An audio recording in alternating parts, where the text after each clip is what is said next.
The Veil of Isis, or Mysteries of the Druids. By W. Winwood Reade. Dedication. To Emily. As those presents are always the most fashionable, and sometimes the most valued, which cannot be used, I give you this book, which you will not be able to read, but which, perhaps, you will kindly preserve in memory of its writer. An author can pay no higher compliment to a friend than to dedicate to her a work upon which he has spent much labor and anxiety. This effort of a young man to redeem a mistake, perhaps a fault, in his literary life, deserves to be sealed with your name, for it is you who have repeatedly urged him to the task, and presided over it like a guardian angel. With kind and consoling words. How do you find this book? Any thoughts about the book or the author? Any suggestion for improvement? Please take a moment to share your thoughts in a comment. If you like it, share it with your friends who might enjoy it as well. Subscribe to keep in touch. Visit CompleteAudiobooks.com for more quality content. Book the First. Darkness. There is no study so saddening, and none so sublime as that of the early religions of mankind. To trace back the worship of God to its simple origin, and to mark the gradual process of those degrading superstitions, and unhallowed rites which darkened, and finally extinguished his presence in the ancient world. At first men enjoyed the blessings of nature as children do, without inquiring into causes. It was sufficient for them that the earth gave them herbs, that the trees bore them fruit, that the stream quenched their thirst. They were happy, and every moment though unconsciously they offered a prayer of gratitude to him whom as yet they did not know. And then a system of theology arose amongst them vague and indefinite, as the waters of the boundless sea. They taught each other that the sun, and the earth, the moon, and the stars were moved and illumined by a great soul which was the source of all life, which caused the birds to sing, the brooks to murmur, and the sea to heave. It was a sacred fire which shone in the firmament, and in mighty flames. It was a strange being which animated the souls of men, and which when the bodies died, returned to itself again. They silently adored this great soul in the beginning, and spoke of him with reverence, and sometimes raised their eyes timidly to his glittering dwelling place on high. And soon they learned to pray. When those whom they loved lay dying, they uttered wild lamentations, and flung their arms despairingly towards the mysterious soul, for in times of trouble the human mind so imbecile, so helpless, clings to something that is stronger than itself. As yet they worshipped only the sun, the moon, and the stars, and not as gods but as visions of that divine essence, which alone ruled and pervaded the earth, the sky, and the sea. They adored him kneeling, with their hands clasped, and their eyes raised. They offered him no sacrifices, they built him no temples, they were content to offer him their hearts which were full of awe, in his own temple which was full of grandeur. And it is said that there are yet some barbarous islands where men have no churches nor ceremonies, and where they worship God, reflected in the work of his 1,000 hands. But they were not long content with this simple service. Prayer which had first been an inspiration fell into a system, and men already grown wicked prayed the deity to give them abundance of wild beast skins, and to destroy their enemies.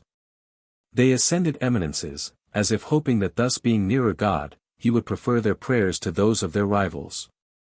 Such is the origin of that superstitious reverence for high places which was universal throughout the whole of the heathen world. Then Orpheus was born. And he invented instruments which to his touch and to his lips, gave forth notes of surpassing sweetness, and with these melodies he enticed the wondering savages into the recesses of the forest. And there taught them precepts of obedience to the great soul, and of loving kindness towards each other in harmonious words. So they devoted groves and forests to the worship of the deity. There were men who had watched Orpheus, and who had seen and envied his power over the herd who surrounded him. They resolved to imitate him, and having studied these barbarians, they banded together, and called themselves their priests. Religion is divine, but its ministers are men. And alas! Sometimes they are demons with the faces and wings of angels. The simplicity of men, and the cunning of their priests has destroyed or corrupted all the religions of the world. These priests taught the people to sacrifice the choicest herbs and flowers. They taught them formulas of prayer, and bade them make so many obeisances to the sun, and to worship those flowers which opened their leaves when he rose, and which closed them as he set. They composed a language of symbols which was perhaps necessary, since letters had not been invented, but which perplexed the people and perverted them from the worship of the one God. Thus the sun and moon were worshipped as emblems of God, and fire as an emblem of the sun, water as an emblem of the moon. The serpent was to be worshipped also as an emblem of wisdom and eternal youth, since it renews its skin every year, and thus periodically casts off all symptoms of old age. And the bull, most vigorous of animals, and whose horns resemble those of the crescent moon.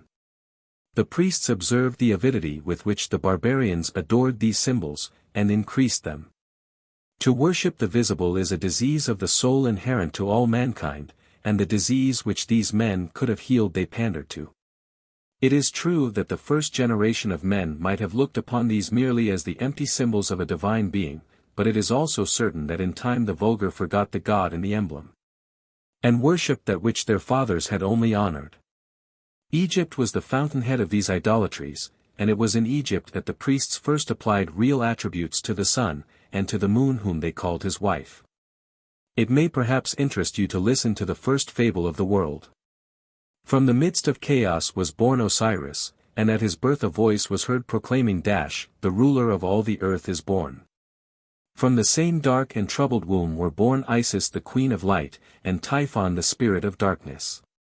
This Osiris traveled over the whole world, and civilized its inhabitants, and taught them the art of agriculture. But on his return to Egypt the jealous Typhon laid a stratagem for him, and in the midst of a banquet had him shut up in a chest which exactly fitted his body. He was nailed down in his prison, which cast into the Nile floated down to the sea by the Titic mouth, which even in the time of Plutarch was never mentioned by an Egyptian but with marks of detestation. When Isis learnt these sad news she cut off a lock of her hair, and put on her mourning robes, and wandered through the whole country in search of the chest which contained the dead body of her husband. At length she learnt that the chest had been carried by the waves to the shore of Byblos, and had there lodged in the branches of a tamarisk bush, which quickly shot up and became a large and beautiful tree, growing round the chest so that it could not be seen. The king of the country, amazed at the vast size the tree had so speedily acquired, ordered it to be cut down to be hewn into a pillar to support the roof of his palace, the chest being still concealed in the trunk.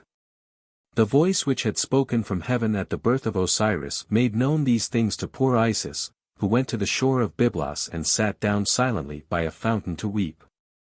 The damsels of the queen met her and accosted her, and the queen appointed her to be nurse to her child. And Isis fed the infant with her finger instead of with her breast, and put him every night into fire to render him immortal, while transforming herself into a swallow she hovered round the pillar which was her husband's tomb, and bemoaned her unhappy fate. It happened that the queen thus discovered her, and shrieked when she saw her child surrounded by flames.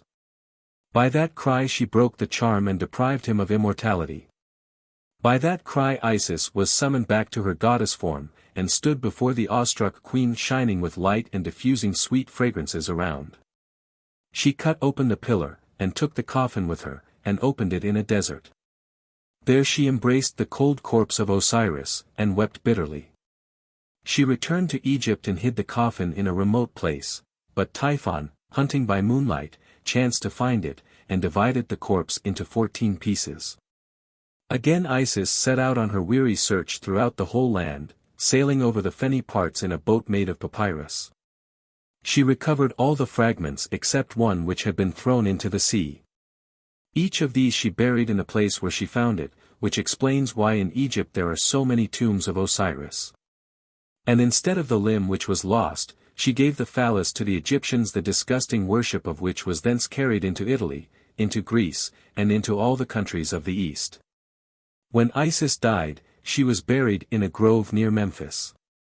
Over her grave was raised a statue covered from head to foot with a black veil. And underneath was engraved these divine words: "I am all that has been, that is, that shall be, and none among mortals has yet dared to raise my veil."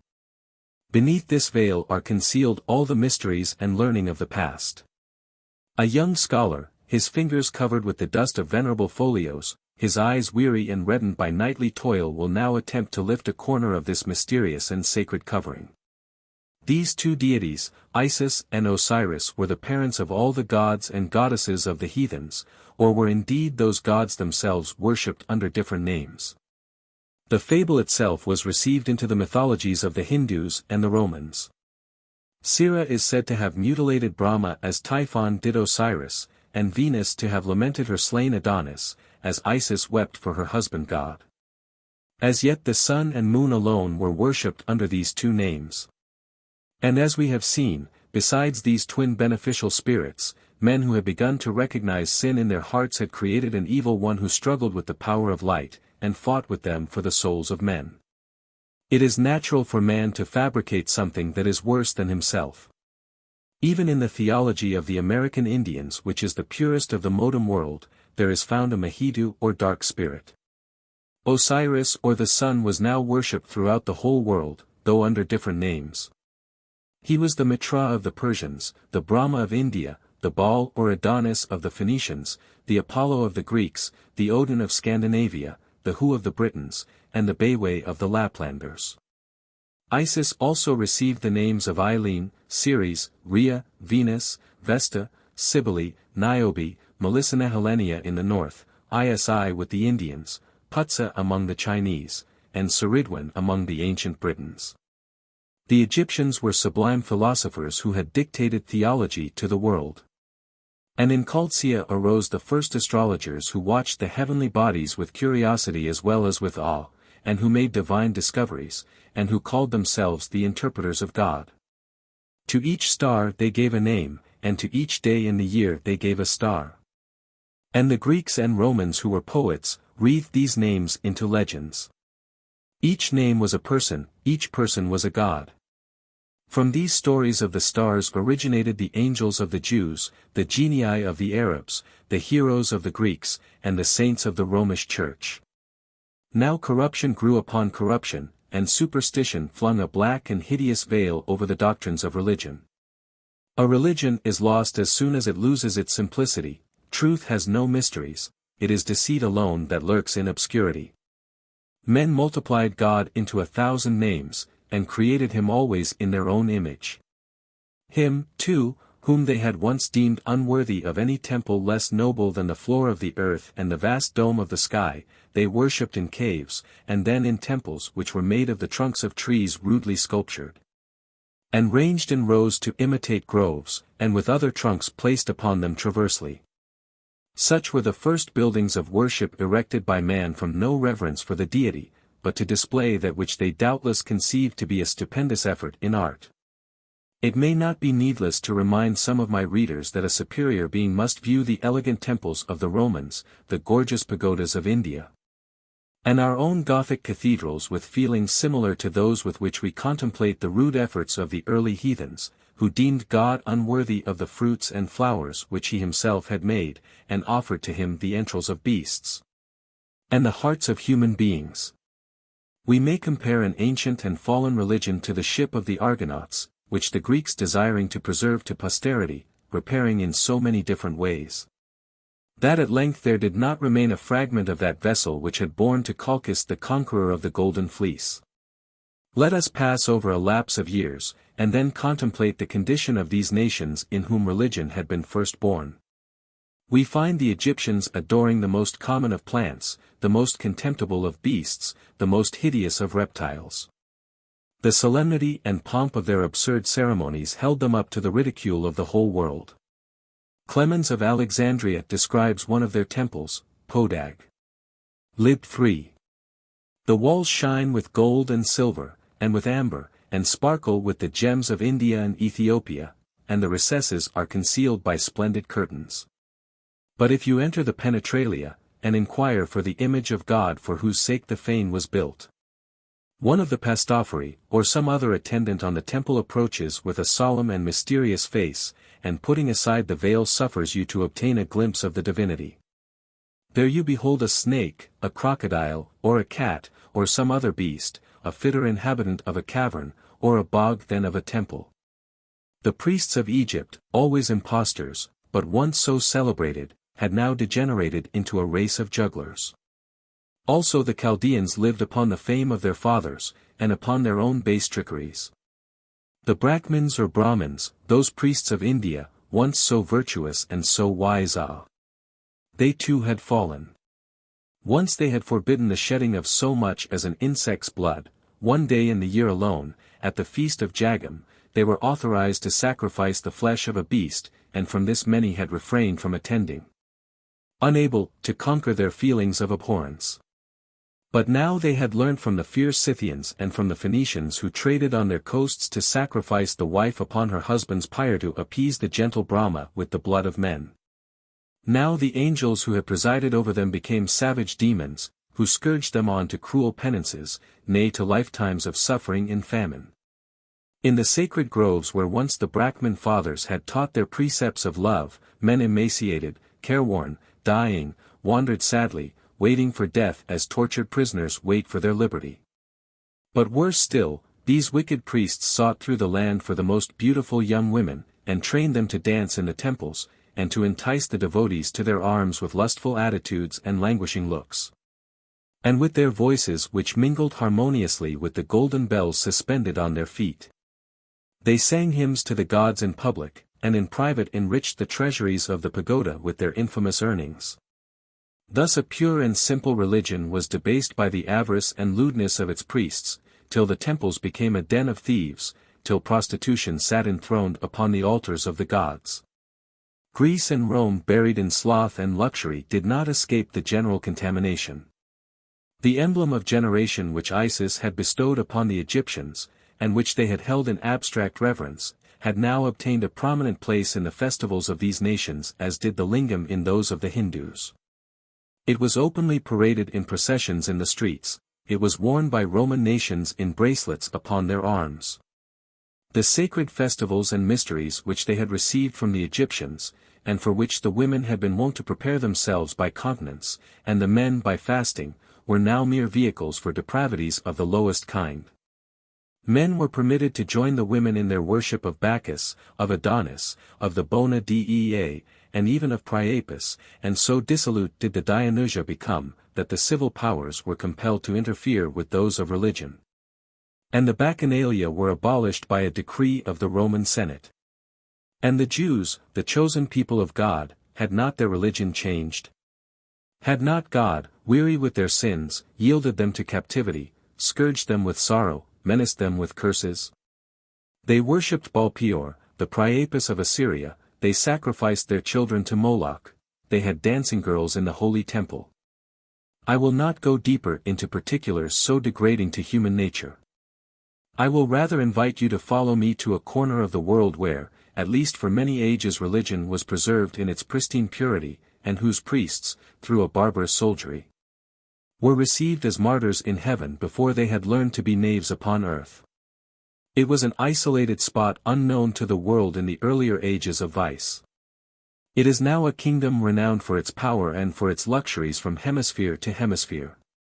It was encircled by the blue waters of the German and Atlantic seas, and abounded in the choicest gifts of nature. It was called the White Island from those cliffs which still frown so coldly upon Gaul, and the land of green hills from its verdant mountains. Come with me to its shores, and I will show you its priests in their white robes, and its warriors in the blue paint of war, and its virgins with their long and glossy yellow hair. But first I will lead you back into the past, and relate to you why this land was called Albion, and why Britain. Book the 2nd. Aborigines. 1. Albion. As travelers, who have lost their way by night, gaze ever towards the east for the first rays of light and hope, so we who grope in the darkness of antiquity must direct our eyes to the land of the rising sun, whence learning and life itself first sprang. Listen then to a romance of the East. Danaus, king of Greece, had 50 sons, whom he married to the 50 daughters of his brother Aegisthus, king of Egypt. But soon these women thirsted for dominion, and conspired secretly to slay their husbands and to rule in their steads. But the youngest and the most beautiful had a tender heart, which crept from her lips in words of warning to her father and her spouse. Then they were all seized and set adrift in ships upon the sea, which after many storms bore them in safety to a large and uninhabited island.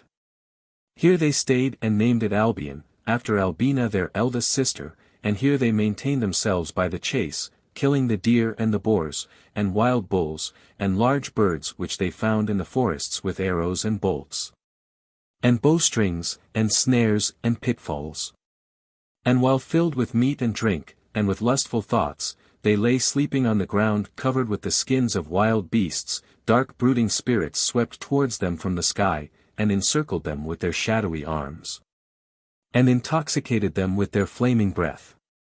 By these were born huge and hideous giants which soon bore others, till they filled the whole land with a strange and fierce crew. 2. Britain. Meanwhile Troy had fallen, the wanderings of Aeneas were past, and Ascanius had died leaving behind him his son Silvius. The son of Silvius loved a maid, who became pregnant.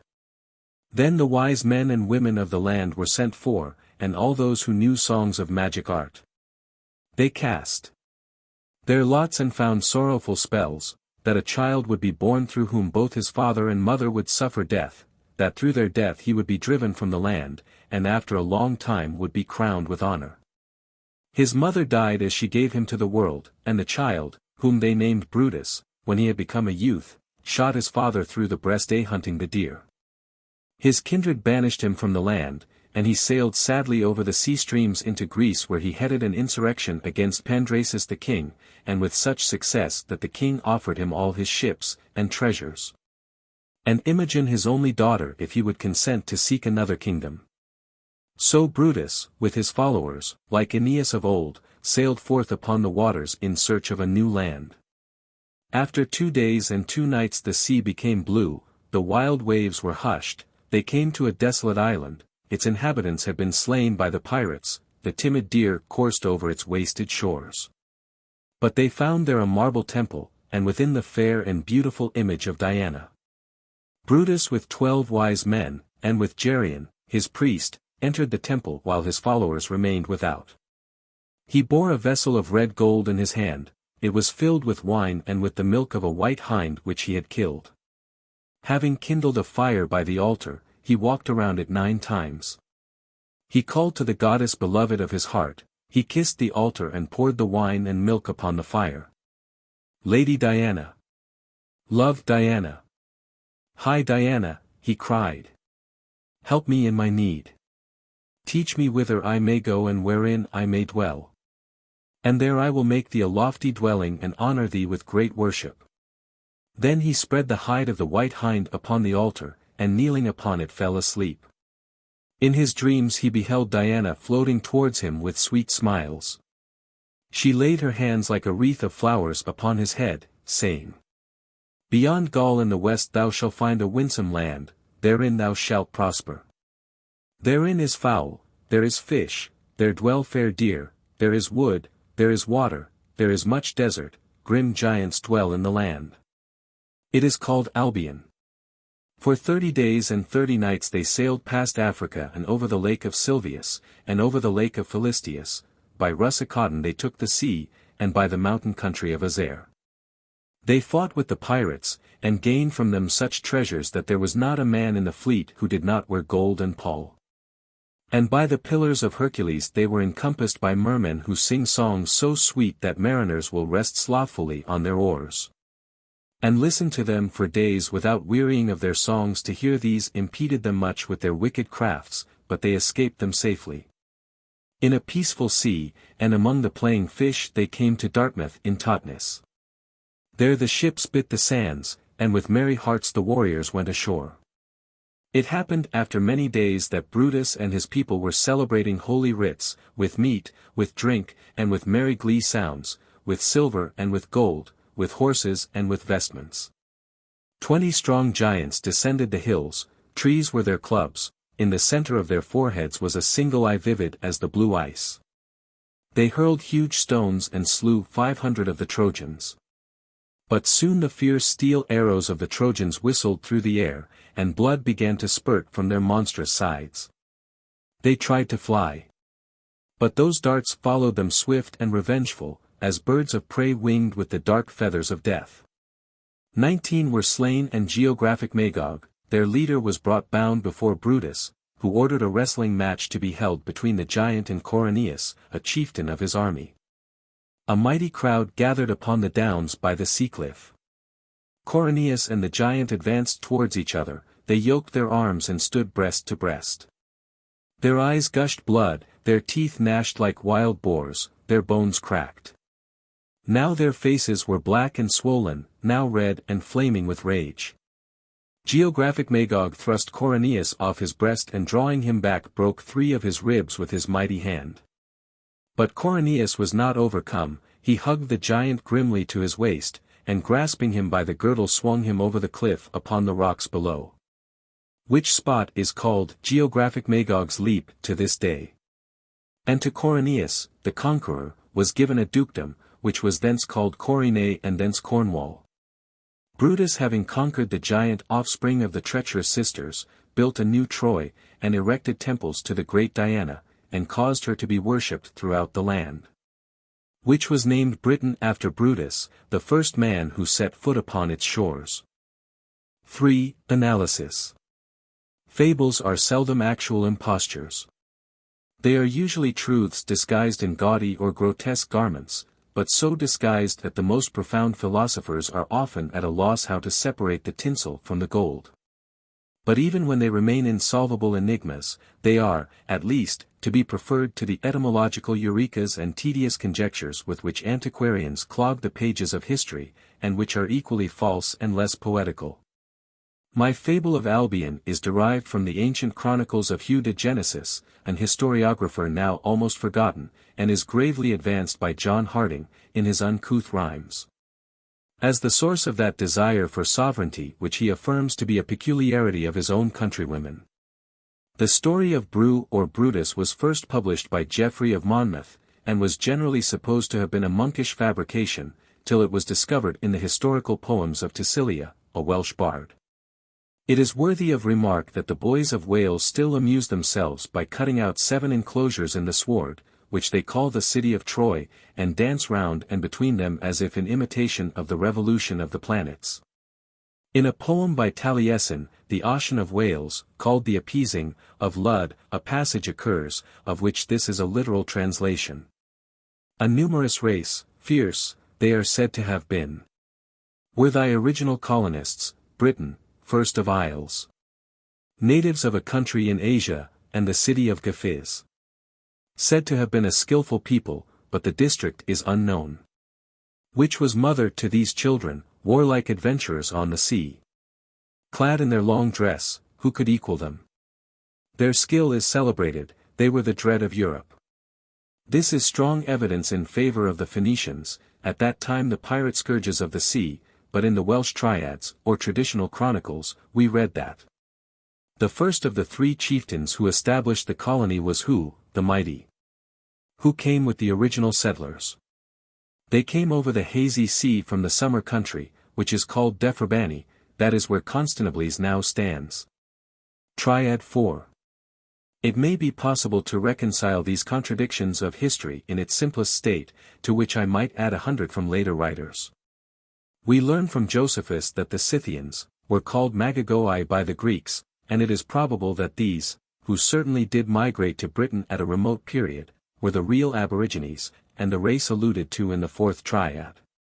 That then the warlike race of Taliesin also migrated from another region of the east, and that their battles with the Scythians gave rise to the fables of Brutus and Magog.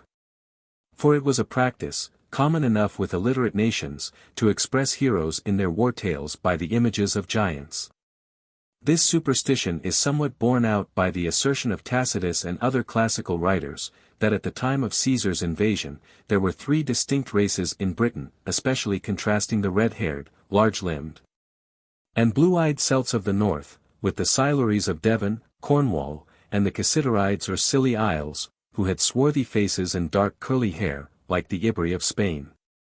But let us pass on from such dateless periods of guesswork, to that in which the White Island first obtained notice from those philosophers, and poets, and historians, whom now we revere and almost deify. 4. Description. The north of the island was inhabited by wild hordes of savages, who lived upon the bark of trees, and upon the precarious produce of the chase. Went naked, and sheltered themselves from the weather under the cover of the woods, or in the mountain caves. The midland tribes were entirely pastoral. They lived upon the flesh and milk which their flocks afforded them, and clothed themselves in their skins. While the inhabitants of the south, who had been polished by intercourse with strangers, were acquainted with many of the arts of civilization, and were ruled by a priesthood which was second to none in the world for its learning and experience. They manured their ground with marl, and sowed corn, which they stored in thatched houses, and from which they took as much as was necessary for the day, and having dried the ears, beat the grain out, bruised it, and baked it into bread. They ate little of this bread at their banquets, but great quantities of flesh, which they either boiled in water, or broiled upon the coals, or roasted upon spits. They drank ale or metheglin, a liquor made of milk and honey, and sat upon the skins of wolves or dogs. They lived in small houses built in a circular form, thatched with rushes into the shape of a cone. An aperture being left by which the smoke might escape. Their dress was of their own manufacture. A square mantle covered a vest and trousers, or a deeply plaited tunic of braided cloth. The waist was encircled by a belt, rings adorned the second finger of each hand, and a chain of iron or brass was suspended from the neck. These mantles, at first the only covering of the Britons, were of one color, with long hair on the outside, and were fastened upon the breast by a clasp, with the poorer classes by a thorn. The heads were covered with caps made of rushes, and their feet with sandals of untanned skin, specimens of which are still to be met with, of the former in Wales, of the latter in the Shetland Isles. The women wore tunics, wrought and interwoven with various colors, over which was a loose robe of coarser make, secured with brazen buckles. They let their hair flow at freedom, and dyed it yellow like the ladies of ancient Rome. And they wore chains of massive gold about their necks, bracelets upon their arms, rings upon their fingers. They were skilled in the art of weaving, in which, however, the Gauls had obtained a still greater proficience. The most valuable of their cloths were manufactured of fine wool of different tints, woven checkerwise, so as to fall into small squares of various colors. They also made a kind of cloth, which, without spinning or weaving, was, when worked up with vinegar, so hard and impenetrable, that it would turn the edge of the sharpest sword. They were equally famous for their linen, and sailcloths constituted a great part of their trade.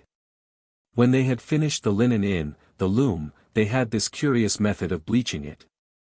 The flax having been whitened before it was sent to the loom, the unspun yarn was placed in a mortar where it was pounded and beaten into water. It was then sent to the weaver, and when it was received from him made into cloth, it was laid upon a large smooth stone, and beaten with broad-headed cudgels, the juice of poppies being mingled with the water. For scouring cloths, they used a soap invented by themselves, which they made from the fat of animals and the ashes of certain vegetables. Distinct from these southern tribes, were the inhabitants of the Cassiterides, who wore long black garments, and beards falling on each side of their mouths like wings. And who are described by Pliny as carrying staves with 3 serpents curling round like furies in a tragedy. It is probable that the nudity of the northern nations did not proceed from mere barbarous ignorance. We know that savages are first induced to wear clothing, not from shame, but from vanity. And it was this passion which restrained them from wearing the skins of beasts, or the gaudy clothes of their civilized neighbors. For it was their custom to adorn their bodies with various figures by a tedious and painful process. At an early age, the outlines of animals were impressed with a pointed instrument into the skin. A strong infusion of woad, a Gallic herb from which a blue dye was extracted, was rubbed into the punctures, and the figures expanding with the growth of the body retained their original appearance. Like the South Sea Islanders, they esteemed that to be a decoration which we consider a disfigurement, and these tattooings, which were used by the Thracians and by the ancient inhabitants of Constantinople, and which were forbidden by Moses, Levitt 19:28, were only displayed by southern races as a kind of war paint. Like the Gauls, who endeavored to make their bright red hair rough and bristly not for ornament, but as a terror to their enemies, these Britons on the day of battle flung off their clothes, and with swords girded to their naked sides, and spear in hand, marched with joyful cries against their enemies. Also upon certain festivals they, with their wives and children, daubed themselves from head to foot with the blue dye of the woad and danced in circles bowing to the altar. But the Picts, or painted men, as the Romans named them, colored themselves with the juice of green grass. Hunting was their favorite exercise and sport, and Britain, which was then filled with vast swamps and forests, afforded them a variety of game. The elephant and the rhinoceros, the moose deer, the tiger and other beasts now only known in eastern climes, and mammoth creatures that have since disappeared from the face of the earth made the ground tremble beneath their stately tread. The brown bear preyed upon their cattle, and slept in the hollow oaks which they revered.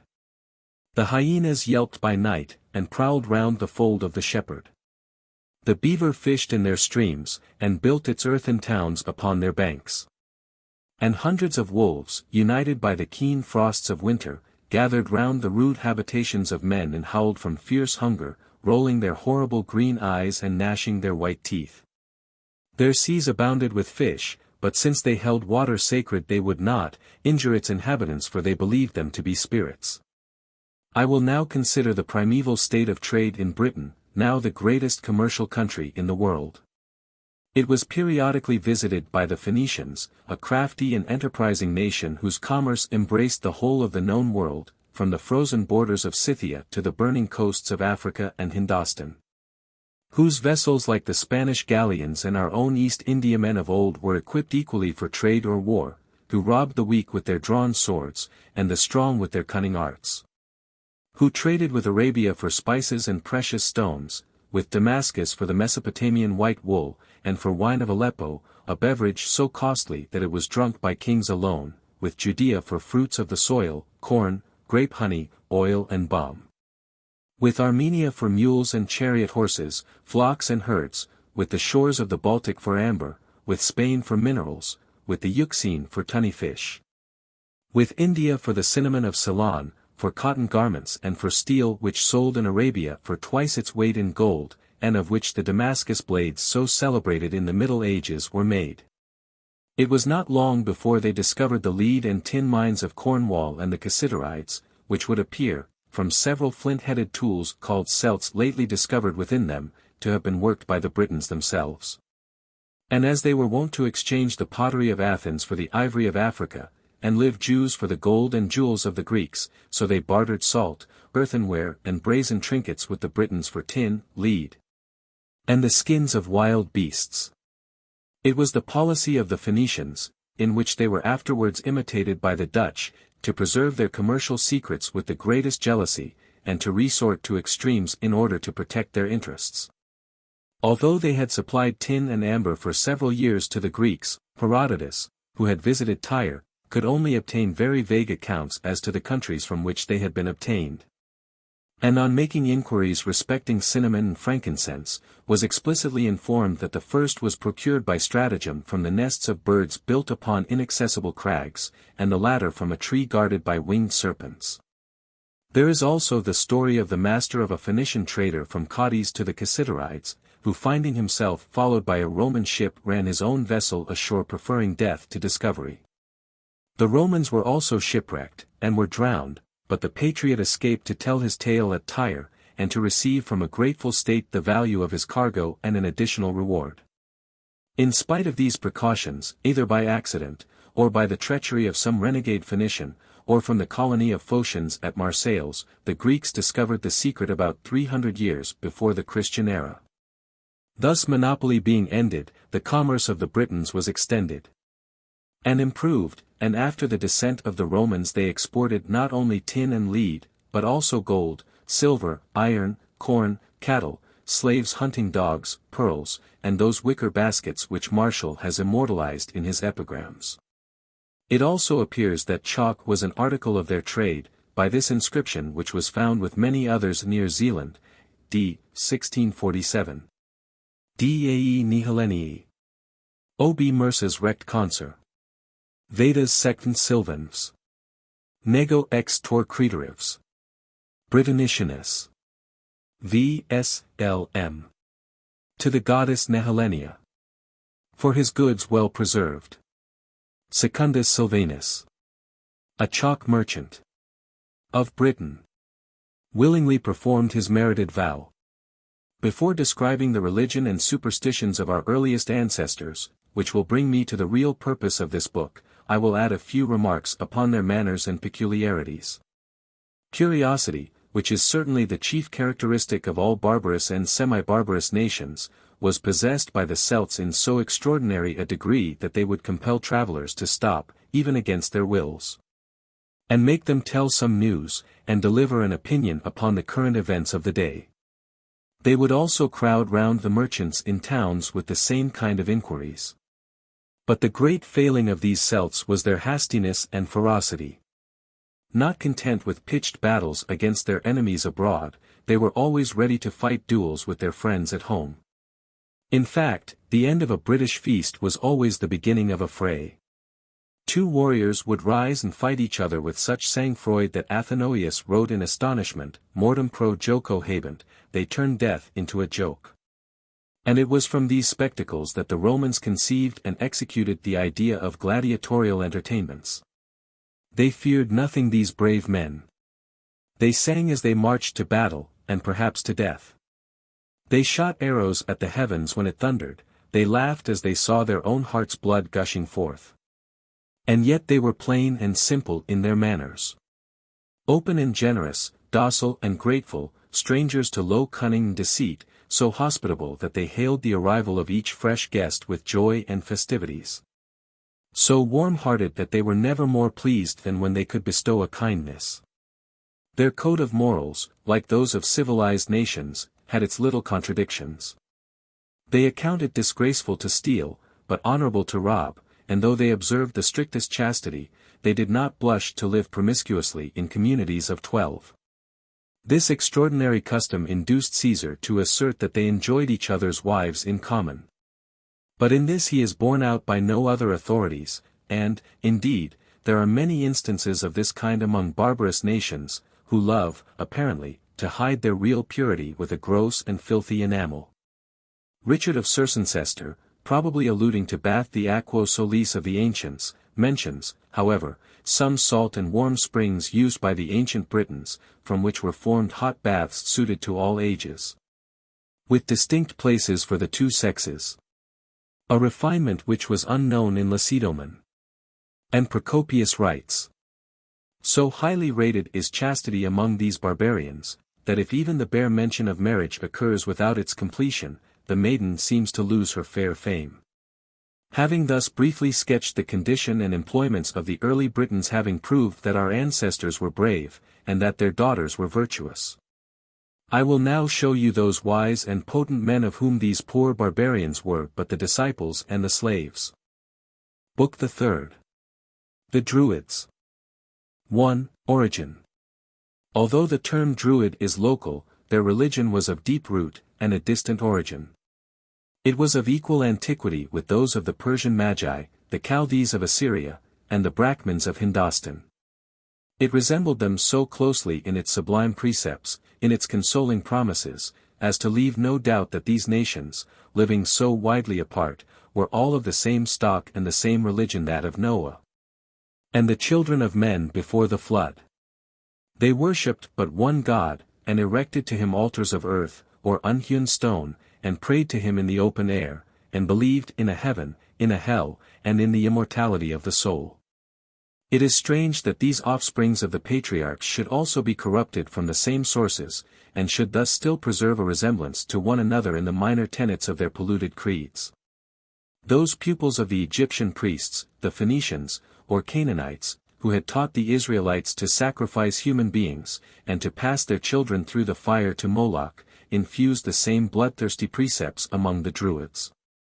As the Indian wife was burnt upon her husband's pyre, so, on the corpses of the Celtic lords, were consumed their children, their slaves, and their horses. And, like the other nations of antiquity, as I shall presently prove, the Druids worshipped the heavenly bodies, and also trees, and water, and mountains, and the signs of the serpent, the bull and the cross.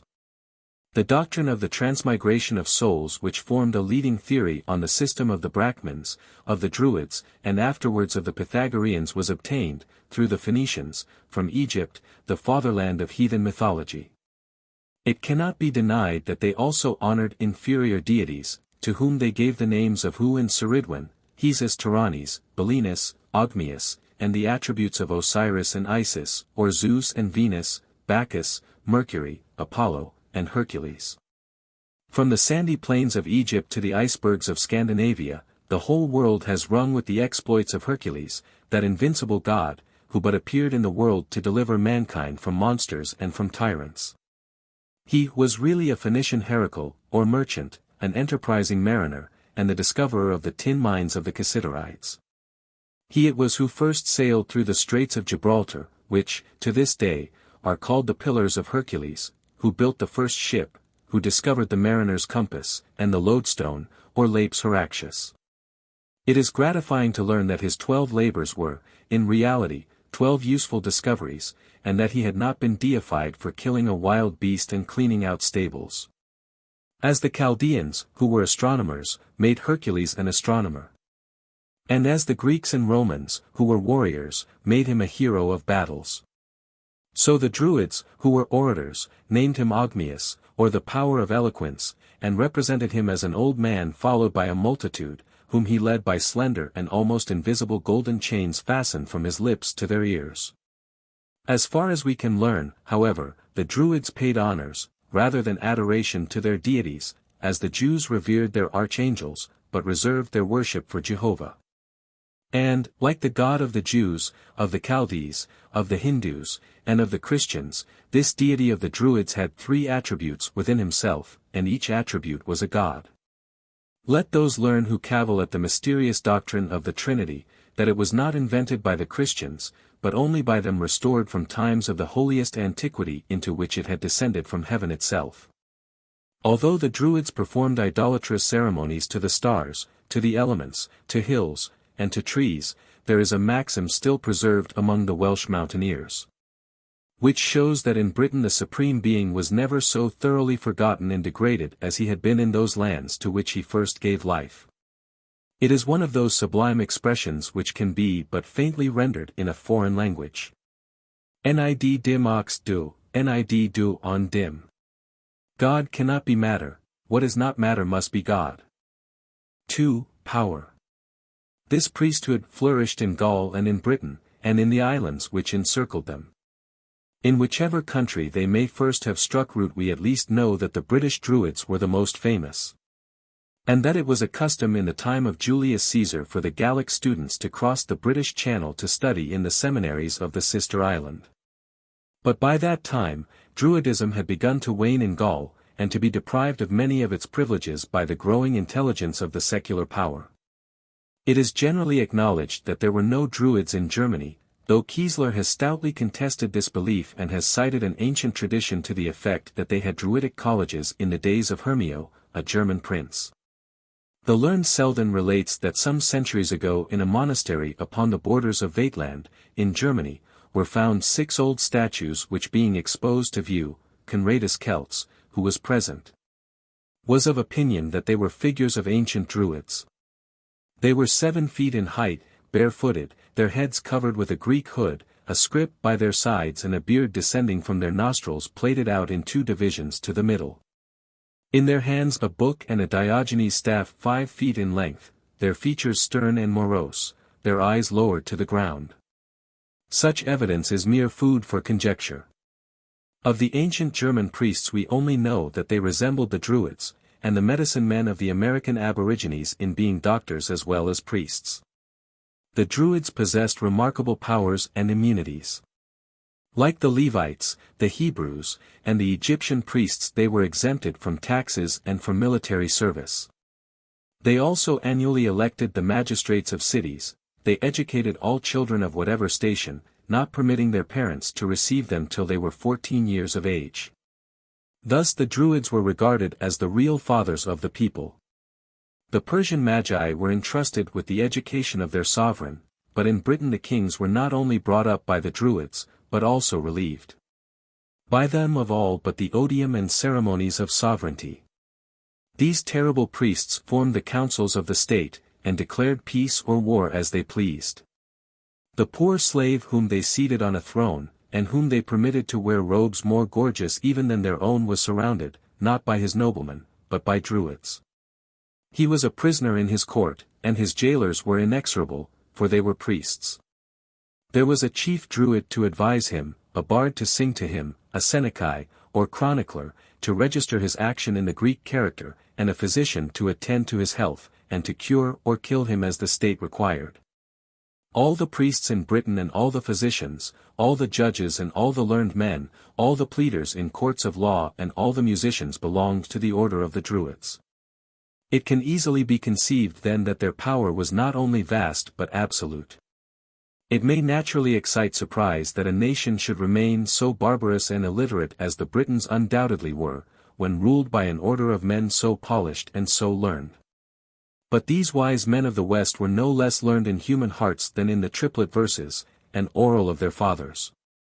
They imbibed with eagerness the heathen rites of the Phoenician cabiri, and studied to involve their doctrines and their ceremonies in the deepest mystery.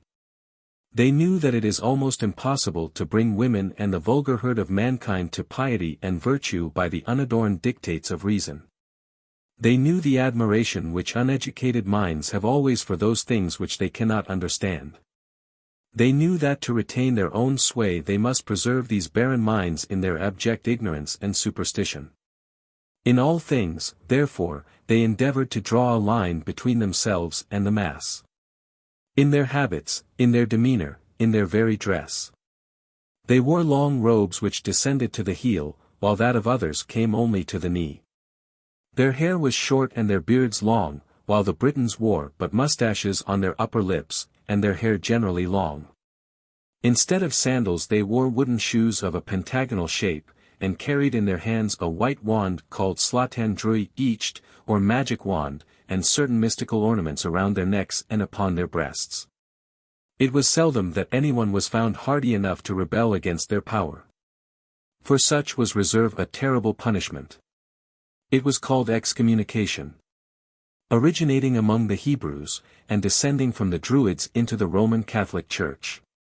It was one of the most horrible that it is possible to conceive. At the dead of night, the unhappy culprit was seized and dragged before a solemn tribunal, while torches, painted black, gave a ghastly light, and a low hymn, like a solemn murmur, was chanted as he approached. Clad in a white robe, the archdruid would rise, and before the assembly of brother Druids and awe-stricken warriors would pronounce a curse, frightful as a death warrant, upon the trembling sinner. Then they would strip his feet, and he must walk with them bare for the remainder of his days, and would clothe him in black and mournful garments, which he must never change. Then the poor wretch would wander through the woods, feeding on berries and the roots of trees, shunned by all as if he had been tainted by the plague, and looking to death as a salvation from such cruel miseries. And when he died, none dared to weep for him, they buried him only that they might trample on his grave. Even after death, so sang the sacred bards, his torments were not ended. He was borne to those regions of eternal darkness, frost, and snow, which, infested with lions, wolves, and serpents, formed the Celtic hell, or Ifurin. These Druids were despots. And they must have exercised their power wisely and temperately to have retained so long their dominion over a rude and warlike race. There can be little doubt that their revenues were considerable, though we have no direct means of ascertaining this as a fact. However, we know that it was customary for a victorious army to offer up the chief of its spoils to the gods. That those who consulted the oracles did not attend them empty-handed, and that the sale of charms and medicinal herbs was a constant trade among them. Although all comprehended under the one term Druid, there were, in reality, 3 distinct sects comprised within the order. First, the Druids or Derwydd, properly so called. These were the sublime and intellectual philosophers who directed the machineries of the state and the priesthood, and presided over the dark mysteries of the consecrated groves. Their name was derived from der, pronounced deru, Celtic for oak, and ydd, a common termination of nouns in that language, equivalent to the or in governor, reader, and in ours. The bards were barred from bar, a branch, or the top. It was their province to sing the praises of horses in the warriors' feasts, to chant the sacred hymns like the musicians among the Levites, and to register genealogies and historical events. The Ovades or Ovid, derived from ov, raw, pure, and ydd, above explained, were the Noviciates, who, under the supervision of the Druids, studied the properties of nature, and offered up the sacrifices upon the altar. Thus it appears that Derwydd, Bardd, and Ovid were emblematical names of the three orders of Druidism. The Derwydd was the trunk and support of the whole, the Bardd the ramification from that trunk arranged in beautiful foliage. And the Ovid was the young shoot, which, growing up, ensured a prospect of permanency to the sacred grove. The whole body was ruled by an archdruid elected by lot from those senior brethren who were the most learned and the best born. At Lambden in Anglesey, there are still vestiges of Traer Drwyw the archdruid's mansion, Bodridow the abode of the inferior ones, Bodower the abode of the Ovades, and Traer Beard the hamlet of the Bards. Let us now consider these orders under their respective denominations Derwydd, Bardd, Ovid, and under their separate vocations, as philosophers, musicians, and priests. 3. The Derwydd, or Philosophers. Druidism was a religion of philosophy, its high priests were men of learning and science. Under the head of the Ovid, I shall describe their initiatory and sacrificial rites, and shall now merely consider their requirements, as instructors, as mathematicians, as lawgivers, and as physicians. Ammianus Marcellinus informs us that the Druids dwelt together in fraternities, and indeed it is scarcely possible that they could have lectured in almost every kind of philosophy and preserved their arcana from the vulgar. Unless they had been accustomed to live in some kind of convent or college. They were too wise, however, to immure themselves wholly in one corner of the land, where they would have exercised no more influence upon the nation than the heads and fellows of our present universities. While some lived the lives of hermits in caves and in hollow oaks within the dark recesses of the holy forests. While others lived peaceably in their college home, teaching the bardic verses to children, to the young nobles, and to the students who came to them from a strange country across the sea. There were others who led an active and turbulent existence at court in the councils of the state and in the halls of nobles. In Gaul, the chief seminaries of the Druids was in the country of the Carnutes between Chartres and Dreux, to which at one time scholars resorted in such numbers that they were obliged to build other academies in various parts of the land. Vestiges of which exist to this day, and of which the ancient college of Guyenne is said to be one. When their power began to totter in their own country, the young Druids resorted to Mona, now Anglesey, in which was the great British University, and in which there is a spot called Merferian, the seat of studies. The Druidic precepts were all in verses, which amounted to 20,000 in number, and which it was forbidden to write. Consequently a long course of preparatory study was required, and some spent so much as 20 years in a state of probation. These verses were in rhyme, which the Druids invented to assist the memory, and in a triplet form from the veneration which was paid to the number 3 by all the nations of antiquity. In this the Jews resembled the Druids, for although they had received the written law of Moses, there was a certain code of precept among them which was taught by mouth alone, and in which those who were the most learned were elevated to the rabbi. The mode of teaching by memory was also practiced by the Egyptians and by Lycurgus, who esteemed it better to imprint his laws on the minds of the Spartan citizens than to engrave them upon tablets. So, too, were Numa's sacred writing buried with him by his orders, in compliance perhaps with the opinions of his friend Pythagoras who, as well as Socrates, left nothing behind him committed to writing. It was Socrates, in fact, who compared written doctrines to pictures of animals which resemble life, but which when you question them can give you no reply. But we who love the past have to lament this system.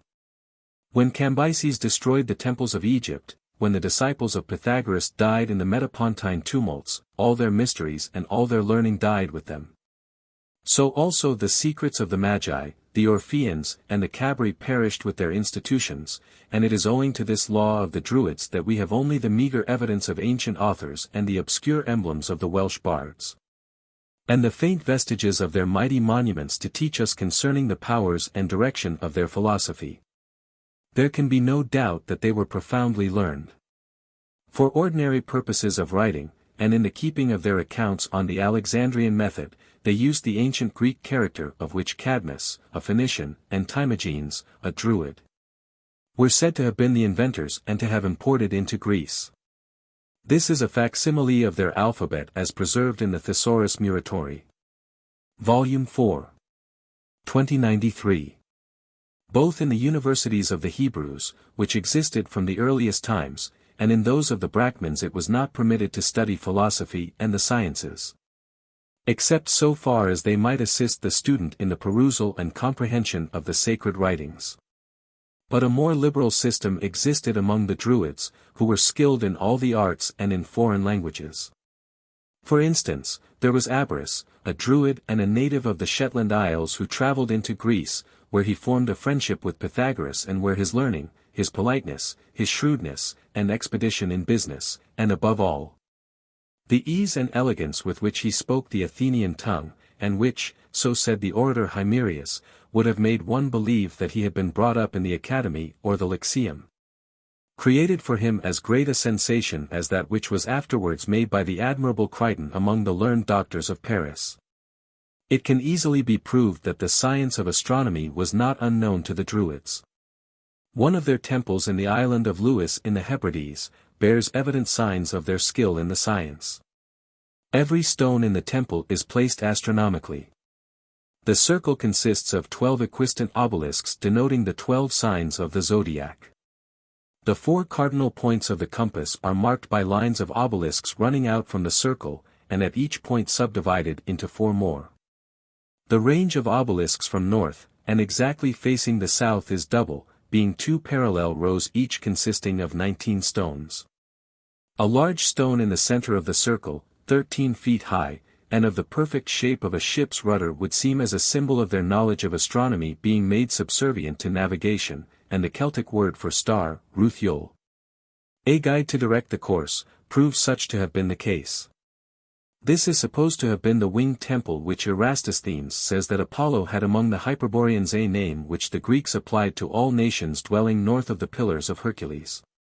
But what is still more extraordinary, Hecadius makes mention that the inhabitants of a certain Hyperborean island, little less than Sicily, and over against Celtiberia, a description answering exactly to that of Britain, could bring the moon so near them as to show the mountains and rocks, and other appearances upon its surface.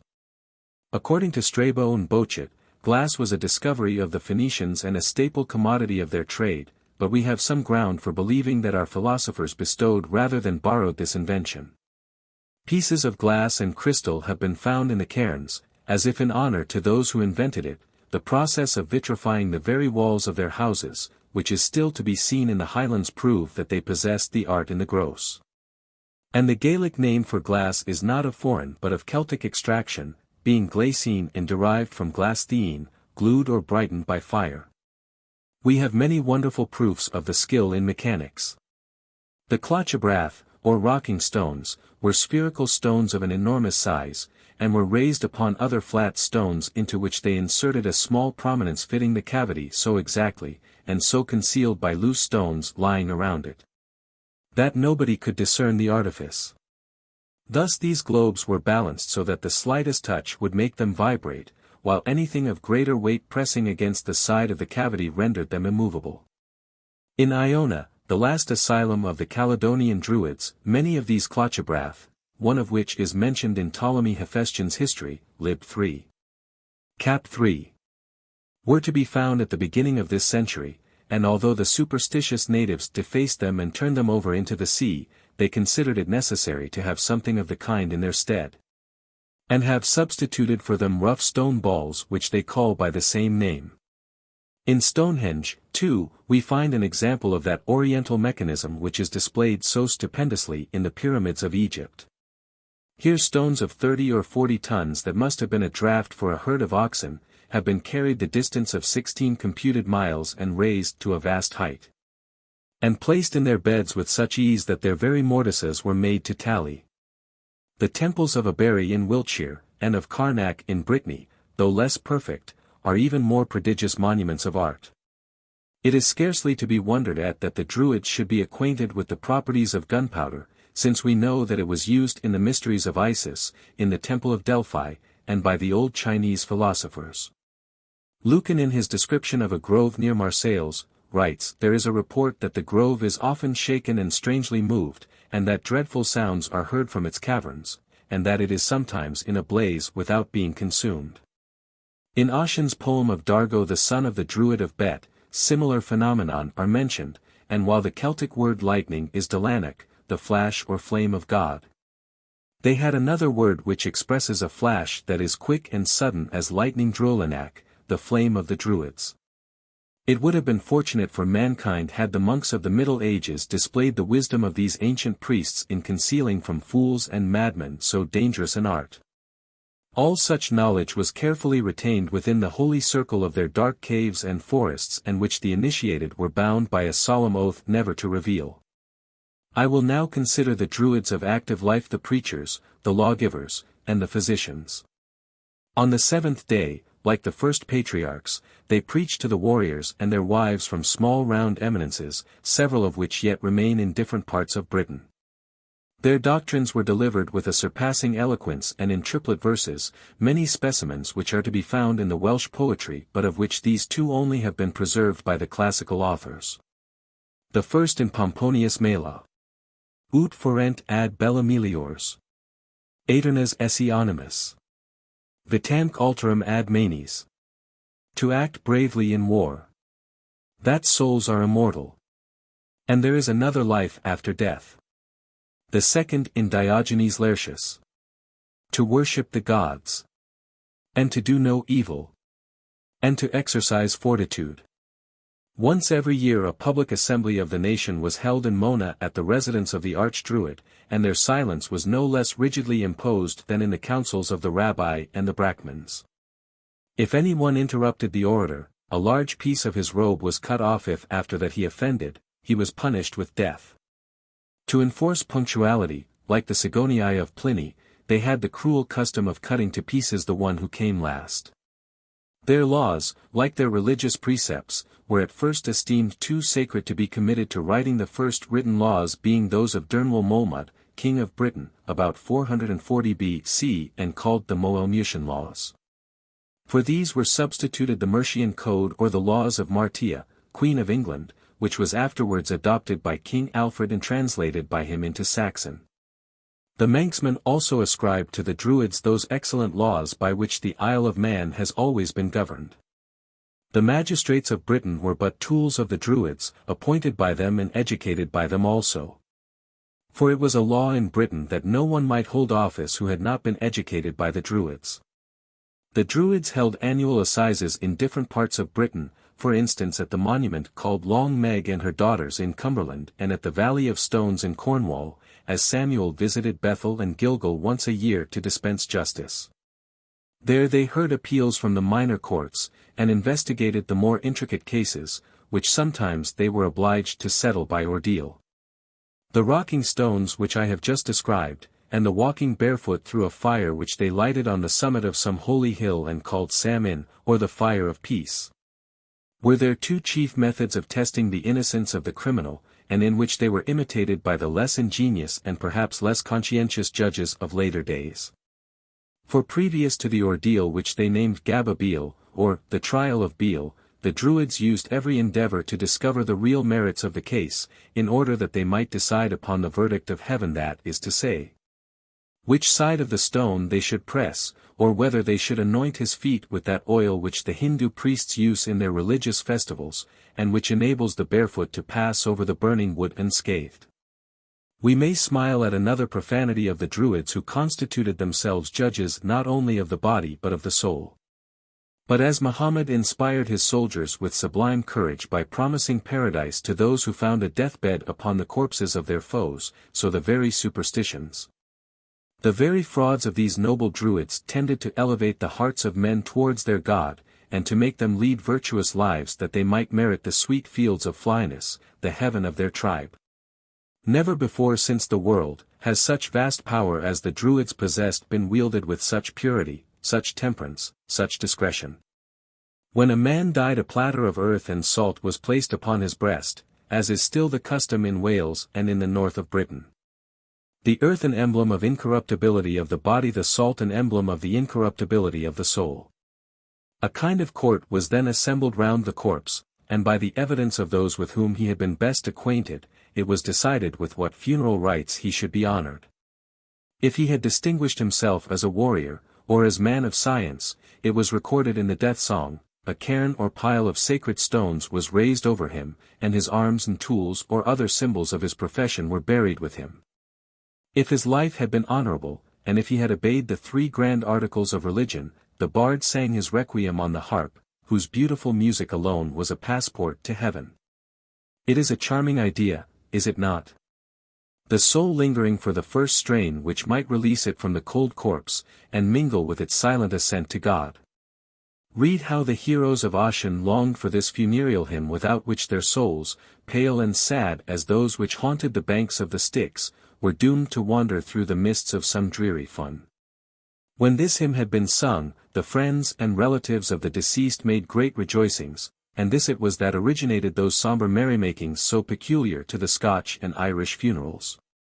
In the philosophy of medicine, the Derwydd were no less skilled than in sciences and letters. They knew that by means of this divine art they would possess the hearts as well as the minds of men, and obtain not only the awe of the ignorant but also the love of those whose lives they had preserved. Their sovereign remedy was the misoldine or mistletoe of the oak which, in Wales, still bears its ancient name of Ollelaic, or All-Heal, with those of Prenor, the celestial tree, and Yuckelwood, the lofty shrub. When the winter has come and the giant of the forest is deserted by its leaves and extends its withered arms to the sky, a divine hand sheds upon it from heaven a mysterious seed, and a delicate green plant sprouts from the bark. And thus is born while all around is dying and decayed. We need not wonder that the mistletoe should be revered as a heaven-born plant, and as a type of God's promise and consolation to those who were fainting on death's threshold in the winter of old age. When the new year approached, the Druids beset themselves to discover this plant upon an oak, on which tree it grows less frequently than upon the ash crab or apple tree. Having succeeded, and as soon as the moon was 6 days old, they marched by night with great solemnity towards the spot, inviting all to join their procession with these words, "The new year is at hand, let us gather the mistletoe." First marched the Ovades in their green sacrificial robes leading 2 milk-white bullocks. Next came the bards singing the praises of the mighty Essence, in raiment blue as the heavens to which their hymn ascended. Then a herald clothed in white with 2 wings drooping down on each side of his head, and a branch of vervain in his hand encircled by 2 serpents. He was followed by 3 Derwydd, one of whom carried the sacrificial bread, another a vase of water, and the third a white wand. Lastly, the arch-druid, distinguished by the tuft or tassel to his cap, by the bands hanging from his throat, by the scepter in his hand, and by the golden crescent on his breast. Surrounded by the whole body of the Derwydd and humbly followed by the noblest warriors of the land. An altar of rough stones was erected under the oak, and the arch-druid, having sacramentally distributed the bread and wine, would climb the tree, cut the mistletoe with a golden knife, wrap it in a pure white cloth, slay and sacrifice the bullocks, and pray to God to remove his curse from barren women, and to permit their medicines to serve as antidotes for poisons and charms from all misfortunes. They used the mistletoe as an ingredient in almost all their medicines, and a powder was made from the berries for cases of sterility. It is a strong purgative well suited to the lusty constitutions of the ancient Britons, but, like bleeding, too powerful a remedy for modern ailments. With all the herbs which they used for medicine, there were certain mummeries to be observed while they were gathered, which however were not without their object, first in enhancing the faith of the vulgar by exciting their superstitions, and also in case of failure that the patient might be reproached for blundering instead of a physician. The vervain was to be gathered at the rise of the dog star, neither sun or moon shining at the time. It was to be dug tipped with an iron instrument and to be waved aloft in the air, the left hand only being used. The leaves, stalks and flowers were dried separately in the shade and were used for the bites of serpents, infused in wine. The samulos which grew in damp places was to be gathered by a person fasting without looking behind him and with his left hand.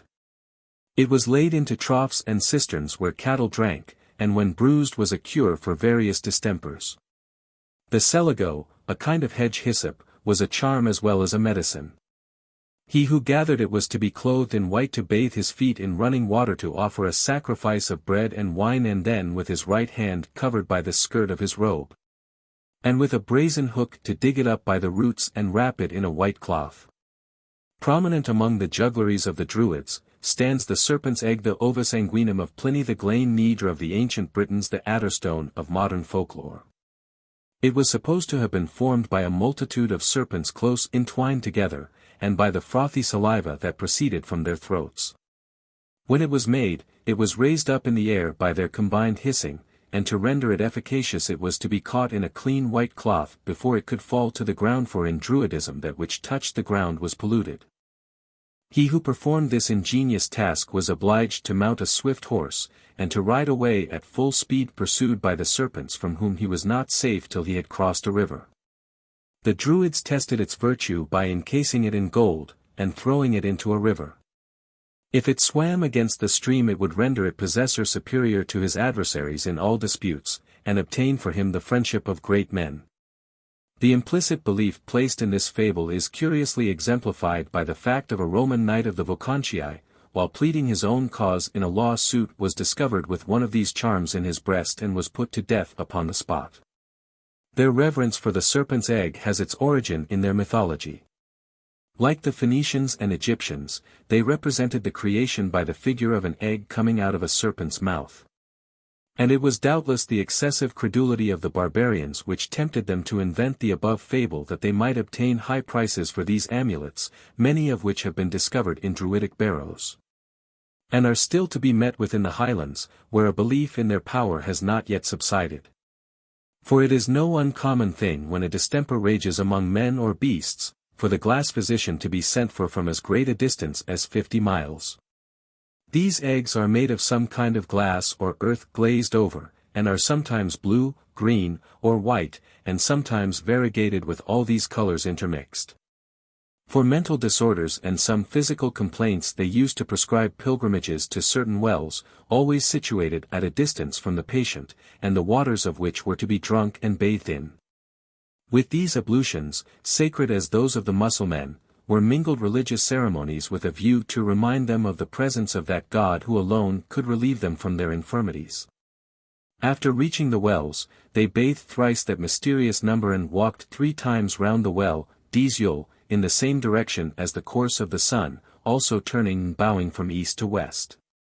These journeys were generally performed before harvest, at which time the modern Arabs go through a series of severe purgings, and when English labourers, 20 years ago, used systematically to go to the market town to be bled. The season of the year they exercised the mineral in the water above all, the strong faith of the patients effected so many real cures that in time it became a custom, still observed in Scotland with the well of Strathfillan and in many parts of Ireland, for all who were afflicted with any disorder to perform an annual pilgrimage to these holy wells. Cathbade, an Irish historian, speaks of the Druid Trostin who discovered an antidote for poisoned arrows, and there are many instances on record of the medicinal triumphs of the Druids. They were more anxious to prevent disease than to cure them, and issued many maxims relating to the care of the body, as wise as those which appertain to the soul were divine. Of these I will give you one which should be written in letters of gold. By Gu Shugak Jean Nade Mocher each. Cheerfulness, temperance and early rising. 4. The Bardd, or musicians. As there were musicians among the Levites, and priests among the Phoenicians who chanted barefoot and in white surplices the sacred hymns, so there were bards among the Druids, who were divided into 3 classes. I. The fair laui, or hymnists, who sang the essence and immortality of the soul, the works of nature, the course of the celestial bodies, with the order and harmony of the spheres. 2. The Senecies, who sang the fabulous histories of their ancestors in rude stanzas, and who with letters cut from the bark of trees inscribed passing events and became the historians of their nation. The fair Dan, who were accustomed to wander through the country, or to be numbered in the retinues of kings and nobles, who not only sang encomiums upon the great warriors of the age, but who wrote satires upon the prevailing vices. Worthy of a Juvenal or a Horace. I can best give the reader some idea of the style and power of their conceptions, by quoting some of their axioms which have descended to us traditionally. They are in the form of triads, of which the subjects are, language, fancy and invention, the design of poetry, the nature of just thinking, rules of arrangement, method of description, e.g. The three qualifications of poetry: endowment of genius, judgment from experience, and happiness of mind.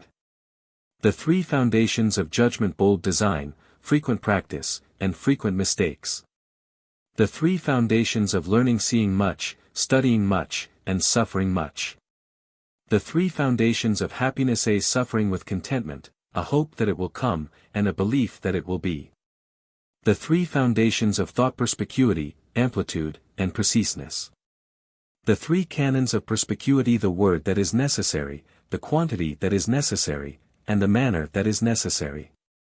The three canons of amplitude: appropriate thought, variety of thought, and requisite thought. How full of wisdom and experience! What sublime ideas in a few brief words! These poets were held in high honor by the Britons, for among a barbarous people musicians are angels who bring to them a language from the other world, and who alone can soften their iron hearts and fill their bold blue eyes with gentle tears. There is an old British law commanding that all should be made freedmen of slaves who were of these three professions. A scholar learned in the languages a bard or a smith. When once the smith had entered a smithy, or the scholar had been polled, or the bard had composed a song, they could never more be deprived of their freedom. Their ordinary dress was brown, but in religious ceremonies they wore ecclesiastical ornaments called bardguol, which was an azure robe with a cowl to it, a costume afterwards adopted by the lay monks of Bardsey Island, the burial place of Murden or Merlin, and was by them called cilio duorn, or black cowls. It was then borrowed by the Gauls and is still worn by the Capuchin friars. Blue, which is an emblem of the high heavens and the beautiful sea, had always been a favorite color with the ancient Britons, and is still used as a toilet paint by the ladies of Egypt and Tartary. Blue rosettes are the insignia of our students in the twin universities, and for the old Welsh proverb, Waik were los nichyll moi lu, true blue keeps its hue, one of our proverbial expressions may be traced. The harp, or lyre, invented by the Celts had 4 or 5 strings, or thongs made of an ox's hide, and was usually played upon with a plectrum made of the jawbone of a goat. But we have reason to believe that it was the instrument invented by Tubal which formed the model of the Welsh harps. Although the Greeks, whom the learned Egyptians nicknamed children, and who were the most vainglorious people upon the earth, claimed the harp as an invention of their ancient poets. Juvenal in his third satire acknowledges that both the Romans and the Greeks received it from the Hebrews. This queen of instruments is hallowed to our remembrance by many passages in the Bible. It was from the harp that David before Saul drew such enchanting strains that the monarch's heart was melted and the dark frown left his brow. It was on their harps that the poor Jewish captives were desired to play, on their harps which swayed above them on the branches of the willow trees while the waters of Babylon sobbed past beneath their feet. And it was the harp which St. John beheld in the white hands of the angels as they stood upon the sea of glass mingled with fire, singing the song of Moses, the servant of God, and the song of the Lamb. The trunks of these harps were polished and in the shape of a heart. They were embraced between the breast and the arm, their strings were of glossy hair. In Palestine they were made from the wood of the cedars of Lebanon, in Britain of Prenmazarn, or the sycamore.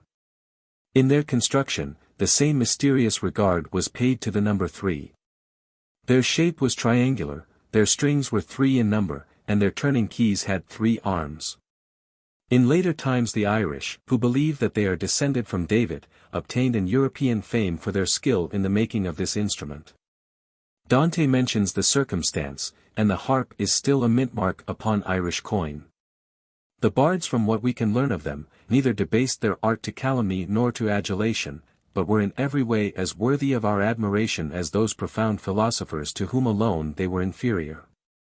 We learn that, Unlike the artists of later times, they were peculiarly temperate, and that in order to inure themselves to habits of abstinence they would have all kinds of delicacies spread out as if for a banquet. And upon which having feasted their eyes for some time they would order to be removed.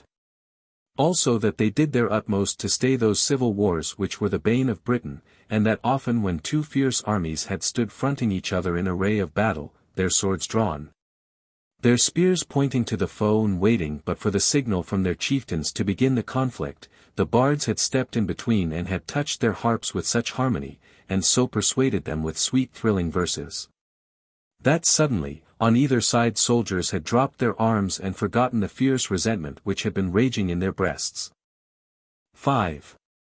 The Ovades, or Noviciates.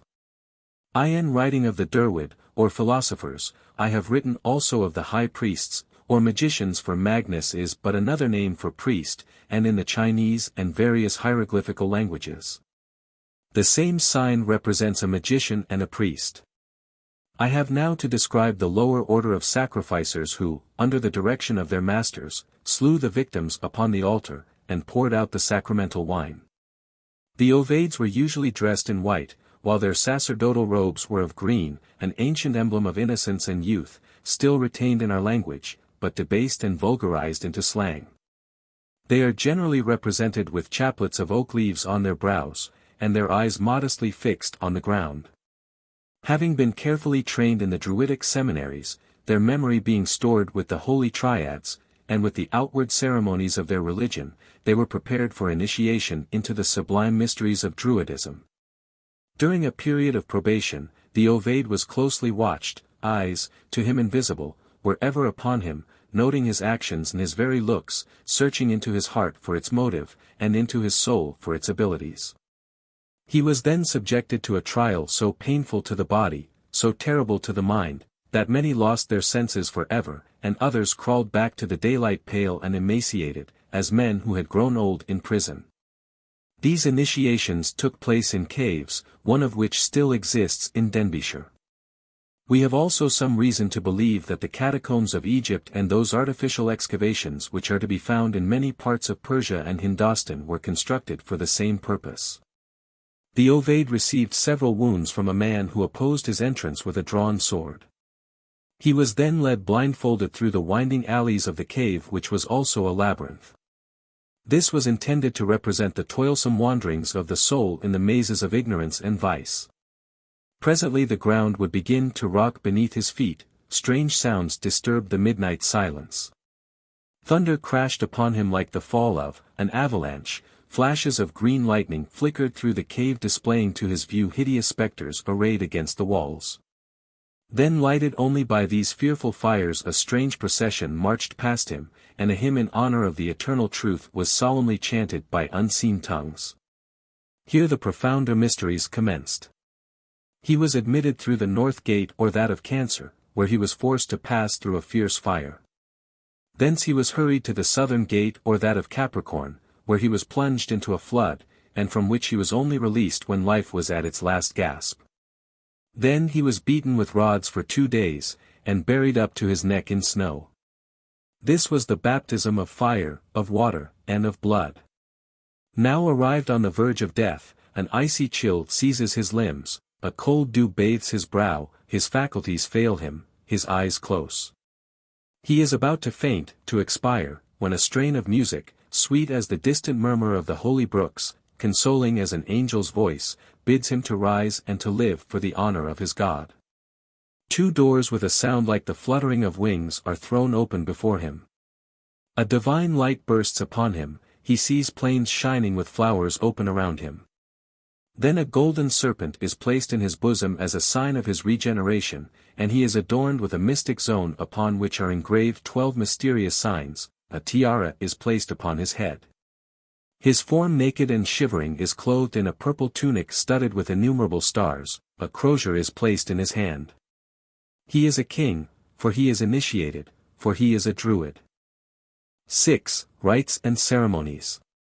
A relation of the duties of the Ovades as sacrificers will naturally lead us into a description of the ceremonies of the priesthood, of their altars, their temples, and their objects of worship or veneration.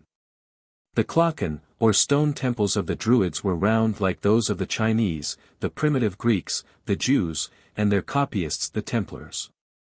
This shape was adopted because it was typical of eternity, and also of the solar light, the word circus being derived from the Phoenician cir or kur, the sun. Like those of the Thracians, they were open at the roof, for the Druids deemed it impious to attempt to enclose within a house that God, whose shrine was the universe. There were two celebrated temples of the Druids, Abery in Wiltshire, and Carnac in Brittany, which were built in the form of a serpent. There is scarcely a spot in the world in which the serpent has not received the prayers and praises of men. At first an emblem of the sun's light and power, it is worshipped in lands where the sun is not recognized as a deity, for instance on the coasts of Guinea, where the Negroes curse him every morning as he rises, because he scorches them at noon. The winged serpent was a symbol of the gods of Egypt, Phoenicia, China, Persia, and Hindostan. The Tartar princes still carry the image of a serpent upon a spear as their military standard. Almost all the runic inscriptions found upon tombs are engraved upon the sculptured forms of serpents. In the temple of the Bona Dea, serpents were tamed and consecrated. In the mysteries of Bacchus, women used to carry serpents in their hands and twined around their brows, and with horrible screams cry, "Eva! Eva!" In the great temple of Mexico, the captives taken in war and sacrificed to the sun, had wooden collars in the shape of a serpent put round their necks. And water snakes are to this day held sacred by the natives of the Friendly Isles. It was not only worshipped as a symbol of light, of wisdom and of health, personified under the name of God, but also as an organ of divination. Serpents formed the instruments of the Egyptian enchanters, the fetish of the Hottentots, and the girdles of the medicine men of the North American Indians. The Norwegians, too, of the present day, when hunting will often load their guns with serpents to make them fortunate. The serpent must have obtained this worldwide worship from its beauty, and its wisdom. Subtle in heart beyond all the beasts of the field, rapid and mysterious in its wary footless movements, to which the ancients were wont to resemble the aerial progress of the gods. Above all its eyes so bright, so lovely, so weird in their powers of fascinations, no wonder that it should excite the awe and admiration of superstitious barbarians. And they believed it immortal, for every year they saw it cast its skin, wrinkled and withered with age, and when they tried to kill it they found that it retained life with miraculous pertinacity. Finally it was the brazen serpent elevated upon a cross that Moses erected in the wilderness, and upon which all who gazes were saved from death. And it was this serpent which Jewish and Christian writers have agreed in asserting to be a type of the Messiah. The cromleches were the altars of the Druids, and were so called from a Hebrew word signifying, to bow, and from the bowing of the worshippers who believed them to be guarded by spirits. They were constructed of a large flat stone placed upon two rough pillars. These stones were always unhewn, for by the Druidic law it was ordained that no axe should touch the sacred stones, a precept which very strangely coincides with the Mosaic law. Thou shalt not build an altar of hewn stones. Exodus XX, 25. These cromleches were also sepulchres, as is testified by the number of urns and human bones that have been discovered beneath some few of them. It is probable that their klokken were used for the same purpose, as the Egyptian mummies were interred in the catacombs of the pyramids, and as we bury bodies in the vaults of our churches. We generally find them situated on hills or mountains, which prove that the Druids entertained the same reverence for high places as the nations of the East, and even the Scandinavians.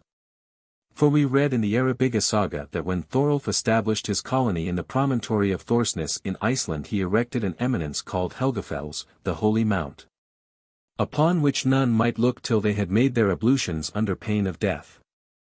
And sometimes by the side of a lake or running stream, for water was held holy by the Druids, and they were even wont to propitiate its deities, by offering it presents. There was a Druidic temple at Toulouse, on the borders of a lake into which the Druids threw large quantities of gold, and in which Capion, a Roman knight, and his followers miserably perished in an attempt to recover it. So, aurum Toulousanum, gold from Toulouse, became a byword among the Romans to express any accident or misfortune. In the islands surrounding Britain and Gaul, especially in the Channel Islands where they are called pukles, these altars are very common. Islands were held sacred for some reason by the ancients. They were often erected within the recesses of the sacred grove beneath the shadow of an oak. This, the fairest and strongest of trees, has been revered as a symbol of God by almost all the nations of heathendom, and by the Jewish patriarchs. It was underneath the oaks of Mamre that Abraham dwelt a long time, and where he erected an altar to God, and where he received the 3 angels. It was underneath an oak that Jacob hid the idols of his children, for oaks were held sacred and inviolable. Judges 2. 5, 6. From the scriptures, too, we learn that it was worshipped by the pagans who corrupted the Hebrews, Hosea 4, v. 13. Ezekiel 6. 13, Isaiah IV 29. Homer mentions people entering into compacts under oaks as places of security. The Grecians had their vocal oaks at Dodona. The Arcadians believed that stirring the waters of a fountain with an oaken bough would bring rain. The Sclavonians worshipped oaks which they enclosed in a consecrated court. The Romans consecrated the oak to Jupiter their supreme god, as they consecrated the myrtle to Venus, the laurel to Apollo, the pine to Cybele, the poplar to Hercules, wheat ears to Ceres, the olive to Minerva, fruits to Pomona. Rose trees to the river nymphs, and hay to poor Vertumnus whose power and merits could obtain him nothing better. The Hindus who had no oaks revered the banyan tree. When an oak died, the Druids stripped off its bark, and shaped it reverently into the form of a pillar, a pyramid, or a cross, and still continued to worship it as an emblem of their god.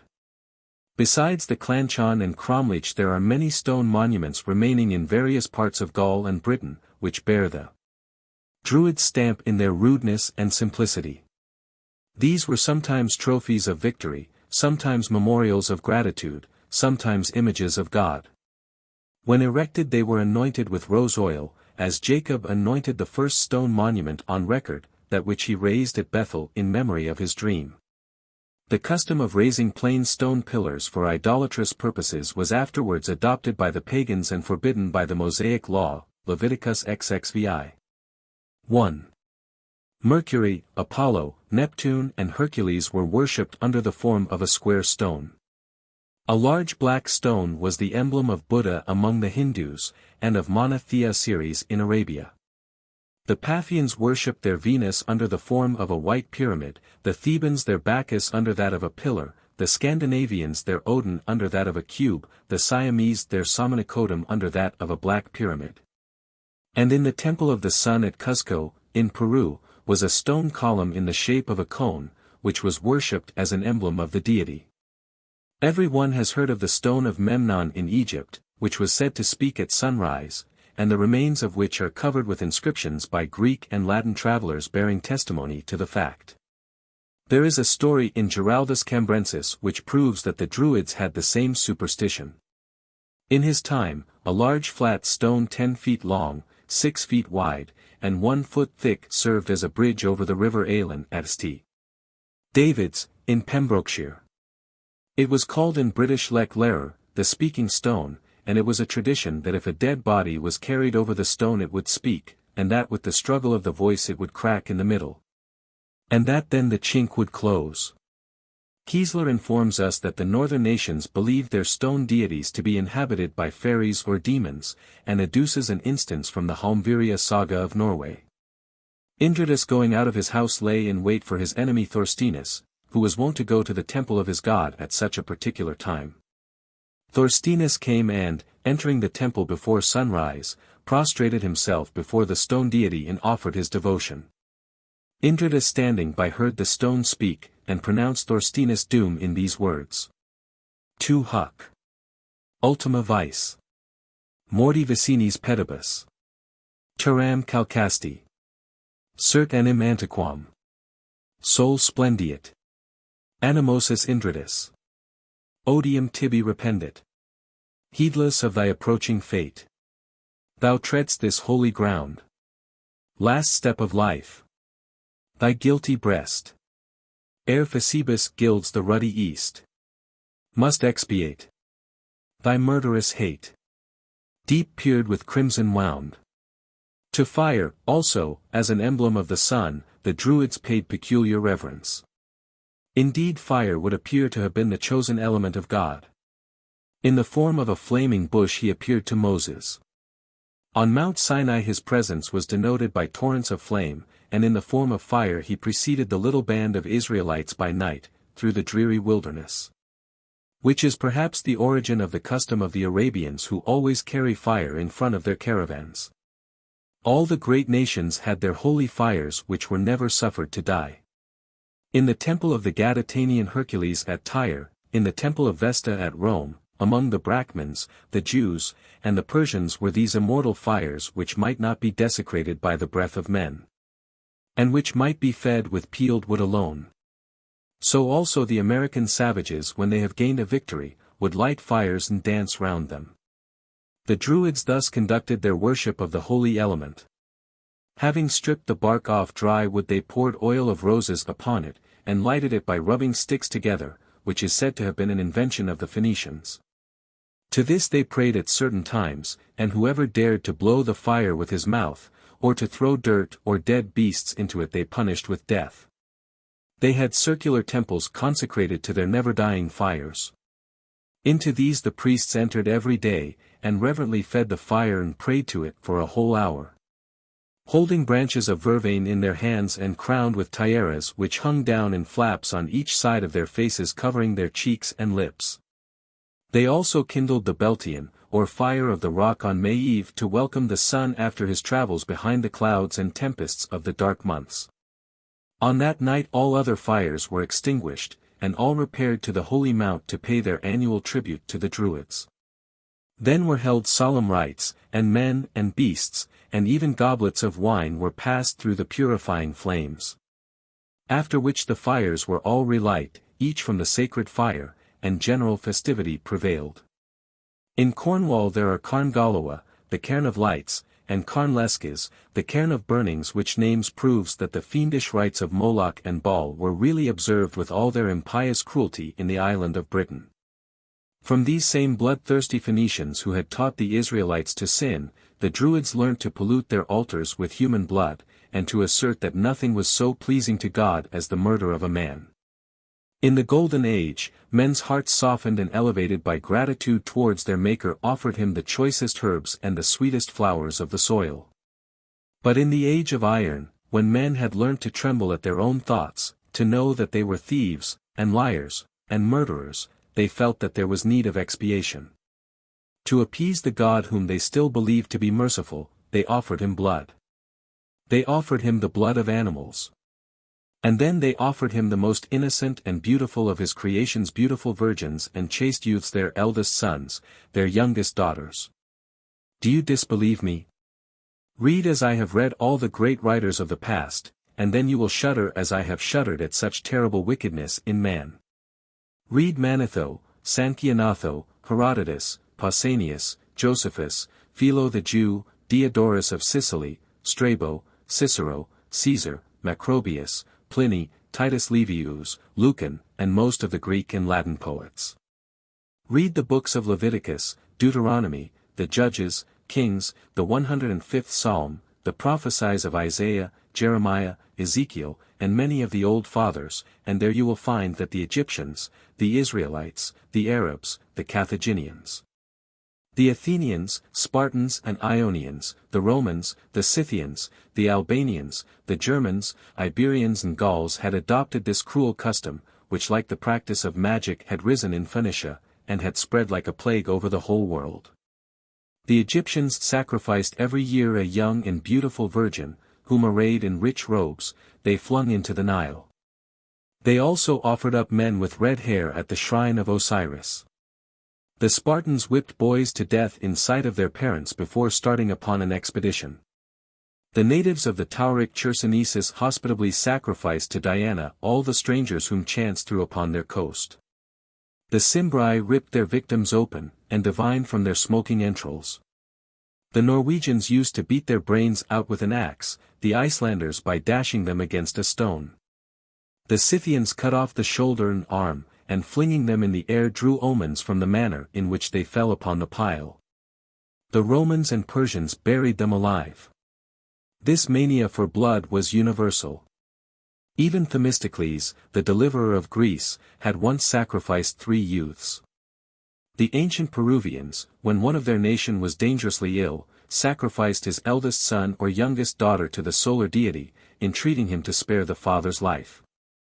And periodically at their religious festivals they murdered children and virgins, drowning them and then sacrificing them. And the ancient Mexicans forced their victims to lie down upon a pyramidical stone, and tearing out their hearts, lifted them smoking towards the sun. I might continue this long and disgusting catalogue of religious crimes, but let us return to the Druids, who at least only sacrificed human beings in some great and peculiar crisis. The word sacrifice means an offering of the cake, and there can be no doubt that those thin broad cakes of the ancient Britons, which, with a libation of flour, milk, eggs, and herbs, or milk, dew and acorns are still superstitiously offered in the north of Britain, formed the usual sacrifice. They also offered the boar, and it is not improbable that the hare, hen and goose which they were forbidden to eat, but which Caesar informs us that they reared causa voluptatis, were used for sacrificial purposes. The human victims were selected from criminals or prisoners of war. In lack of these they were chosen by lot, and it sometimes happened that Curtius-like they offered themselves up for their country. Such a one was led into a sacred forest watered by running streams. In the center, a circular space surrounded by grey and gigantic stones. Then the birds ceased to sing, the wind was hushed. And the trees around extended their spectral arms which were soon to be sprinkled with human blood. Then the victim would sing the song of death.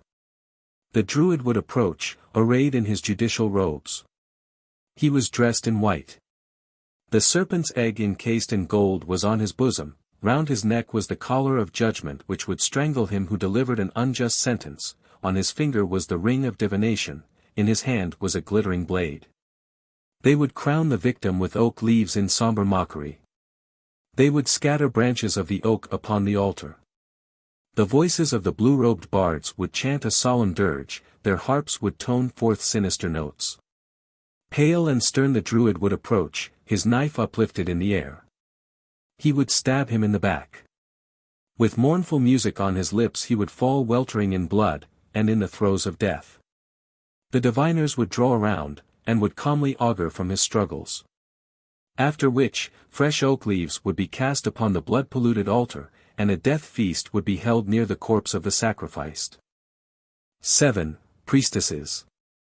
The Druids had many rites of divination, from the entrails of their victims, from the flight of birds, from the waves of the sea, from the bubbling of wells, and from the neighing of white horses. By the number of criminals' causes in the year they formed an estimate of the scarcity or plenty of the year to come. They also used divining rods, which they cut in the shape of twigs from an apple tree which bore fruit, and having distinguished them from each other by certain marks, threw them promiscuously upon a white garment. Then the diviner would take up each billet or stick 3 times, and draw an interpretation from the marks before imprinted on them. The ordering of these divinations were usually placed in the hands of women who formed an order of sibyls among these ancient prophets. It has been the belief of every age that women are more frequently blessed with the gifts of inspiration, and that the mists of the future hang less darkly before their eyes than before those of men. And thus it was that women were admitted to those holy privileges which none others could obtain except with the learning and struggles of a lifetime. Thus it was that even the commonest women was admitted to that shrine from which the boldest warriors were excluded.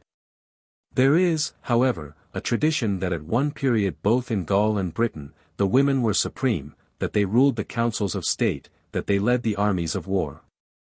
That the Druids by degrees supplanted them, and obtained the power for themselves. But to propitiate these women who had the blood of Albina in their veins, they admitted them into their order, and gave them the title of Druidesses.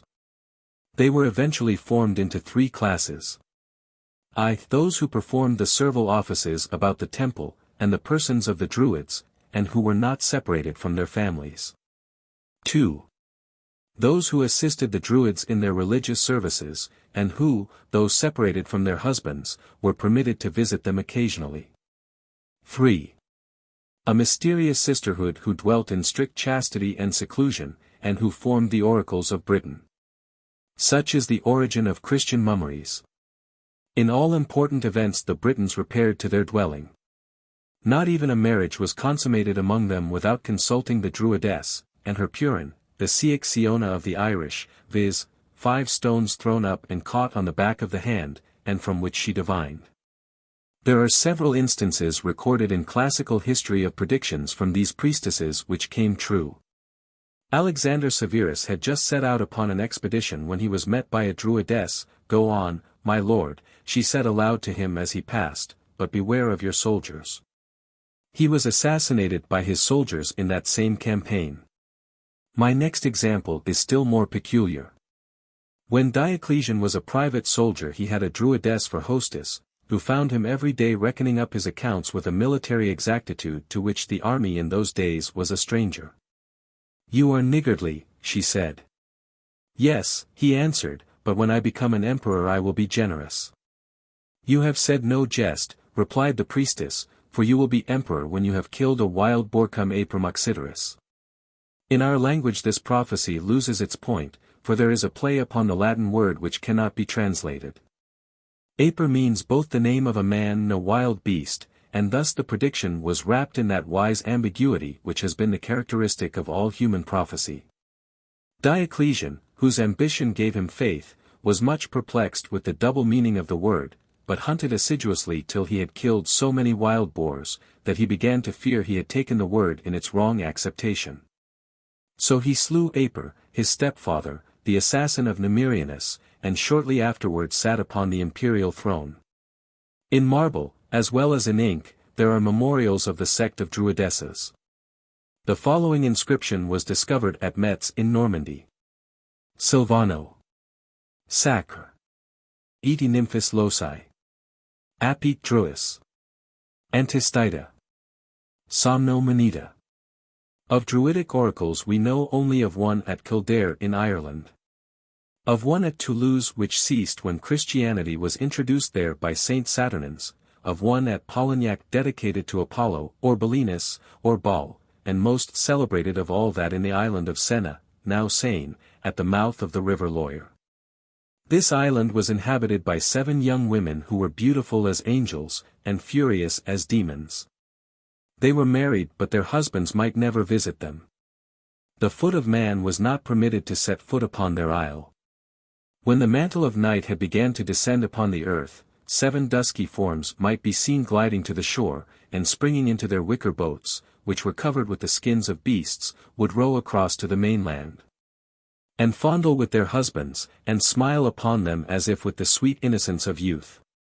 But when the streaks of light began to glimmer in the east, like restless spirits summoned back to their daylight prison, strange fires would gleam from their eyes, and they would tear themselves from their husbands' arms. To them came the sailors who fished and traded on the seas, and entreated them for fair winds. But as they came and as they spoke, they shuddered at the sight of these women whose faces were distorted by inspiration, whose voices seemed to be full of blood. When Christianity began to prevail in the north, it was believed that these women, by culling certain herbs at various periods of the moon, transformed themselves into winged and raging beasts. And attacking such as were baptized and regenerated by the blood of Jesus Christ, killed them without the visible force of arms, opened their bodies, tore out their hearts and devoured them. Then substituting wood or straw for the heart, made the bodies live on as before and return through the clouds to their island home. It is certain that they devoted themselves chiefly to the service of the moon, who was said to exercise a peculiar influence over storms and diseases, the first of which they pretended to predict, the latter to cure. They worshipped her under the name of Ked or Ceridwen, the northern name for the Egyptian Isis. They consecrated a herb to her, called Belanuncia, in the poisonous sap of which they dipped their arrows to render them as deadly as those malignant rays of the moon, which can shed both death and madness upon men. It was one of their rites to procure a virgin and to strip her naked, as an emblem of the moon in an unclouded sky. Then they sought for the wondrous celigo or golden herb. She who pressed it with her foot slept, and heard the language of animals. If she touched it with iron, the sky grew dark and a misfortune fell upon a world. When they had found it, the Virgin traced a circle round it, and covering her hand in a white linen cloth which had never been before used, rooted it out with a point of her little finger, a symbol of the crescent moon. Then they washed it in a running spring, and having gathered green branches plunged into a river and splashed the Virgin, who was thus supposed to resemble the moon clouded with vapors. When they retired, the Virgin walked backwards that the moon might not return upon its path in the plane of the heavens. They had another rite which procured them a name as infamous and as terrible as that of the Sirens of the South, who were really Canaanite priestesses that lured men to their island with melodious strains, and destroyed them as a sacrifice to their gods. They had a covered temple in imitation probably of the two magnificent buildings which the Greek colonists had erected at Massilia. This it was their custom annually to unroof, and to renew the covering before the sun set by their united labors. And if any woman dropped or lost the burden that she was carrying, she was immediately torn to pieces by these savage creatures, who daubed their faces and their white bosoms with their victim's blood, and carried her limbs round the temple with wild and exulting yells. It was this custom which founded the story told at Athens and at Rome, that in an island of the northern seas there were virgins who devoted themselves to the service of Bacchus, and who celebrated orgies similar to those of Samothrace. For in those plays, performed in honor of Dionysus, there was always a representation of a man torn limb from limb. And in the island of Chios, as in Senna, this drama was enacted to the life. Book the Fourth. The Destruction of the Druids. 1. The Destruction of the Druids. On the south coast of Britain the people were thronging by hundreds to the seashore. It was to see a vessel which was sailing past, and which had come from some strange country across the seas. Its prow was adorned with a swan's head and neck made of bronze. Below the prow and projecting a little above the keel was a brazen beak, which was called the rostrum and which had been invented by the Tyrrhenian Pisoius for breaking the sides of the enemy's ships. The stern was elevated and adorned with the figure of a god. There seated, they could distinguish the prominent figure of a man who paddled a huge broad-bladed oar backwards and forwards in the water, and with which he appeared to guide the vessel. There were two masts made of firewood from the forests of Scandinavia, and a triangular sail suspended from each, inflated by the wind. The sides of this vessel presented an extraordinary sight.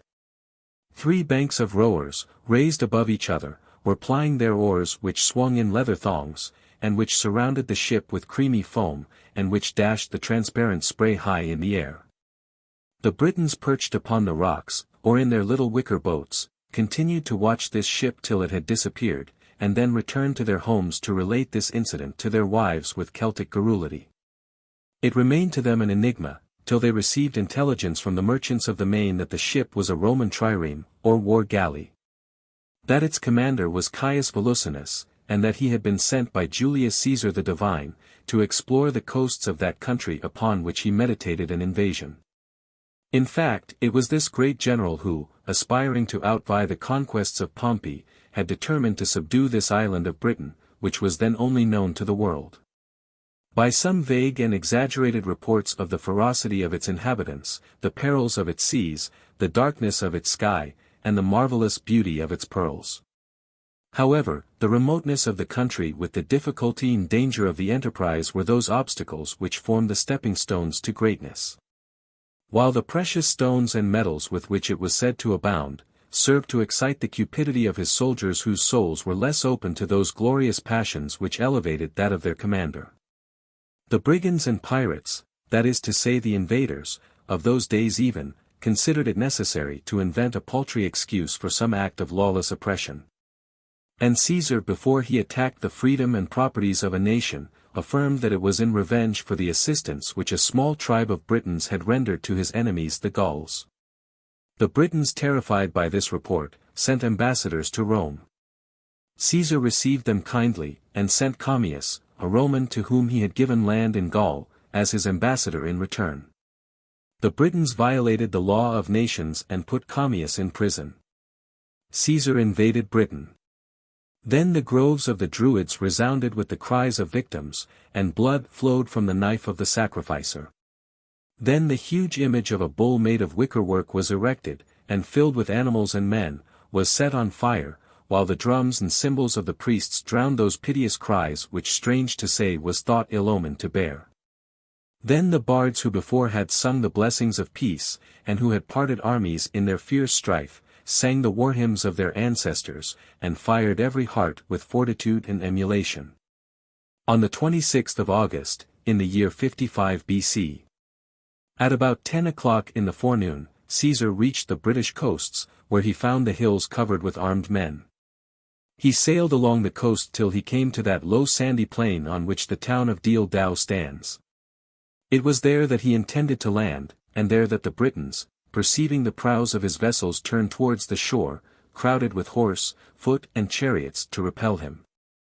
The water was too shallow to admit of the galleys approaching close to land. The Romans had therefore to wade through the sea under a cloud of arrows, and fighting with waves as well as with men. Thus they were thrown into disorder, and the waters were reddened with their blood. But Caesar had commanded the rowing boats to approach, in which were erected slings with divers instruments of war, and which darted over the water like sharks springing to their prey. The Britons had begun to yield, but were rallying their courage as they saw that the Romans were fearing those waves which bore past on their dark bosoms the corpses of their comrades. When the standard-bearer of the 10th Legion invoked the gods and cried, "Follow me, if you do not wish me to lose my standard among the foe, but if I lose my life, I shall have done my duty to Rome, and to my general." The brave man sprang into the sea, with the brazen eagle held aloft, and his bright sword flashing in his hand. The whole legion followed him, and after a long contest obtained a victory which had the Romans possessed cavalry to pursue their routed enemy, would have been as sanguinary as it was glorious and decisive. From that epoch indeed, Britain may be considered as a Roman state, and its after history as merely the history of its insurrections. Under Julius Caesar, the rebellion of Cassibelanus compelled him to make a second expedition against Britain. Augustus threatened to invade their island if the Britons continued to refuse to pay taxes. Intimidated by his menaces, they sent ambassadors to Rome who implored the pardon of the emperor, and brought him large gifts, and swore fealty to him in the temple of Mars. The Britons broke their oath under the reign of Caligula, who made grand preparations for an invasion of the island, but who preferred leading his army against the ocean which he had conquered in this manner. Having drawn up all his men in battle array upon the seashore, he caused the ballistas, or slings, and other instruments of war to be ranged before them. He then sailed in a war galley some little distance into the sea, returned, ordered his trumpeters to sound the charge, and the soldiers to fill their helmets with the shells from the beach, which he stored as the trophies of a conquered enemy in the capital. Having commended the courage of his soldiers and rewarded them profusely, he erected a tower upon the spot as if to prevent the nation from forgetting that Caesar was a madman. This display of imbecility naturally strengthened the Britons in their resolution to pay no taxes, and to reassert their freedom. When Claudius Caesar came to the throne, he determined, partly on the advice of Barricus, a British outlaw, to invade this rebellious state. Aulus Plautius was placed at the head of a large army, and after several fierce engagements returned to Rome where he was rewarded with an ovation. Ostorius was sent to Britain in the same reign to quell an insurrection, and also returned successful, bringing with him Caractacus, its leader, as prisoner. In the reign of the bloodthirsty Nero, Suetonius was appointed governor of Britain. For 2 whole years he made war upon the refractory Britons with great success, subduing fresh tribes and establishing garrisons. But he had long perceived that there was an influence working against him, which was all the more powerful because it was concealed. It was that of the Druids, who still possessed an extraordinary sway over the minds of British warriors, and who animated them with promises of paradise to the defense of their country and their homes. He discovered that the chief stronghold of the craft was the island of Mona, now Anglesey. It was to Mona that the British chieftains resorted as an oracle, to learn their destinies and to receive the encouragements of those whom they revered. It was to Mona that the wounded were borne, and were placed under the gentle care of those physicians who knew the secret properties of all herbs and flowers. It was to Mona that the Derwydd, weary with warfare, had withdrawn, and for which they had deserted their magnificent seat at Abury, and their circular temple in Salisbury Plain. This island is reported to have been one of the fortunate islands sung of by the Grecian poets, as the Elysian fields. It was watered by clear streams, it was clothed with fair meadows like a soft green mantle. It was full of oaken groves sacred to the gods, from which it was called Ynys Dul, the dark and shadowy island. It was in the year AD 61, that Suetonius resolved to invade this delicious retreat, and to carry the sword into the palace of the Archdruid, into the seminary of the Bardic Muse. He forded the narrow channel which divides the isle from the mainland with his cavalry, while his infantry crossed over in flat-bottomed boats, called scaphi. And by which we learn that they landed near Lambden, where there is a place called Pant-yr Isgraphi to this day. As the Romans landed, they were petrified by the horrible sight which awaited them. It was night, and the British army, dusky and grim, stood arrayed against them. Women clad in dark and mournful garments, and carrying torches in their hands like the furies of hell, were running up and down the ranks uttering loud wailing cries, while the Druids kneeling before them with hands raised to heaven, made the air resound with frightful imprecations.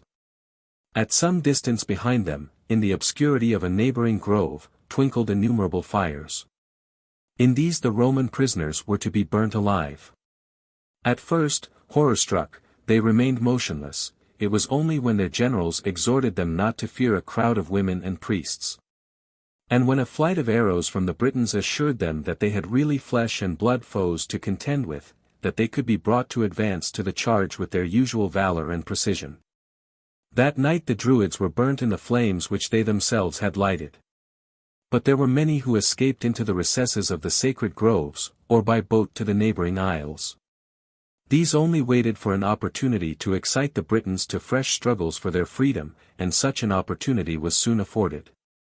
Prasutagus, king of the Iceni, having died, left the half of his property to Caesar and half to his daughters.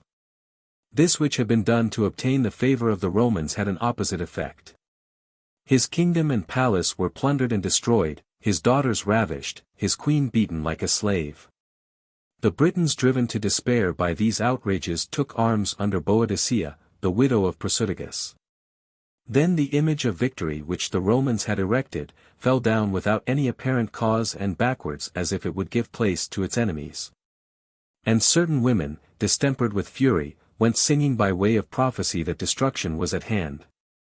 And strange sounds were heard in the council house of the Romans, and their theatre echoed with hideous howlings, and a bleeding sword was seen in the sky, and a spectre in the arm of the sea, and the ocean was reddened as if with blood.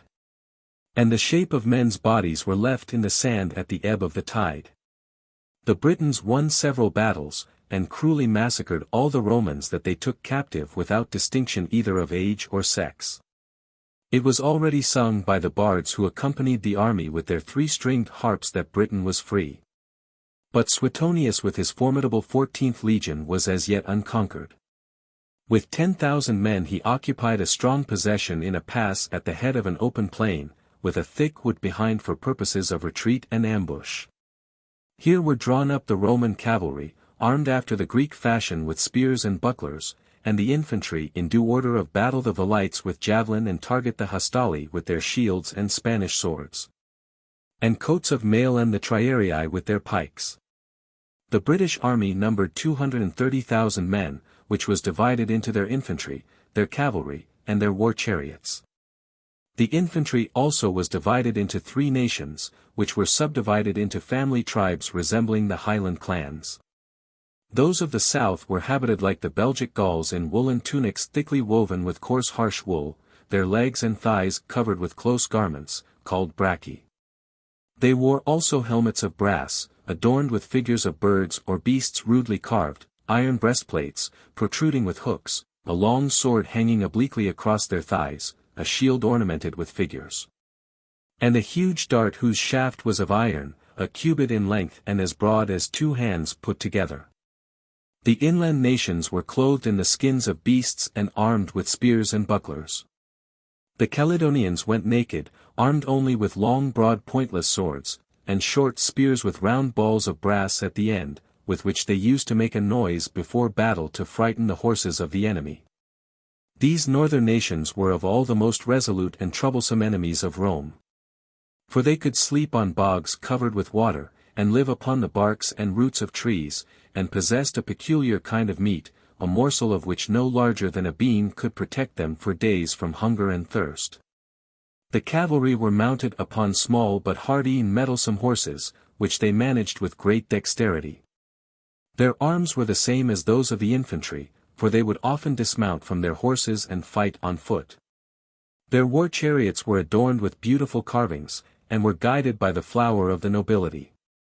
They were furnished with enormous hooks and scythes, which spread death around as they were driven at terrific speed through the ranks of the foe.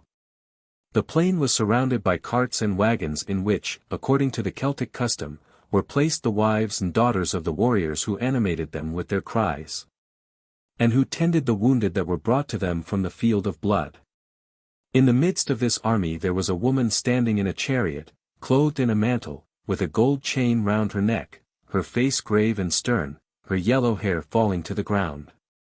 It was Queen Boadicea, who with her 2 daughters by her side, had come to die or to be revenged. With a royal dignity sublime in its shamelessness she showed them her body covered with sore and ignoble stripes. With a trembling hand she pointed to her 2 daughters disgraced and defiled, with a loud and fierce voice she reminded them of their victories, and prayed to God to complete their work of vengeance. Ye Britons, she cried, are wont to fight under the conduct of a woman, but now I ask ye not to follow me because I am descended from illustrious ancestors, nor because my kingdom has been stolen from me. I ask ye to avenge me as a simple woman who has been whipped with rods, and whose daughters have been ravished before her eyes. These Romans are insatiable, they respect neither the age of our fathers, nor the virginity of our daughters. They tax our bodies, they tax our very corpses. And what are they? They are not men. They bathe in tepid water, live on dressed meats, drink undiluted wine, anoint themselves with spikenard and repose luxuriously. They are far inferior to us. Dread them not. They must have shade and shelter, pounded corn, wine and oil, or they perish. While to us every herb and root is food, every juice is oil, every stream wine, every tree a house. Come then, remember your past victories, remember the causes of this war, and you will understand that the day is come when you must either conquer or die. Such at least shall be a woman's lot, let those live who desire to remain slaves. So saying, she loosed a hair as an omen of victory from her bosom, and the Britons with wild shouts advanced upon their foe. Suetonius cheered his veterans with a few emphatic words, and showed them with contempt the wild and disorderly multitude which poured confusedly towards them. He bid the trumpets sound and the troops advance. Then arose a terrible struggle, a nation fighting for its freedom, an army fighting for its fame. Alas! That sea of blood, that dreadful apparition, those figures in the sand were omens of Britain's downfall. 4,000 of its proudest warriors were slain, their wives and daughters were butchered, and Boadicea, overcome with sorrow and disgrace, destroyed herself with poison. Thus ends the reign of the Druids, the priest-kings of the north. Thus they were stripped of their crowns, and their scepters, and their regal robes, and compelled to fly to the islands of the Irish Channel and the German Sea, where they dwelt in hollow oaks and in little round stone houses, many of which still remain and are held in reverence by the simple islanders. In Gaul the work of destruction had been completed even prior to the time of Suetonius. This beautiful religion had been proscribed by Tiberius ostensibly because it permitted human sacrifices, really because it possessed a dangerous power. This prohibition had been afterwards enforced by Claudius, and the Druids were massacred by the Romans wherever they were to be found. The priestesses of Senna were burnt by one of the ancient dukes of Brittany. Yet it is difficult to uproot an ancient religion by imperial edicts. The minds of men, though prone to novelty, will frequently return fondly to their first faiths, as the hearts of maidens creep back to former and almost forgotten loves. In the 5th century, Druidism sprang back to life under the mighty Merlin, whose prophecies became so famous throughout Gaul and Britain, and who forms so conspicuous a character in the Arthurian romances. But these wee drops of the elixir vitae, which could only animate the corpse for a brief space, which but gave vigor to the frame, and light to the eyes, as a lamp apparently extinguished will burst into flame ere it dies out forever. We find many decrees of Roman emperors, and canons of Christian councils in the 6th, 7th and 8th centuries against Druidism, and in the day of King Canute, the Dane, a law was made against the worship of the sun and moon, mountains, lakes, trees and rivers. It is possible to discover many vestiges of the Druids and their religion in our times, and many peculiar analogies between their superstitions and those of other nations and of other priests. Having related how this order of priests emanated from the patriarchs, how they received their idolatrous and ceremonial usages from the Phoenicians, how they obtained a supreme power in those two countries which ere now have struggled for the possession of the world, how they were attacked and annihilated by the Roman soldiers, I shall leap over a chasm of centuries, and trace their faint footsteps in our homes, in our churches and in our household words. Book the 5th. Vestiges of Druidism. 1. In the Ceremonies of the Church of Rome. There is no religion so pure and simple, and yet so mystic and divine as the religion of the Christians. What need is there of arguments to prove that it is derived from heaven, for what mortal mind could have conceived so grand and touching a principle as that of a God who filled with love and pity could descend from his throne of bliss and honor to save from destruction this one poor star, this one faint mote in the vastness of his firmament?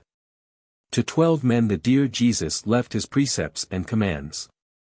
From the children of these men and of their disciples sprang a noble flock who, like their great master, suffered harsh words and cruel torments, and death itself in a holy cause. When God rewarded them by shedding peace upon the church from without, dissensions from within played Satan's work with her chastity and her love. Swords were then drawn for the first time by Christians against each other, swords which never thence till now have been for a moment sheathed. The Christian religion is divided into 3 established churches, the Church of Rome, the Church of Greece, and the Church of England. Besides these, there are sects whose origins have been abuse upon the one hand, and ambition upon the other hand, and whose very titles it would occupy pages to enumerate. Between the vulgar members of these 3 churches burns a heathenish and diabolical hatred. Its root is jealousy. Each church affects to be the only ladder to heaven, and damns all such souls as refuse to ascend by them. They are barbarians and place themselves in the same scale with the tribe of the Cherokee Indians, who firmly believe that the Black Hawks will not be admitted to the pleasures of the happy hunting grounds because they are not Cherokees. Between the doctrines and ceremonies of the Greek and Romish churches, there are but a few delicate and unimportant distinctions. Yet the Patriarch of the Church, every Holy Thursday, solemnly excommunicates the Pope and all his followers. The Church of England, and the Church of Rome worship the same Christ. Between these 2 churches, as between 2 armies, is waged a scandalous, vituperative war, and each fresh convert is a battle won. The Romish Church was sullied by many abuses, which authorized a schism and a separation among its members. Since many of those plague spots still remain, it is right that this separation should continue. But a dark and dangerous heresy has long been creeping silently into the heart of our religion, and converting its ministers into false vipers who, warmed and cherished by the bosom of this gentle church, use their increasing strength in darting black poison through all her veins. They wish to transmit to our church those papist emblems and imagery, those ceremonies and customs which are harmless in themselves, but which by nourishing superstition elevate the dangerous power of the priests. We can at present be proud of our priesthood. They constitute a body of pious, honorable, hard-working men. It is because they can exercise no undue power. Give them supreme power, and they will be Neros who will fasten us with iron chains, and murder us if we disobey them. The priesthood of the Druids stands almost alone in the history of the past. It was directed by men, with minds elevated by philosophy and learned in the human heart. But read the religious history of other nations, and you will discover how frightfully the power of the priests has been abused. The priests invented 1,000 gods, the priests told 1,000 lies, the priests instituted 1,000 absurd and horrible customs. Who first taught nations to be idolaters, to be murderers, but the priests? Who instituted the festival of the Juggernaut, the Inquisition, the massacre of Saint Bartholomew, but the priests? Calvin, a priest of the Reformation, ordered his victims to be burnt with green wood, a truly Christian refinement of cruelty. Aaron, a priest, manufactured a golden calf and taught the Jews to insult their God. And it was Caiaphas, a high priest, who committed that murder of which the more virtuous heathen Pilate washed his hands. Look everywhere, and you will see the priests reeking with gore. They have converted popular and happy nations into deserts, and have made our beautiful world into a slaughterhouse drenched with blood and tears. Englishmen. They are planting images, they are performing ceremonies in your houses of worship which you find it impossible to understand. They are hidden from your eyes by a dark veil, it is the veil of a pagan goddess, it is the veil of Isis. I would not raise this veil, and disclose the heathen origin of emblems and ceremonies which so many sanctify and revere, were it not to answer some good purpose. I write then in the hope that the Church may be preserved in its simplicity and its priesthood in that honor and integrity which now, as a body, they possess to an extent unequaled in any instance that the priest history of the past or the present can afford. It is indeed seldom that an English clergyman becomes a wolf clothed in lambskin, and preys upon his flock under words and looks of religion.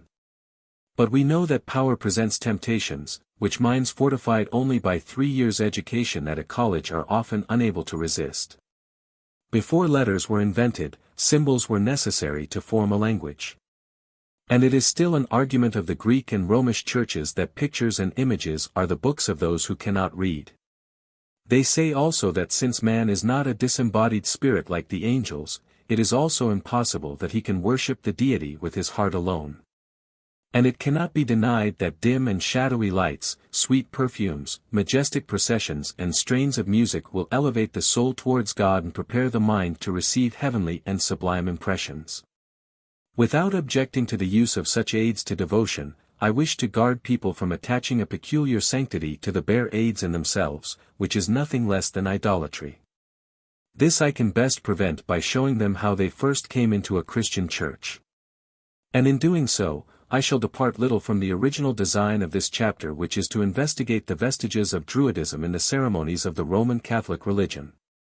Not only the ceremonies, but also the officers and many of the doctrines of the Church of Rome may be traced to heathen sources. The Pope of Rome exactly resembles the secular high priest of ancient Rome, and in Latin his title is the same Pontifex Maximus.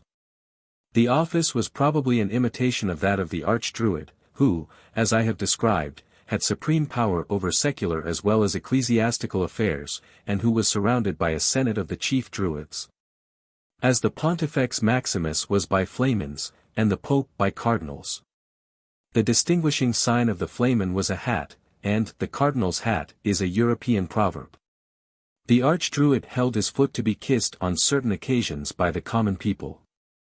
Julius Caesar, who had observed this custom, on being made Pontifex Maximus, compelled Pompey to do the same. In this he was followed by Caligula and Heliogabalus, whom the Pope also has wisely imitated.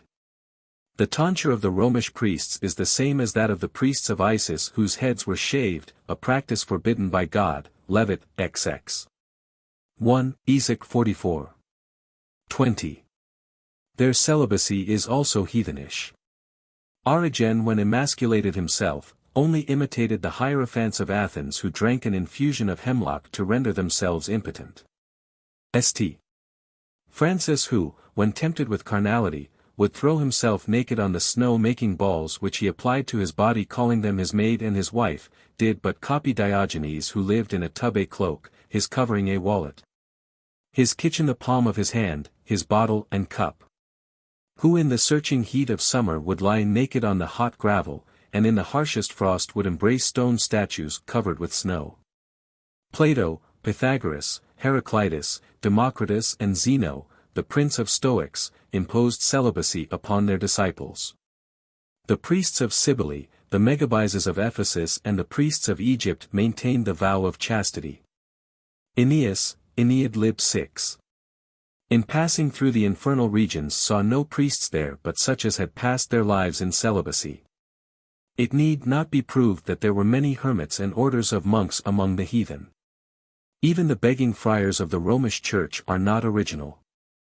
There was a tribe of lazy mendicant priests among the heathens, against whom Cicero wrote in his Book of Laws, who used to travel from house to house with sacks on their backs, and which were gradually filled with eatables by the superstition of their hosts. Pythagoras established an order of nuns over whom he placed his daughter. The Roman Vestals were nuns who took a vow of chastity, and who, like Christian nuns that we have heard of, were punished with death if they disgraced it. There was a sisterhood of Druidesses at Kildare in Ireland, whose office it was, like the Roman Vestals, to preserve a holy fire ever burning. They devoted themselves to the service of Brigid, the goddess of poetry, of physics, and of smiths, and who is spoken of in the old Irish misses as the presiding care. When Druidism was abolished, these priestesses became Christian nuns, and Brigid became Saint Bridget, the tutelary saint of Ireland. The fire was still preserved in honor of this Christian saint, and though extinguished once by the Archbishop of London, was relight and only finally extinguished at the suppression of the monasteries in the reign of King Henry VIII. The dress and ornaments of the Romish priest are borrowed from the heathens. The Phoenician priests wore surplices. Lambskin was worn by the Persian priests. The pelt, which the canons wear with the fur outward, is a memorial of the custom of the early heathens, who having killed the beasts for sacrifice, flayed them and taking the skins put them over their head with the fur outwards. On the sakos, or episcopal garment of the Russian bishops are suspended small silver bells, which were also worn on the robes of the priests of Persia and of the high priest of the Jews. The crosier, or pastoral staff of the Pope was also used by the Druids, and answers to the liturus of the Roman augurs and the hieralpha of the Hindus. The Archdruid wore bands precisely resembling those which the Romish and English clergy wear now, and which a short time ago the students of our universities were compelled to wear in their public examinations. Votive offerings and pilgrimages are known by all to be of pagan extraction. The fasts, penances and self-tortures of the Romish priests find a parallel among the yogis or gymnosophists of India, who wandered about the world naked as they had been born.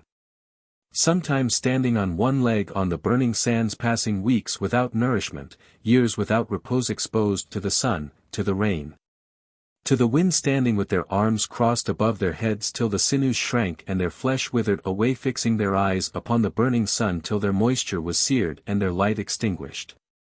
When a Brahmin became a grandfather, he gave up the management of his affairs to his son, and quitted the city for the desert, the company of men for eternal solitude. He dressed in the bark of trees. He was not permitted to wear linen nor to cut his nails. He bathed 9 times a day, he read and meditated ever on the holy Vedas. At night alone he slept, and then on the bare ground. In the summer months he sat in the full blaze of the sun, surrounded by 4 fires. In the 4 months of rain, he dwelt in a stage raised above the water by 4 poles but unroofed. During the 4 winter months he sat all night in the cold water, and always performing the fast of Chandarayan. Soon his spirits would sink, and tired of life he was allowed to commit suicide, which was considered the sure passport to heaven. Some burned themselves, some drowned themselves, some flung themselves from precipices, and some walked till they dropped down dead. The fast of Chandarayan consisted in eating 1 mouthful a day, and increasing a mouthful every day for a month, and then decreasing a mouthful every day for the same length of time. A tribe of the Egyptian priests fasted perpetually, abstaining from eggs which they considered liquid meat, and from milk which they esteemed a kind of blood. The members of the Greek Church are more scrupulous than those of Rome, for they will not eat eggs or fish when fasting. The religious rites of the Romish Church are closely assimilated to those of the heathens. In the Dibaridane or offering of fire, the officiating Brahmin always rang a small bell. Also the women of the idol, the dancing girls of the Indian pagodas, had golden bells attached to their feet. The wax tapers which are constantly kept burning in Roman Catholic churches remind us of the practice of most of the ancient nations who preserved fires continually burning in their temples, for instance in the pagodas of the Brahmins. In the sanctuaries of Jupiter Ammon, in the Druidic temple at Kildare, in the Capitol at Rome, and in the temple of the Gadatanian Hercules at Tyre. The Egyptians used lamps in the celebration of their religious services. They had one festival which they called the Feast of Lamps, which they used to celebrate by sailing down the Nile to the temple of Isis at Sais by torchlight. Those who were unable to attend, lighted the lamps, which were small cups filled with salt and oil, and a lighted wick floated within. It is curious that this pagan observance should be still preserved by the Papists. A few years ago I was in the house of a Roman Catholic at Vesper time. "I cannot attend Vespers today," he said, "so I do this." And he fetched a glass saucer which was filled with oil, and lighted a wick which was floating in the midst. After some few minutes the light died out. "Now," said he, "Vespers are over." The Persians used a kind of holy water which was named Zor. But it is needless to produce such instances. Water, as a principle of generation, and as one of the four elements, was revered by all heathendom. The very aspersoir or sacred water pot which the ancient Romans used for their temple, may be found among the implements of their successors. Their turnings and genuflections are copied from the diesels of the Druids. The Druidic religious dances which were performed in a circle, in imitation of the revolution of the heavenly bodies, are preserved to posterity by the cardinals who advanced to the Pope in a circle, by the Turkish dervishes, and by the French and English peasantry in various rural dances. The heathens were not without their liturgies. The Persians used a long form of prayer for the ceremony of marriage, and the use of the ring on the third finger of the left hand was known to the ancients, as Tertullian himself admits. In the Greek Church of Russia the couple are crowned with garlands which are removed on the 8th day. This, an ancient Roman observance, is not a traditional superstition of the Russians, but a ceremony authorized by their religion, and a service in their liturgy. The veil which our brides wear is also a remnant of ancient Rome. Dudum sedet illa parato. Flamielo, Juv, Saturday. X. As is also the superstition among Papists that it is unlucky to marry in the month of May. Ovid records it in a distich. Nec vidui toides idem nec virginis apta. Tempora. Quae nupsit non diuturna fut. Hac quoque de causat site proverbia tangent. Mens malus mio nubera vulgus 8. Our funeral practice of throwing 3 handfuls of earth on the coffin, and saying, "Earth to earth, ashes to ashes, dust to dust," was in use among the ancient Egyptians, and our mutes resemble the hired mourners of all the ancient nations. The Vedas are full of exorcisms against those evil spirits which, as the Hindus supposed, crowded about the sacrifice and impeded the religious rites. There are forms of exorcism used by Romish priests, and in the first liturgy of Edward VI, there was a form of exorcism in the baptismal service which since has been erased. The Romans used to consecrate their temples, when first built, with prayers and sacrifices, and sprinklings of holy water. The Mass is acknowledged by the Catholic priests to be a sacrificial service, and the host made of wheat flour is an exact imitation of the consecrated cakes which were used by the heathens. The ancient Persians carried their infants to the temple a few days after they were born, and presented them to the priest who stood before the holy fire in the presence of the burning sun. He took the child and plunged it into a vase full of water for the purification of its soul. After which it was anointed, received the sign of the cross, and was fed with milk and honey. Such is the origin of infant baptism, of the font, and of the ceremony of signing the forehead with the figure of the cross, none of which are derived from God or from his holy scriptures.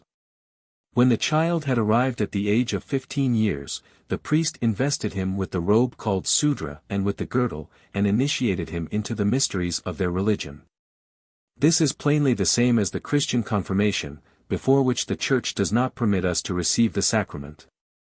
We first hear of the sacramental offering of bread and wine as used by Melchizedek. I have described it among the ceremonies of Druidism. Among the Hebrews it was called cum, whence our word, communion. I have now to consider the great symbol of the Christian religion, the cross. Were it regarded as a mere emblem of our Lord's suffering, I should be silent upon the matter. But since it is an object of actual idolatry in the Roman Catholic Church, and threatens to become the same in our own, I must endeavor to correct the abuse by exposing its pagan origin. This cross which the Roman Catholics worship on Good Friday by taking off their shoes and approaching it on their knees, and reverently kissing it, was once as common a symbol among pagans as the circle, the serpent or the bull. In Ezekiel 9:4-6, we read that God directed the 6 destroyers to kill all whom they found in the city of Jerusalem, except those on whose forehead the Taw was inscribed. This letter Taw is the last in the Hebrew alphabet, and according to its ancient method of writing, exactly resembles a cross, as St. Jerome remarked 1,400 years ago. The crux ansata of the Egyptians, according to Rufinus and Sozomen, was hieroglyphic, and imparted the time that was to come. There was a phallic emblem in Egypt. Thereby also the Syrians and Phoenicians represented the planet Venus. On some of the early coins of the latter nation, we find the cross attached to a chaplet of beads placed in a circle so as to form a rosary, such as the Lamas of Thibet and China, the Hindus and the Roman Catholics now tell over as they pray. On a Phoenician medal discovered by Dr. Clark in the ruins of Citium, are inscribed the cross, the rosary, and the lamb. Were the monograms of Osiris, Venus and Jupiter Ammon. Of the Scandinavian Tutates or Tuisko. The Vaishnavas of India mark one of their idols with crosses, thus and with triangles. On the Egyptian monuments in the British Museum may be seen the mystic cross in great numbers of places, and upon the breast of one of the mummies in the Museum of the London University is a cross exactly in this shape. The 2 principal pagodas of India, those of Benares and Mathura, are built in the form of a cross. The Mexican temples are built in the form of a cross and face the 4 cardinal points. Crosses have been discovered on the Scandinavian mark stones in the Scottish Isles, and there are many ancient monuments in Great Britain which, but for the cross engraved upon them, would be considered Druidical. That the Druids, like the Aborigines of America and the ancient conjurers of Lapland, revered the form of the cross can hardly be doubted. Scidius de Morgerm informs us that it was their custom to seek studiously for an oak tree large and handsome, growing up with 2 principal arms in the form of a cross beside the main stem. If the 2 horizontal arms were not sufficiently adapted to the figure, they fastened a cross beams to it. Then they consecrated it by cutting upon the right branch in fair characters the word Hesus, upon the middle stem, the word Tyrannis, upon the left branch Belinus, and over them the word Thaw. The tree so inscribed, they would make their Qibla like the Jewish Jerusalem, the Turks' Mecca, and the Christians' altar to which they would direct their faces when they prayed. I can best explain the adoration of this symbol by deriving it from that constellation the Southern Cross, which appears only in tropical skies and which perhaps the heathens, attracted by its beauty, learned to worship. As they worshipped the sun for its god-like grandeur, and the moon for its beneficent light. The idolatry of the Roman Catholics is not confined to emblems. They have deified martyrs and other holy men, and render them a worship that is only due to God.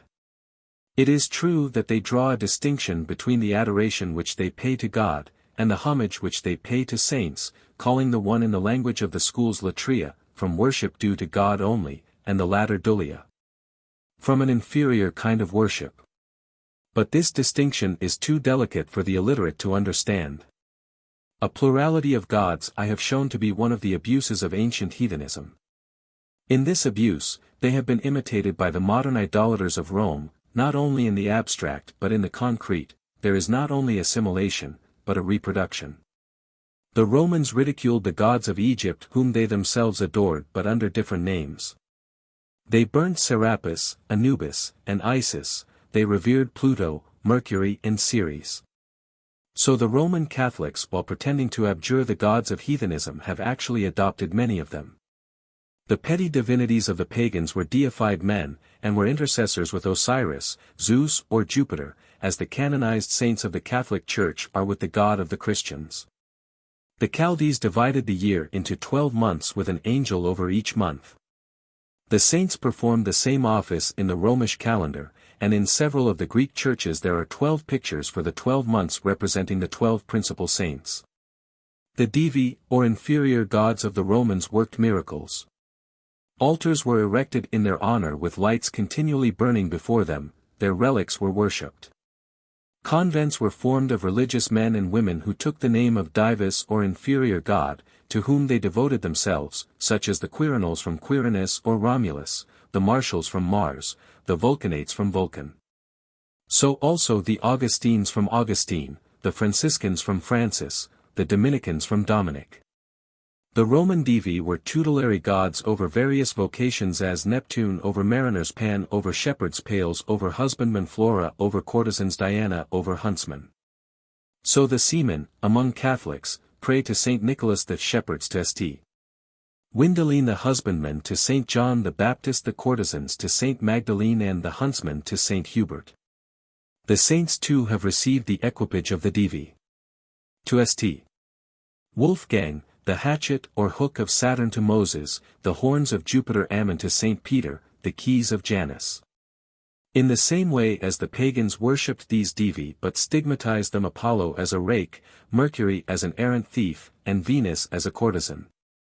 There are things recorded by pious Catholics themselves of those popes which are infallible, and of saints which are said to be in heaven, quite as little to their credit. Minucius Felix jeers the pagans for the vile drudgery they have put upon their gods. Sometimes, says he, Hercules is set to empty dung, Apollo turns cowherd to Amadis. Neptune hires himself to Laomedon as bricklayer to build up the walls of Troy, and is cheated out of his wages. So among the glorious miracles of the Holy Virgin, we find that she descends from heaven to bleed a young man in the arm. To take the place of a naughty abbess who has eloped with a monk, to mend the gown of St. Thomas of Canterbury who had torn it on a nail, and to wipe the sweat off the faces of the monks of Chevreau whilst they were at work. But as I have said before, there has been something more than imitation. There has been adoption. The Roman Catholics have canonized several of the pagan gods.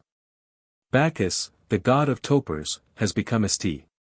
Bacchus, a worshipful saint of the perennial calendar, and Brighitt, the goddess of the Druids, Saint Bridget, a patron saint of Ireland. The most distinguishing feature of the Roman Catholic religion is the idolatrous worship of the Virgin Mary.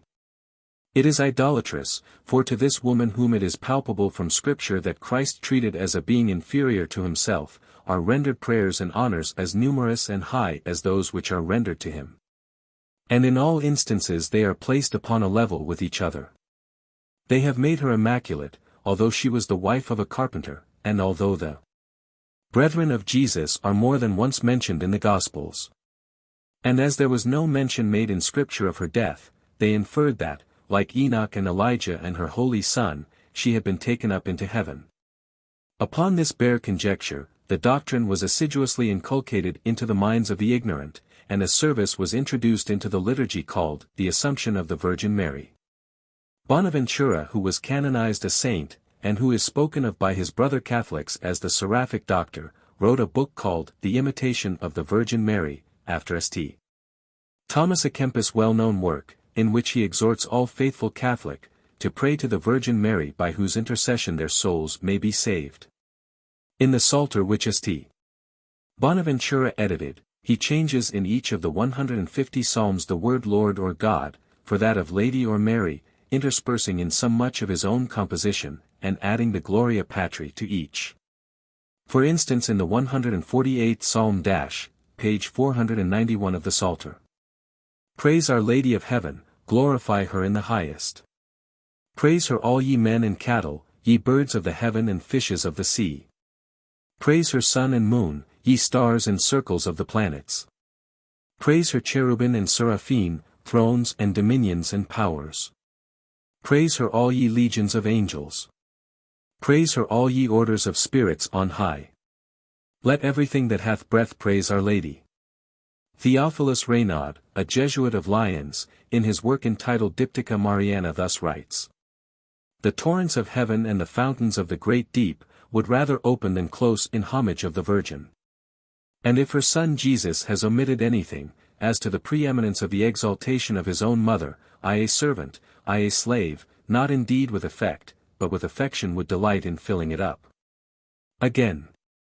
In like manner are her feet to be blessed with which she carried the Lord, the womb in which she carried him, the heart whence she courageously believed in him and fervently loved him, the breasts with which she gave him suck. The hands with which she nourished him, the mouth and tongue with which she gave to him the happy kisses of our redemption, the nostrils with which she smelled the sweet-smelling fragrance of his humanity.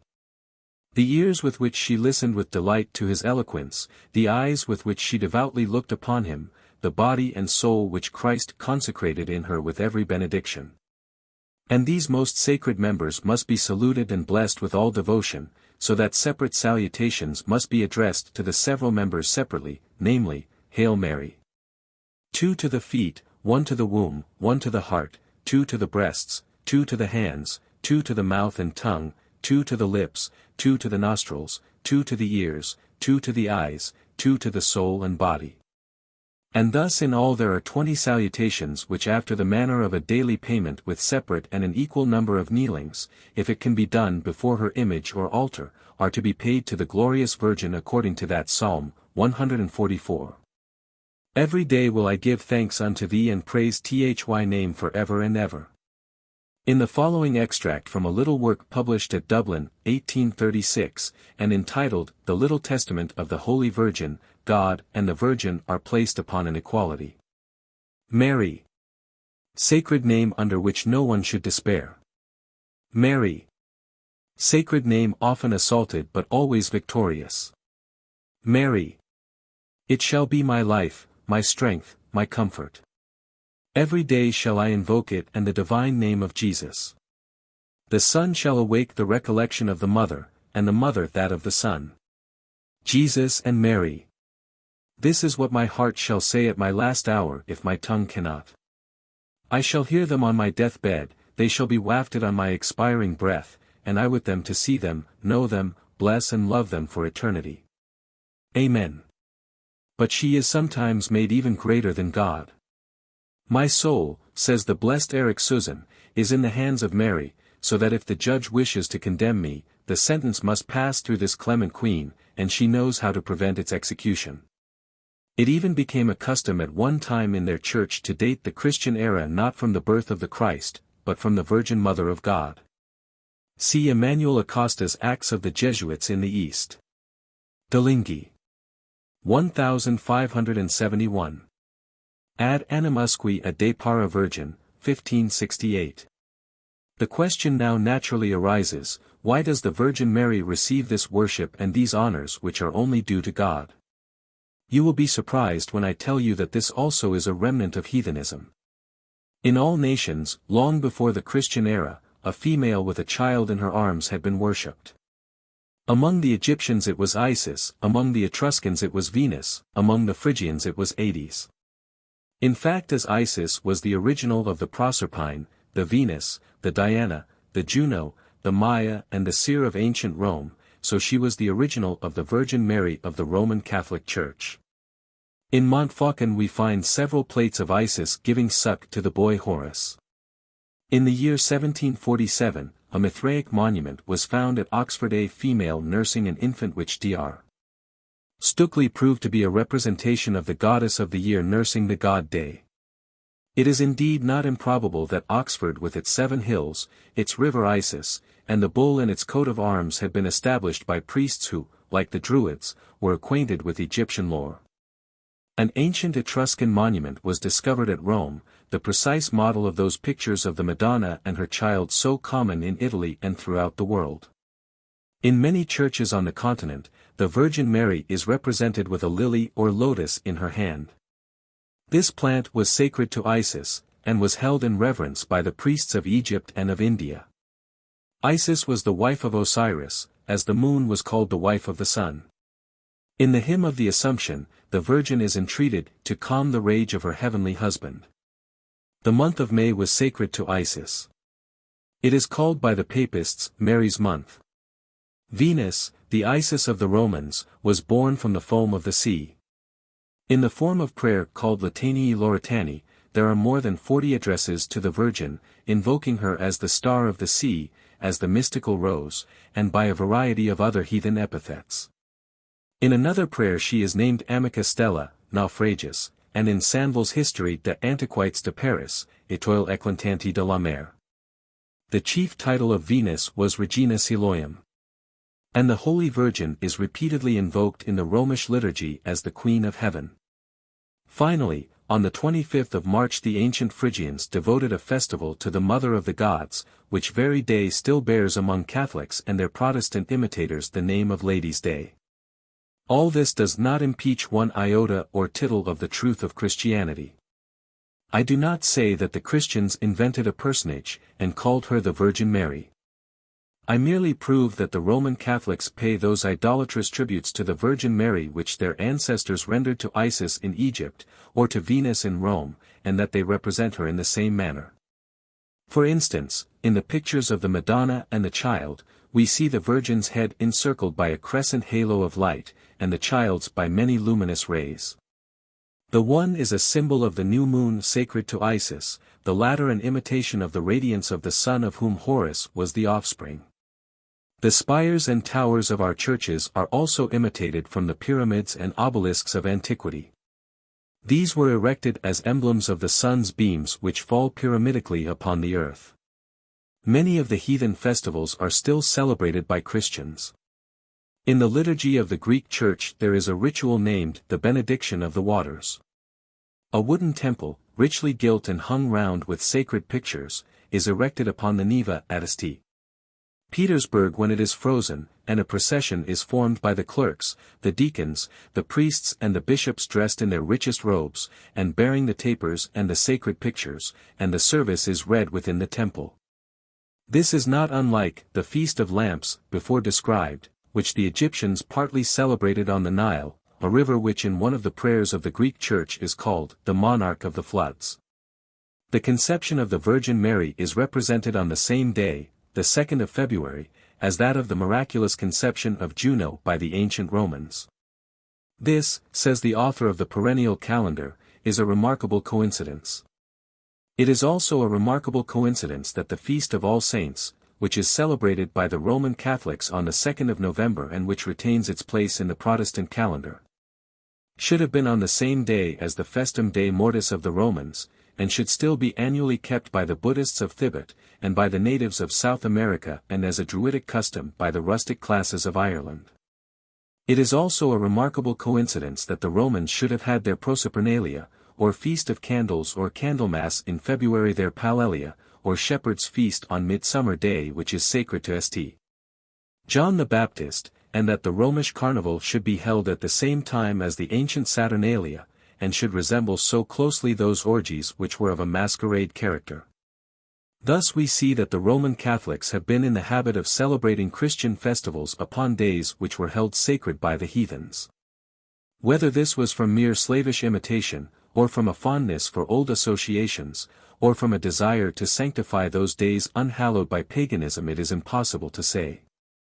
One of the most extraordinary examples of this custom is to be found in our grand festival of Christmas. All will allow, I think, that there is no evidence to prove that the 25th of December was the actual day upon which Christ was born.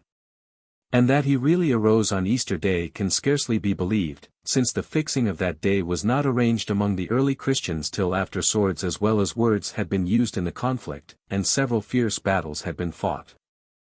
I hope that I shall not weaken the genial feelings with which Christmas Day, that holiday of the year, is greeted by the nation if I expose the real origin of the festival. But that I feel sure is impossible. It would need something more than a few facts from old books to blot out all those happy associations which crowd around that glorious festival, which though it may be celebrated on the wrong day is kept in the right manner. I may, however, show those Christians who worship the letter and not the spirit, who attach more sanctity to the day than to the festival, who set their children over grave books and who forbid them to laugh on that day when there is a smile even on the poor man's lips. I may show those word-mongers, those silly Puritans, those harsh blunderers in religion what honor they have paid to heathenism all their lives.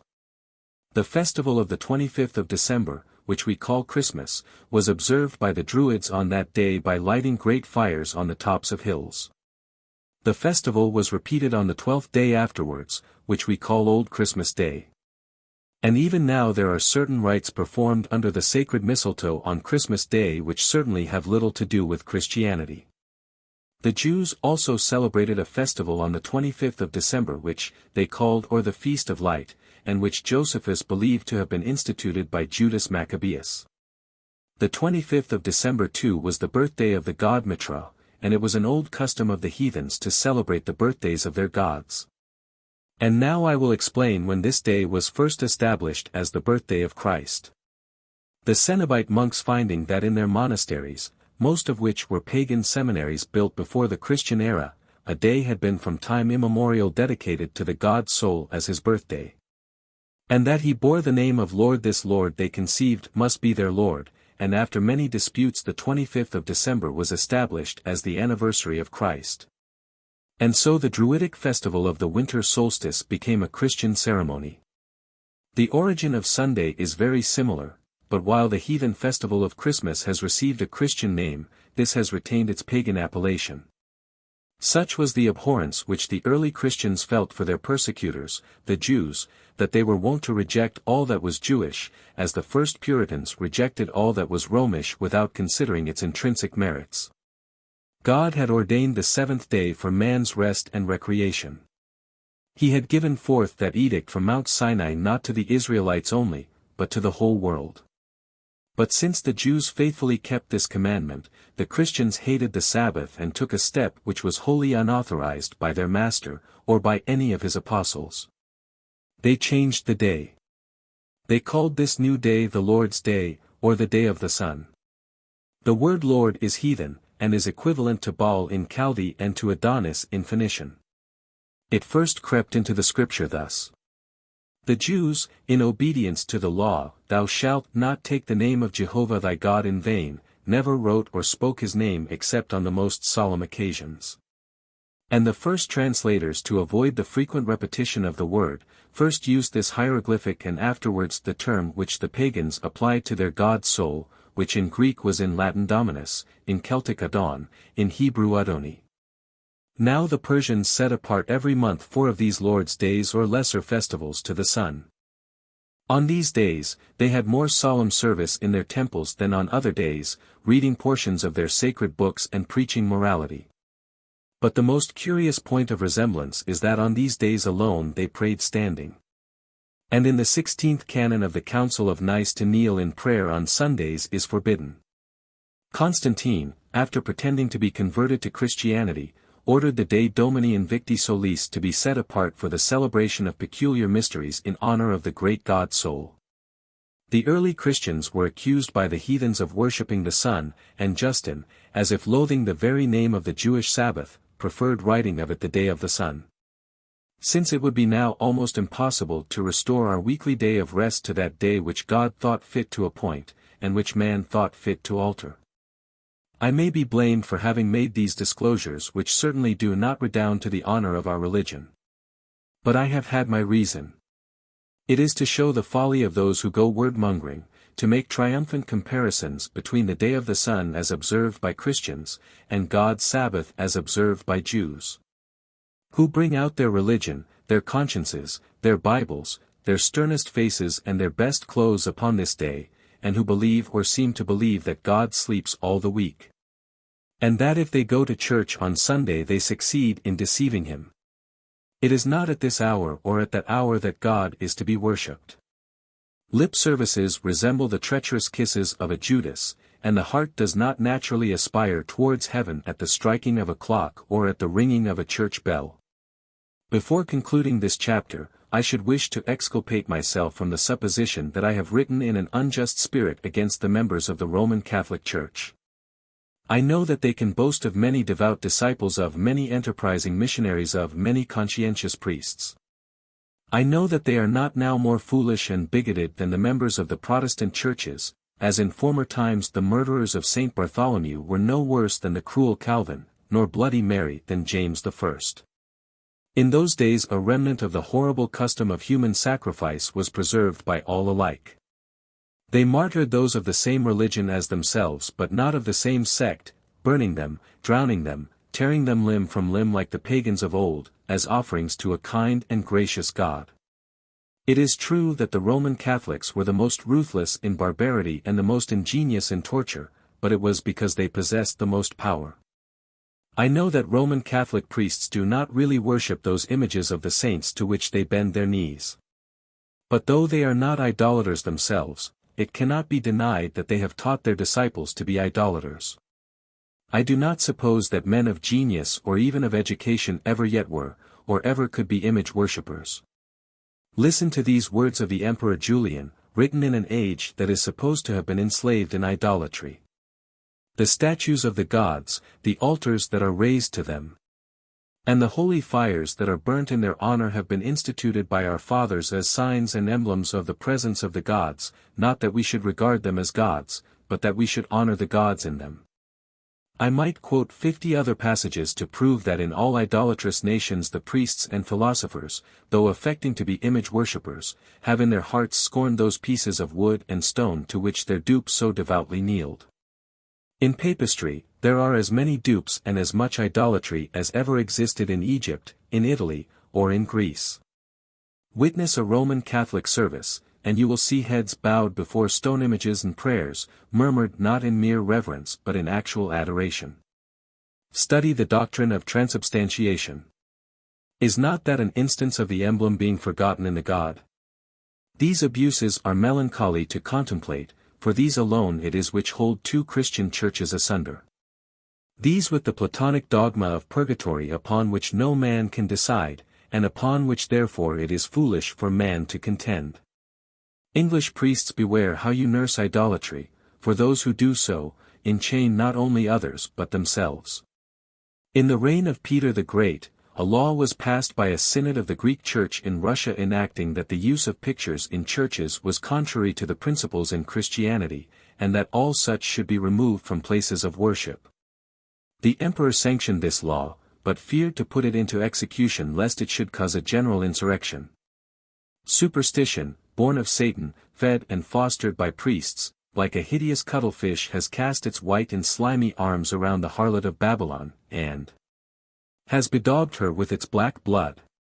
Now she loves this blood and knows not that it defiles her, she loves these embraces and knows not that they enslave her. But some day aspiring to be free, she will attempt to rise from her grave of sand and foul weeds.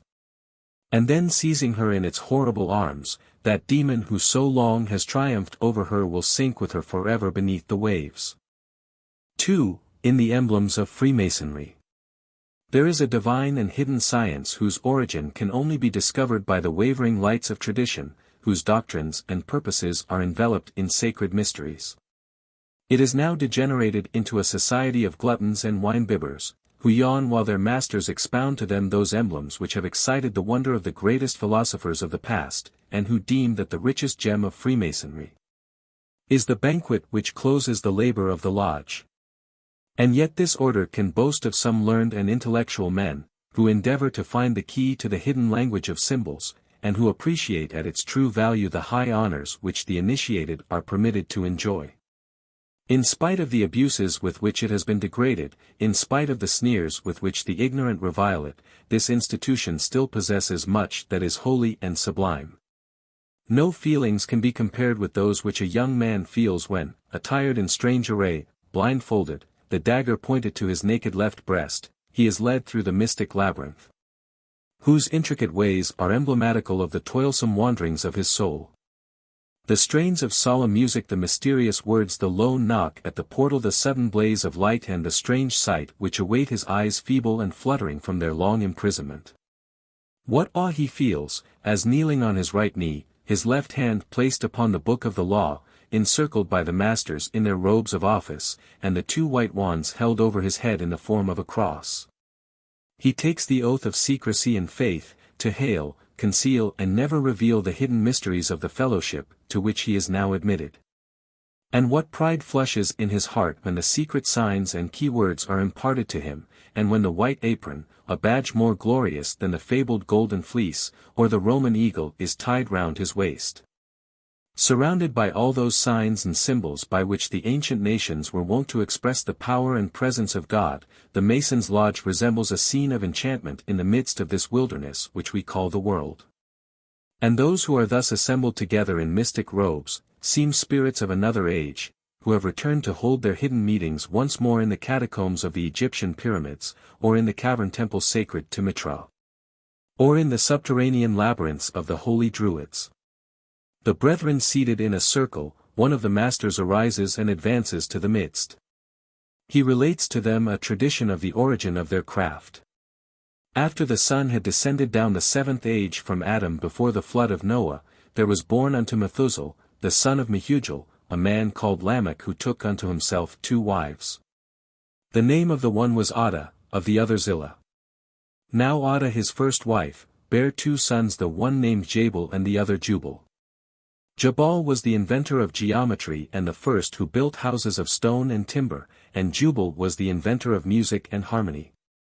Zillah, his second wife, bare Tubal-Cain, the instructor of every artificer in brass and iron, and a daughter called Naamah who was the founder of the weaver's craft. All these had knowledge from above, that the Almighty would take vengeance for sin either by fire or by water, so great was the wickedness of the world. So they reasoned among themselves how they might preserve the knowledge of the sciences which they had found. And Jabal said that there were 2 different kinds of stone of such virtue that one would not burn and the other would not sink, the one called marble and the other latres. They then agreed to write all the science that they had found upon these stones. After the destruction of the world, these 2 pillars were discovered by Hermes, the son of Shem. Then the craft of masonry began to flourish, and Nimrod was one of the earliest patrons of the art. Abraham, the son of Jerah, was skilled in the 7 sciences and taught the Egyptians the science of grammar. Euclid was his pupil, and instructed them in the art of making mighty walls and ditches to preserve their houses from the inundations of the Nile, and by geometry measured out the land, and divided it into partitions so that each man might ascertain his own property. And he it was who gave masonry the name of geometry. In his days, it came to pass that the sovereign and lords of the realm had gotten many sons unlawfully by other men's wives, insomuch that the land was grievously burdened with them. A council was called but no reasonable remedy was proposed. The king then ordered a proclamation to be made throughout his realms, that high rewards would be given to any man who would devise a proper method for maintaining the children. Euclid dispelled the difficulty. He thus addressed the king: "My noble sovereign, if I may have order and government of these lords' sons, I will teach them the 7 liberal sciences, whereby they may live honestly like gentlemen. Provided that you will grant me power over them by virtue of your royal commission." This request was immediately complied with, and Euclid established a lodge of masons. This tale is curious as being the earliest account of an educational institution. There are various traditions of minor interest relating to the patriarchal ages and to the wanderings of the Israelites in the wilderness. The Freemasons claim descent from that body of builders who, some from Phoenicia, and some from India, came to Jerusalem to erect the Temple of Solomon. They also assert that these Masons were governed by the same laws, and united by the same ties as those of the modern order. And in the initiation of a master mason the following tradition is related respecting the death of the Phoenician Hiram Abiff, the master architect who directed the building of the temple. There were 15 fellow craftsmen, who, finding that the temple was almost finished, and that they had not received the master's word because their time was not come, agreed to extort it from their master, the skillful Hiram Abiff, on the first opportunity, that they might pass for masters in other countries and have masters' wages. 12 recanted and the other 3 determined to carry out the plot.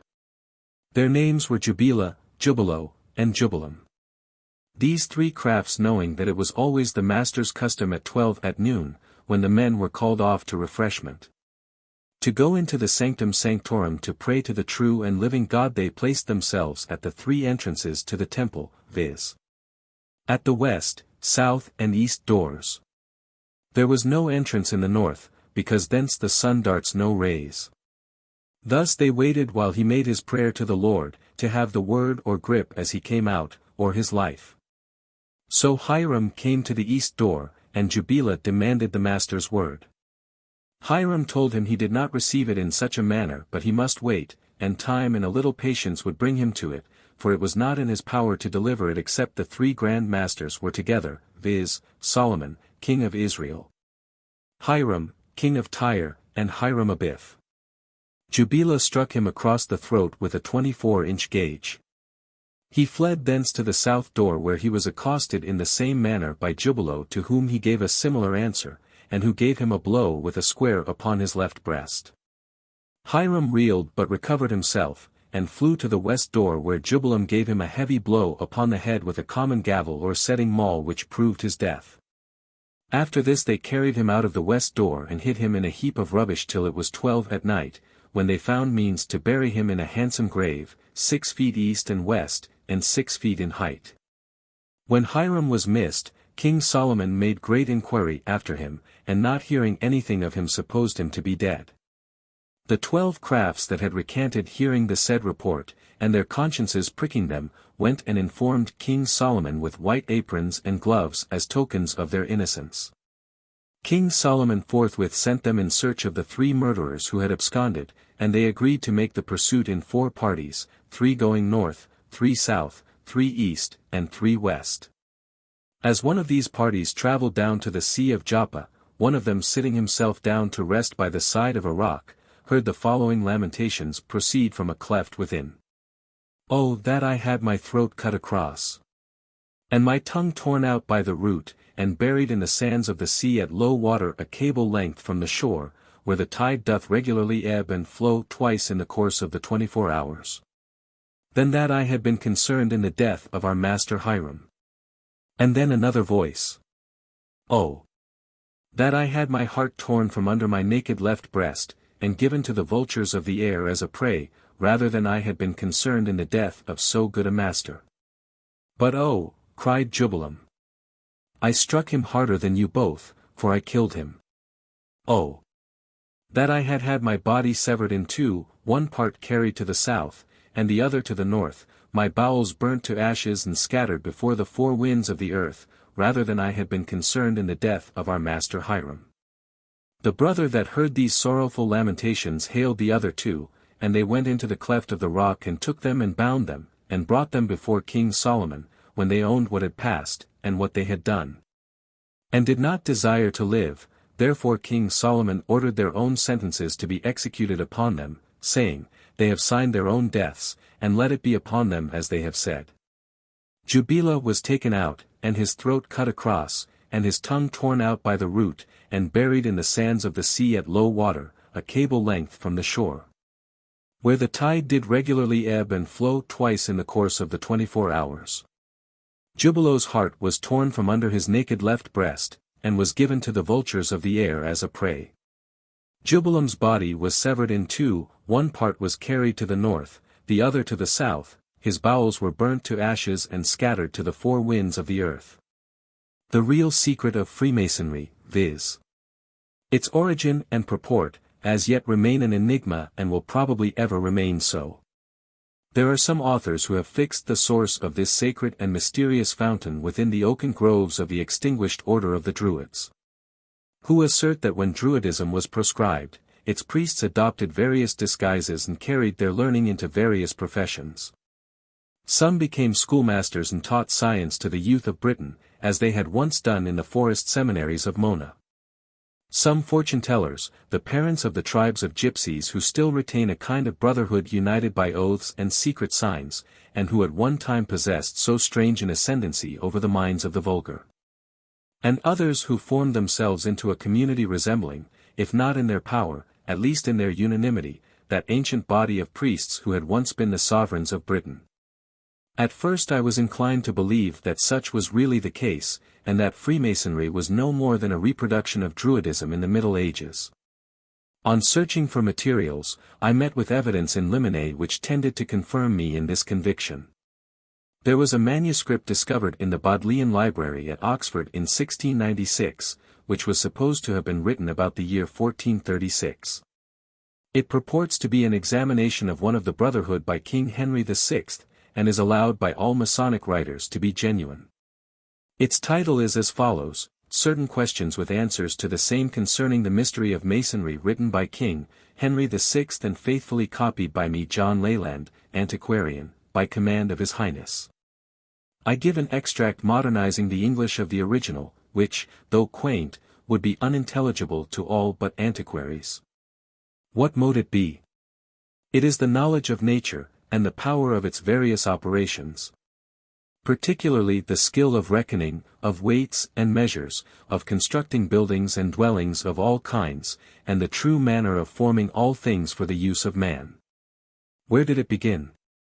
It began with the first men of the East, who were before the first men of the West, and coming with it, it hath brought all comforts to the wild and comfortless. Who brought it to the West? The Phoenicians who, being great merchants, came first from the East into Phoenicia, for the convenience of commerce, both East and West by the Red and Mediterranean seas. How came it into England? Pythagoras, a Grecian, travelled to acquire knowledge in Egypt and in Syria, and in every other land where the Phoenicians had planted masonry.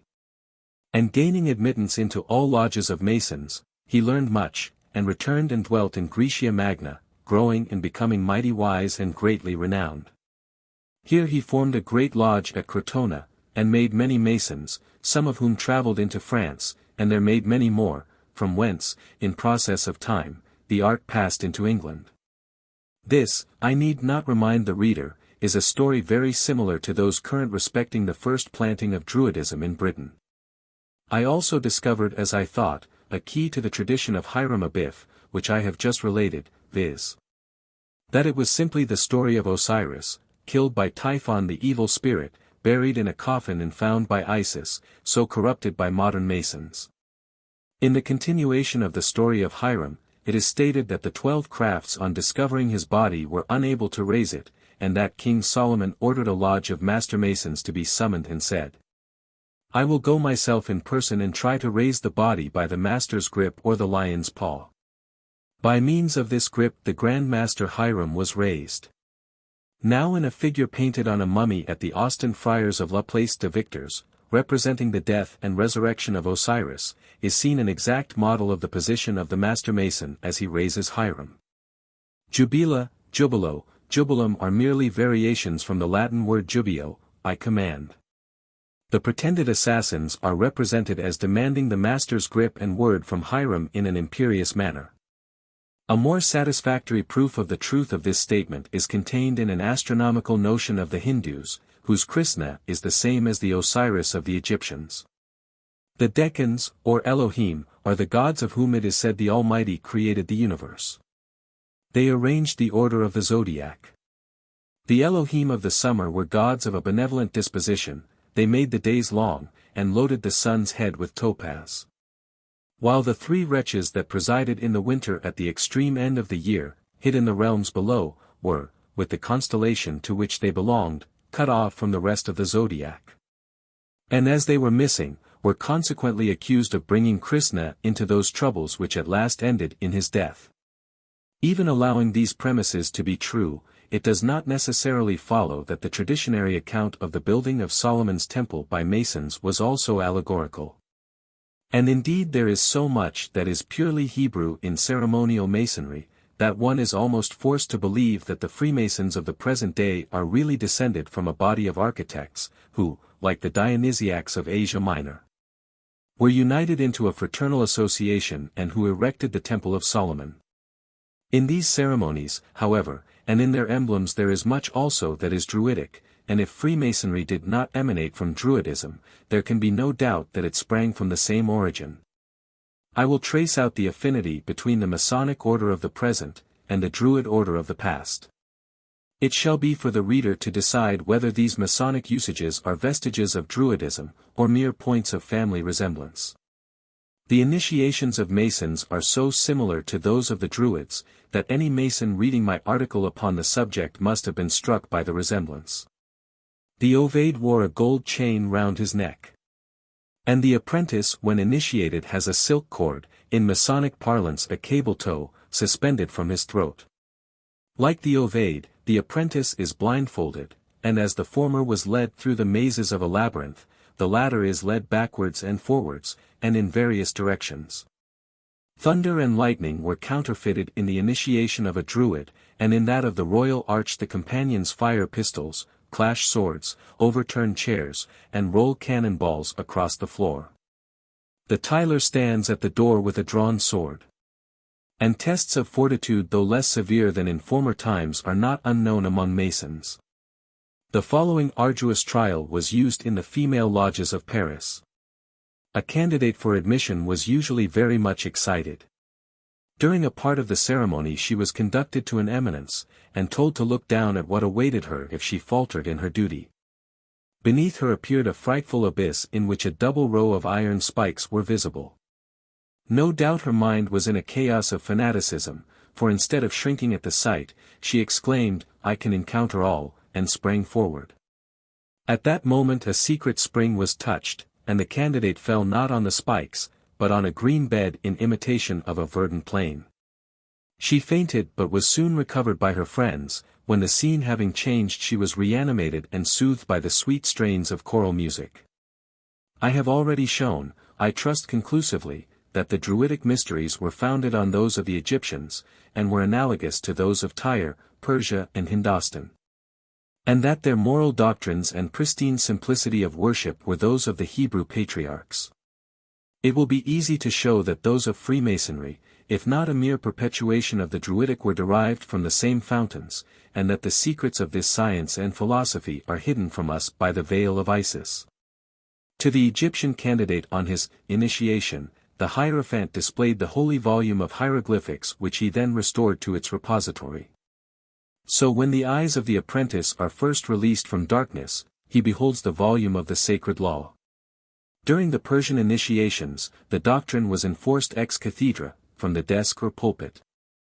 So the Grand Master sits on a throne before which the candidate kneels, pointing a dagger to his naked left breast and two white wands being crossed above his head.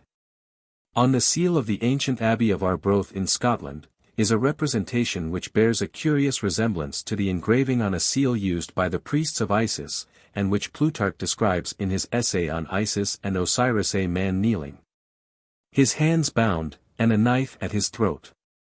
In all the ancient mysteries, before an aspirant could claim participation in the higher secrets of the institution, he was placed within the postas or bed, or coffin, and was subjected to a confinement in darkness for a certain time. This I have described to be practiced by the Druids.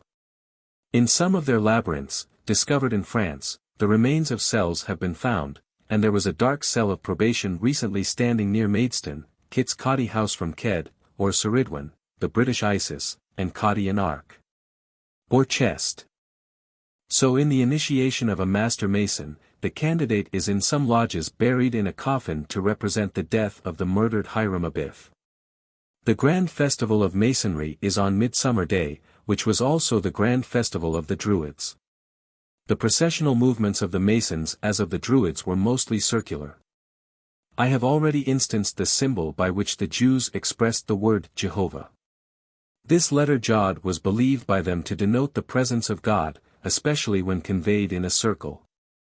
Masons also have a word which they are not allowed to pronounce except in the presence of a full lodge, and they pay peculiar reverence to a point within a circle. Some of the Druidic monuments are simple circles with a stone standing in the midst, and the boss in the center of their circular shields had probably the same signification. The Masonic Lodge, like all pagan temples, is built due east and west. Its form is an oblong square which the ancients believed to be the shape of the world. In the west are two pillars surmounted by globes. The one on the left is called Boaz, and is supposed to represent Osiris or the sun, the other Jachin, the emblem of Isis or the moon. The floor is mosaic, and the walls are adorned with the various symbols of the craft. The cross is one of the chief emblems in Masonry as it was in Druidism, and in all the pagan religions. The taw is a badge in Royal Arch Masonry, and almost all the other varieties of the symbol are used in Masonry. The key and the cross keys are also mosaic symbols. They are supposed to be astronomical signs of Anubis, or the dog star. An ear of corn is a prominent emblem in Masonry, proving that the order did not confine their intellects and their labors to the building of houses, but devoted themselves also to agriculture. A sprig of acacia is one of the emblems revered by the Masons, and answers to the Egyptian lotus, to the myrtle of Eleusis, to the golden branch of Virgil and to the Druidic mistletoe. It is curious that Hausa, which Muhammad esteemed an idol, Hausa so honored in the Arabian works of Ghatfan Koresh, Kanana and Salem, should be simply the acacia. Thence was derived the word Hazal. In our language, which was probably at first a religious exclamation like the Avo of the Bacchantes. The doctrines of Masonry are the most beautiful that it is possible to conceive. They breathe the simplicity of the earliest ages, animated by the love of a martyred God. That word which the Puritans translated charity, but which is really love. Love is the keystone of the royal arch upon which is supported the entire system of this mystic science. In the lectures of the French lodges, the whole duty of a Mason is summed up in this one brief sentence: Aimez-vous les uns les autres, instruisez-vous, secourez-vous, voilà tout more livre, tout more loi, tout more science. Love one another, teach one another, help one another. That is all our doctrine, all our science, all our law. Ah! Rail against us bigoted and ignorant men, slander us curious and jealous women if you will. Those who obey the precepts of their masters, and those who listen to the truths which they inculcate can readily forgive you. It is impossible to be a good Mason without being a good man. We have no narrow-minded prejudices. We do not debar from our society this sect or that sect. It is sufficient for us that a man worships God, no matter under what name or in what manner, and we admit him. Christians, Jews, Mohammedans, Buddhists are enrolled among us, and it is in the Masons' lodge alone that they can kneel down together without feeling hatred, without professing contempt against their brother worshippers. 3. In Rustic Folk-Lore. It is strange with what pertinacity the ignorant retain those customs which their fathers observed, and which they hold sacred without understanding either their origin or their purpose. It is an attribute of human nature to hallow all that belongs to the past. It is impossible to look without admiration upon a venerable building which has lived through centuries, an immortal work of art. It is natural that we should also revere those customs which have descended to us by no written laws, by no kingly proclamations, but simply from lip to ear, from father to son. Before I enter the homes of our peasants, however, come with me to the mountains of Wales, where we shall find the true descendants, not only of the ancient Britons but also of the holy Druids themselves. I mean the bards, or harpers, who still continue to strike melodious notes in this land of music and metheglin, and who still convey to their hearers the precepts of their great ancestors. The bards were always held in high reverence in Wales, and that is why they have lived so long.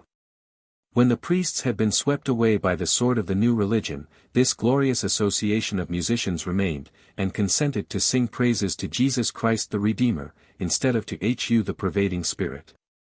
Indeed, it was said of Barak, who was chief bard to Concobar Nessun, king of Ulster, that he described the passion of Jesus in such moving words that the king, transported with rage, drew his sword and fell to hacking and hewing the trees of the wood in which he was standing, mistaking them for Jews, and even died of the frenzy.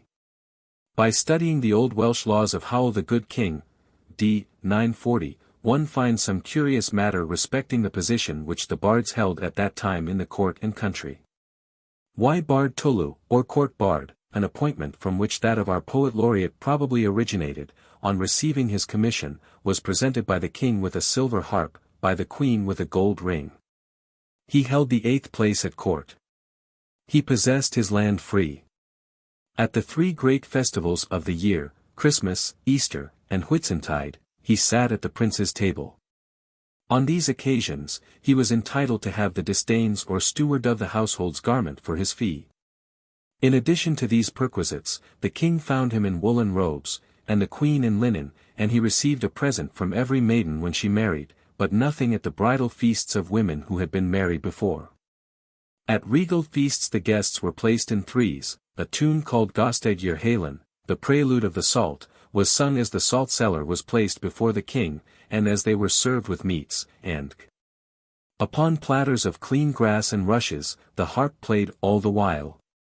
When a song was called for after the feast, the Oderfard, or the bard who possessed the badge of the chair sang a hymn to the glory of God, and then another in honor of the king. After which, the tullier, or bard of the hall sang upon some other subject.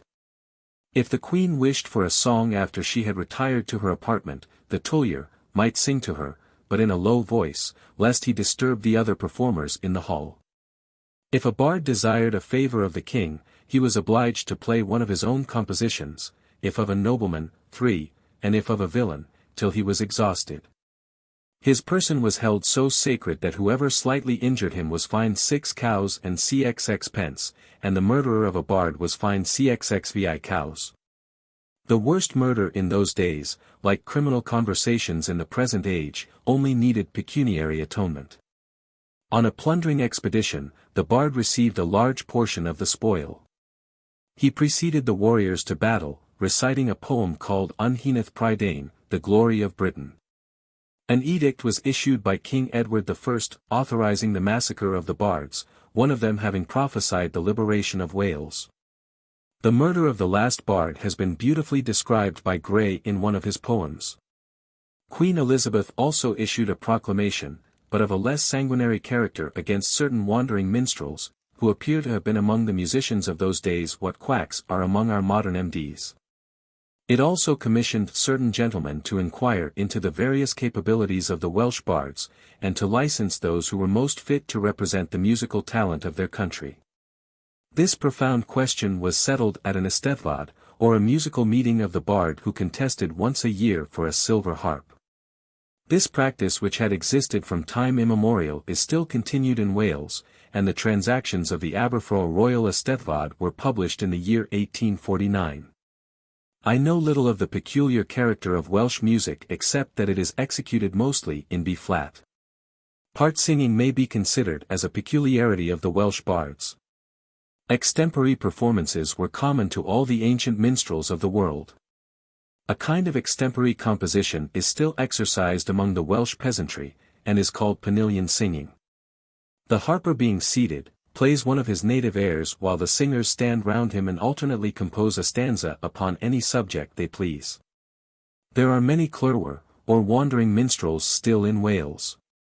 Like their predecessors, they are in the habit of going from house to house, and of officiating, as our gypsy fiddlers do at all rustic festivals and weddings. They have a curious tradition, that Madog, a brother of one of the kings of Wales, sailed from that country in the year 1171 AD and was the first European settler in Mexico. Sir Thomas Herbert, who wrote a scarce book of travels in 1665, mentions it as a fact, and in Hackett's collection of epitaphs, 1757, is this one. Found at Mexico. Madog wif mwyddic ei wed. Lawn Janan Owain Gwynett. Nifwnwn dar fy a widowed. Na de mar ond y moroed. Madog I am mild in countenance. Of the right line of Owen Gwynett. I wished not for land, my bent was. For no great riches, but for the seas. We have it on the authority of a Captain Davies, and Lieutenant Roberts of Hawkhorton in Flintshire, and from a MS entry in William Penn's journal, evidence collected by the famous Dr.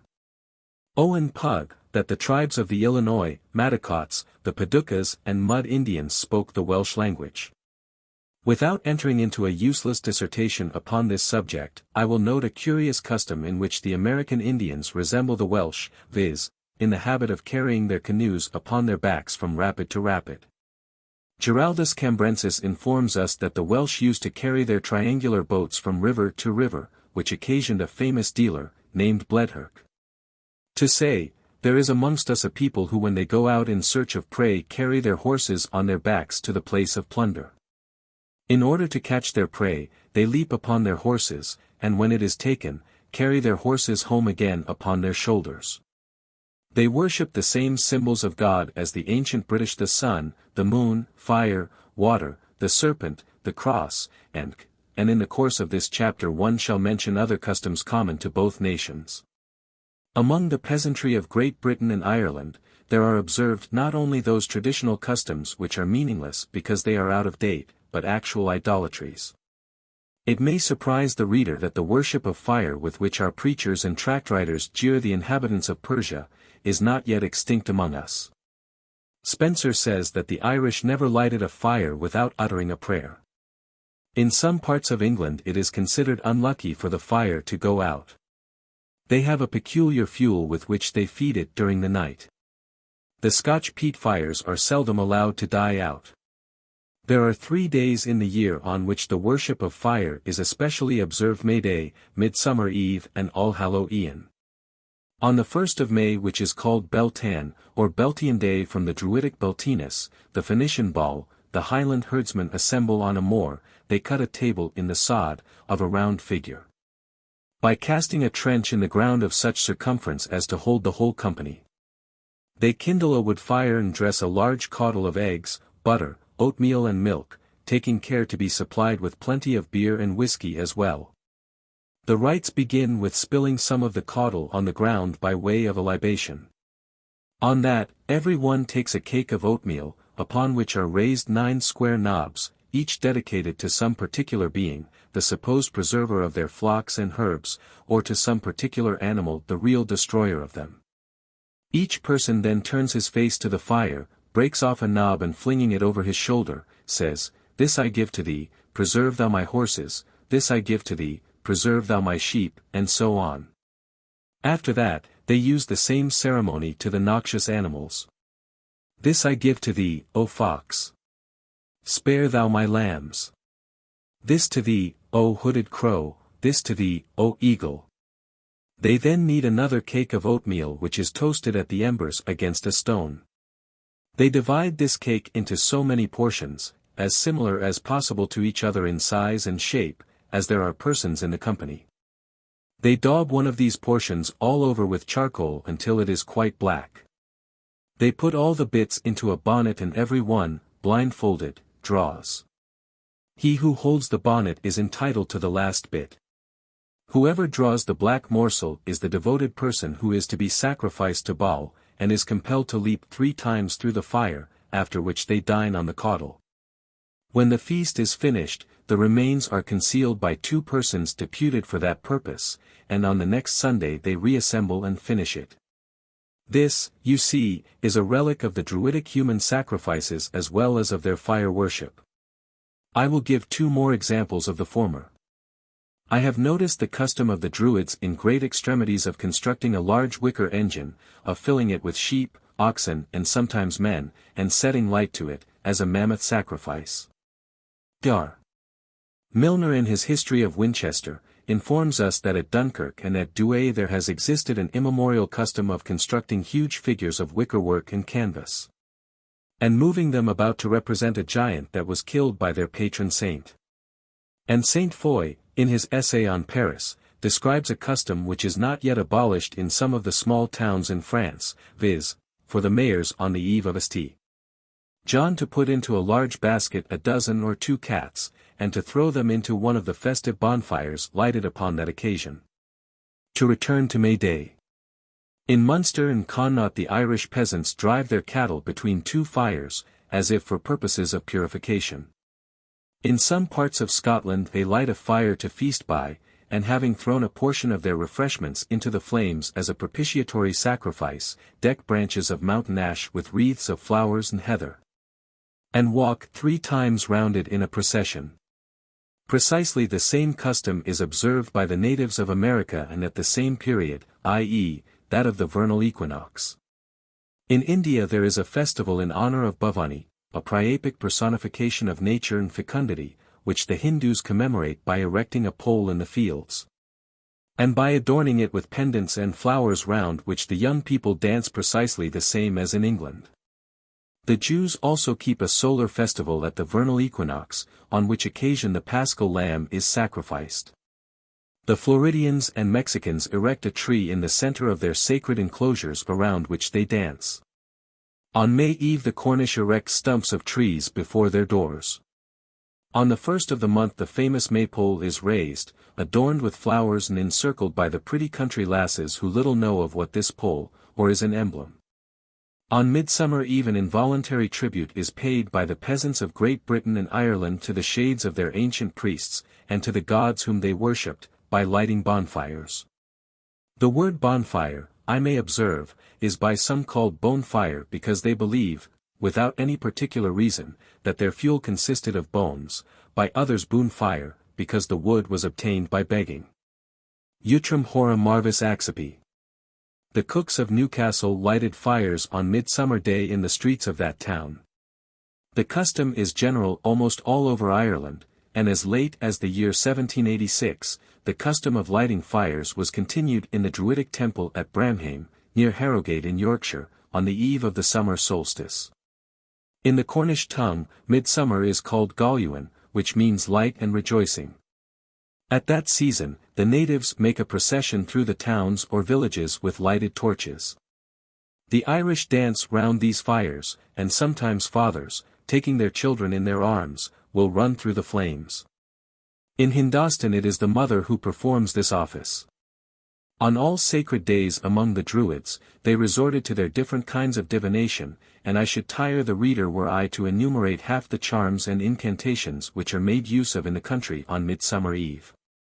I have always remarked that those divinations which were probably used by priests to foretell the fate of a kingdom, or to decide upon the life or death of a human being, have now become mere methods of love prophecies with village sweethearts. One will sow hemp seed on Midsummer Eve, saying, "Hemp seed I sow, hemp seed I hoe, and he that is my true love come after me and mow." She will then turn round, and expects to see the young man who will marry her. Another will pick a kind of root which grows under mugwort, and which, if pulled exactly at midnight on the eve of St. John the Baptist and placed under her pillow, will give her a dream of her future husband. Another will place over her head the orphine plant, commonly called midsummer men. The bending of the leaves to the right or to the left will tell her whether her husband was true or false.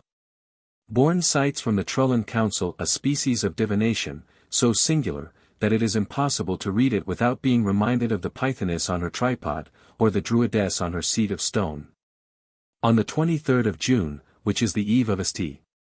John the Baptist, men and women were accustomed to gather together in the evening at the seaside or in certain houses, and there adorn a girl who was her father's first begotten child after the manner of a bride. Then they feasted and leaped after the manner of bacchanals, and danced and shouted as they were wont to do on their holy days. After this, they poured into a narrow-necked vessel some of the sea water, and also put into it certain things belonging to each of them. Then, as if the devil gifted the girl with the faculty of telling future things, they would inquire with a loud voice about the good or evil fortune that should attend them. Upon this the girl took out of the vessel the first thing that came to hand and showed it, and gave it to the owner, who, upon receiving it, was so foolish as to imagine himself wiser, as to the good or evil fortune that should attend him. The Druidic vervain was held in estimation on this day as we read in Ye Popish Kingdom. Then doth ye joyful feast of John ye Baptist take his turn. When bonfires great with lofty flame in every town do burn. And young men round about with maids do dance in every street. With garlands wrought of motherwort. Or else with vervain sweet. The following extract from the calendar of the Romish Church, shows us what doings there used to be at Rome on the eve and day of St. John the Baptist. The Roman Pales that Druidic Belinus. June 23. The Virgil of the Nativity of John the Baptist. Spices are given at Vespers. Fires are lighted up. A girl with a little drum that proclaims the garland. Boys are dressed in girls' clothes. Carols to the liberal, imprecations against the avaricious. Waters are swum in during the night, and are brought in vessels that hang for purposes of divination. Fern in great estimation with the vulgar on account of its seed. Herbs of different kinds are sought with many ceremonies. Girl's thistle is gathered, and 100 crosses by the same. 24. The Nativity of John the Baptist. Dew and new leaves in estimation. The vulgar solstice. It was on Hallowe'en that the Druids used to compel their subjects to extinguish their fires, which, when the annual dies were paid, were relight from that holy fire which burnt in the clachan of the Druids, and which never died. Even now all fires are extinguished on Halloween, and a fire being made by rubbing two sticks together they are relight from that, and from that alone. The same custom is observed among the Cherokee Indians. At the village of Findurn in Derbyshire, the boys and girls go every year on the 2nd of November and light a number of small fires among the firs growing there, which they call tyndals. They can give no reason for so doing. Throughout the United Kingdom there are similar divining customs observed to those which I have just described as exercised on Midsummer Eve. There are miscellaneous vestiges of fire worship besides those already noticed. In Oxfordshire revels, young women will sometimes tuck their skirts, twisting them in an ingenious manner round the ankles, and holding the ends in front of them, into a very good resemblance of men's trousers. And dance round a candle placed upon the floor, concluding by leaping over it 3 times. The name of this dance, too coarse to be written here, as the dance is to be described, betrays its phallic origin.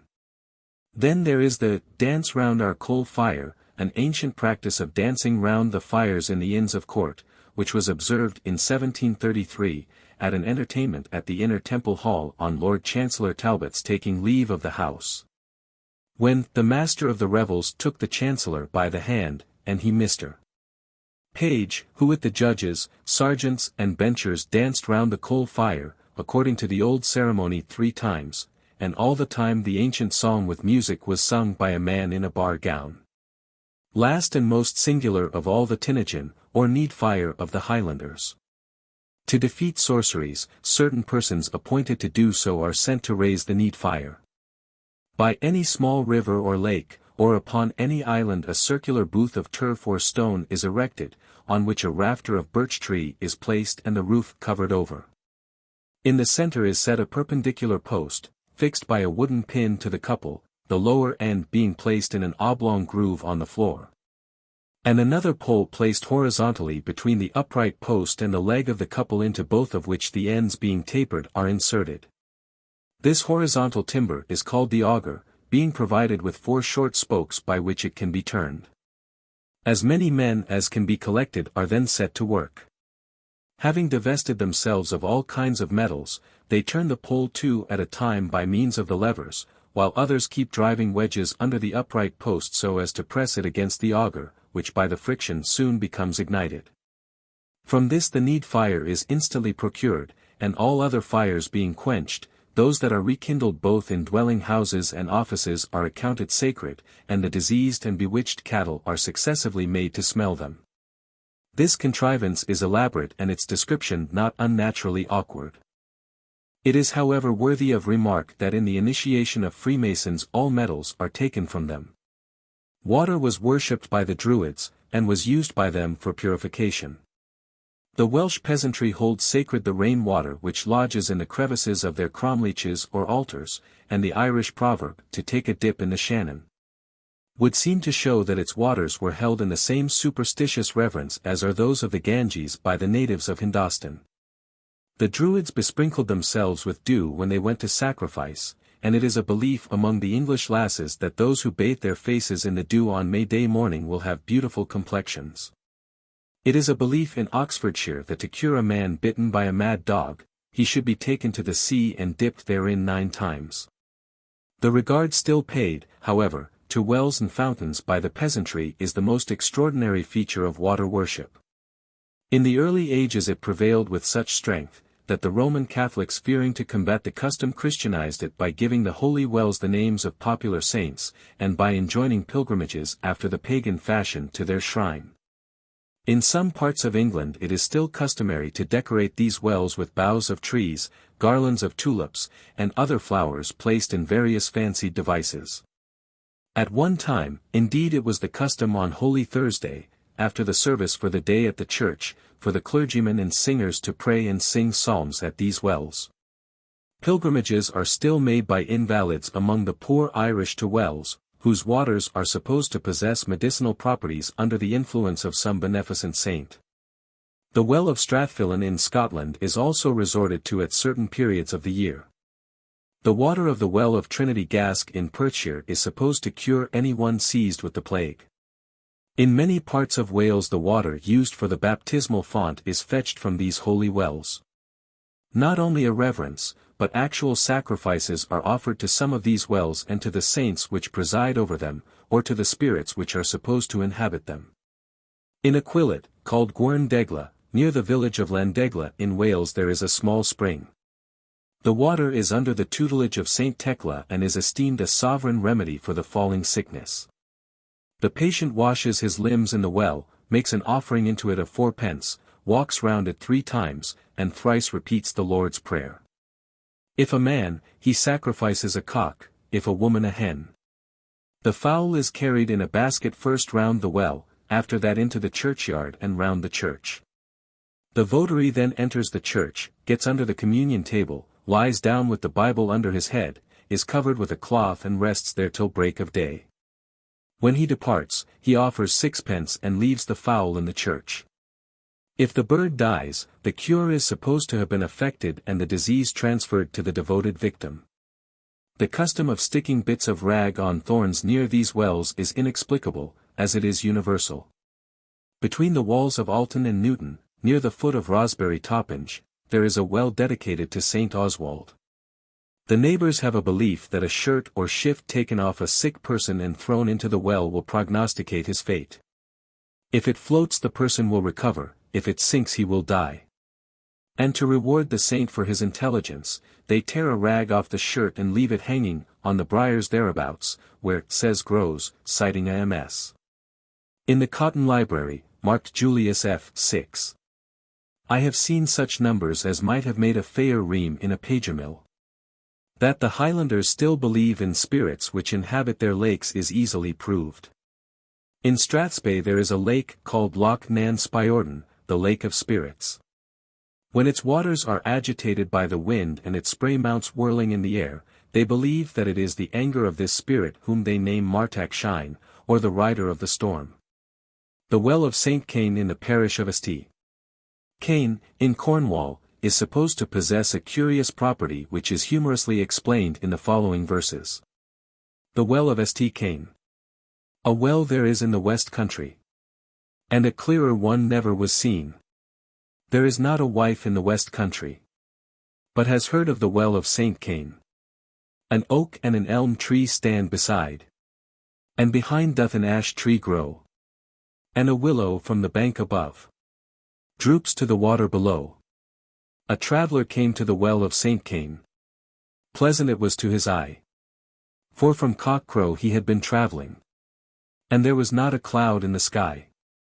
He drank of the water so cool and clear. For thirsty and hot was he. And he sat him down upon the bank. Under the willow tree. There came a man from a neighbouring town. At the well to fill his pail. On the well side he rested it. And bade the stranger hail. Now, art thou a bachelor, stranger? Quoth he. For and if thou hast a wife, the happiest draught thou hast drank this day, that ever thou didst in thy life. Or has your good woman, if one you have, in Cornwall ever been? For and if she have, I'll venture my life. She has drunk of the well of St. Cain. I have left a good woman who never was here. The stranger he made reply. But that my draught should be better for that. I pray thee tell me why. St. Cain, quoth the countryman, many a time drank of this crystal well. And before the angels summoned her, she laid on the water a spell. If the husband, of this gifted well, shall drink before his wife, a happy man thenceforth is he. For he shall be master for life. But if the wife should drink of it first, God help the husband then. The stranger stooped to the well of St. Cain. And drank of its waters again. You drank of the well I warrant betimes? He to the countryman said. But the countryman smiled as the stranger spoke. And sheepishly shook his head. I hastened as soon as the wedding was done. And left my wife in the porch. But I faith I found her wiser than me. For she took a bottle to church. I must not omit to mention a method of divination by water, which is practiced at Mattern Well in the parish of Mattern, and at the Well of St. Ennis, in the parish of Sankard, Cornwall. At a certain period of the year, moon or day, come the uneasy, impatient and superstitious, and by dropping pins or pebbles into the water, and by shaking the ground round the spring so as to raise bubbles from the bottom, endeavour to predict the future. This practice is not indigenous to Britain. The Castalian fountain in Greece was supposed to be of a prophetic nature. By dipping a mirror into a well the patricians received, as they supposed, omens of ensuing sickness or health from the figures portrayed upon its surface. In Laconia, they cast into a lake, sacred to Juno, 3 stones, and drew prognostications from the several turns which they made in sinking. I will translate at length a pretty French story which I have met with, and which will adorn as well as illustrate the present subject. The Legend of the Pin. In the west of France the pin is endowed with a fabulous power, which is not without a certain interest. One of its supposed attributes is the power of attracting lovers to her who possess it, after it has been used in the toilet of a bride. Consequently it is a curious sight in La Vendée or Les Deux Sèvres to see all the peasant girls anxiously placing a pin in the bride's dress, the number being often so considerable that she is forced to have a pin cushion attached to her waistband to receive all the prickly charms. At night, on the threshold of the bridal chamber, she is surrounded by her companions, each one easily seizing upon the charmed pin, which is kept as a sacred relic. In Brittany the pin is regarded as the guardian of chastity, a mute witness which will one day stand forth to applaud or condemn in the following manner. Some days before the wedding, the betrothed leads his future bride to the edge of some mysterious current of water, and taking one of her pins drops it into the water. If it swims, the girl's innocence is incontestable. If on the contrary it sinks to the bottom, it is considered the judgment of heaven. It is an accusation which no evidence can overcome. But as the peasant girls in Brittany never use any pins heavier than the long blackthorn, which they find in the hedges, the severity of the tribunal is not very formidable. On the 7th of December, a young peasant mounted on a strong cob, full of hope and gaiety, was seen urging his way towards Moor Lakes with a handsome girl of 20 on a pillion behind him, her arm tenderly clasping his waist. It was easy to see in their happy faces that they were two lovers, and from the direction which they took, that they were going on a pilgrimage to try the charm of the pin at the fountain of St. Derwydd. Jean's father was one of the richest landholders in the neighbourhood, but above all the young ladies round him, he had chosen Margaret, whose sole wealth consisted in her beauty and virtue. Through all the glades of the wood with wild thyme and violets beneath their horses' feet, they journeyed on till they came to a wild and deserted plain, whence they plunged once more into the dark forests of Finisterre filled with druidical memories. It might have been those sombre shades which saddened them for a moment, but it was only for a moment. Jean feared not the trial, for he loved Margaret, and believed her to be an angel. And Margaret feared it not, for she knew that she was innocent. Now they were close to the sacred fountain, which burst through the crevices of a rock overgrown with moss into a natural basin, and thence like a thread of silver through the forest. They dismounted, and Margaret, kneeling down, prayed fervently for some moments. Then rising, she gave her left hand to her lover, and full of confidence, advanced toward the well. Alas! She had too much faith in the virtue of the legend. Instead of a thorn pin, she took from a neckerchief one with a silver head which he had given her. He pressed her fingers affectionately as he took it from her hand and dropped it into the well. It disappeared instantaneously. Margaret sank to the ground with a heartbroken groan. He raised her and placed her on his horse, but he did not speak to her, he did not caress her. In mournful silence he walked by her side. Her arm could no longer embrace him. She was not his Margaret now. She was a guilty wretch who had dared to tempt the judgment of God. He placed her down at her father's door, and stooping he kissed her on the forehead. It was a silent adieu he was bidding her. It was his last kiss, it was the kiss of death. Next morning her corpse was found underneath his window. There were no marks of violence upon her body, the wound was in her heart, she had died a victim to a detestable superstition. To the element of air we do not find our peasants pay any particular homage, unless the well-known practice of sailors of whistling for the wind in a dead calm, and of the Cornish labourers when engaged in winnowing may be regarded as such. But the worship of the heavenly bodies has not yet died out among us. The astrologists of the Middle Ages were but copyists of the ancient Chaldeans, and the lower classes to this day draw omens from meteors and falling stars. General Valency, by the way, records a curious instance in his Collectanea de Rebus Hibernicis, of an Irish peasant who could neither read nor write but who could calculate eclipses. When we consider how universal and how prominent was the worship of the sun in the world, it is almost surprising that we do not find more vestiges of this idolatry. There are some few, however. It was once a custom of the vulgar to rise early on Easter Day to see the sun dance, for they fancied that the reflection of its beams played or danced upon the waters of any spring or lake they might look into. In the British Apollo, Folios London. 1708, Volume 1, Number 40, we read. Q. Old wives, Phoebus, say that on Easter Day to the music o' the spheres you do caper. If the fact, sir, be true, pray let's the cause know, when you have any room in your paper. A. The old wives get merry with spikt ale or sherry on Easter, which makes them romance. And whilst in a rout their brains whirl about, they fancy we caper and dance.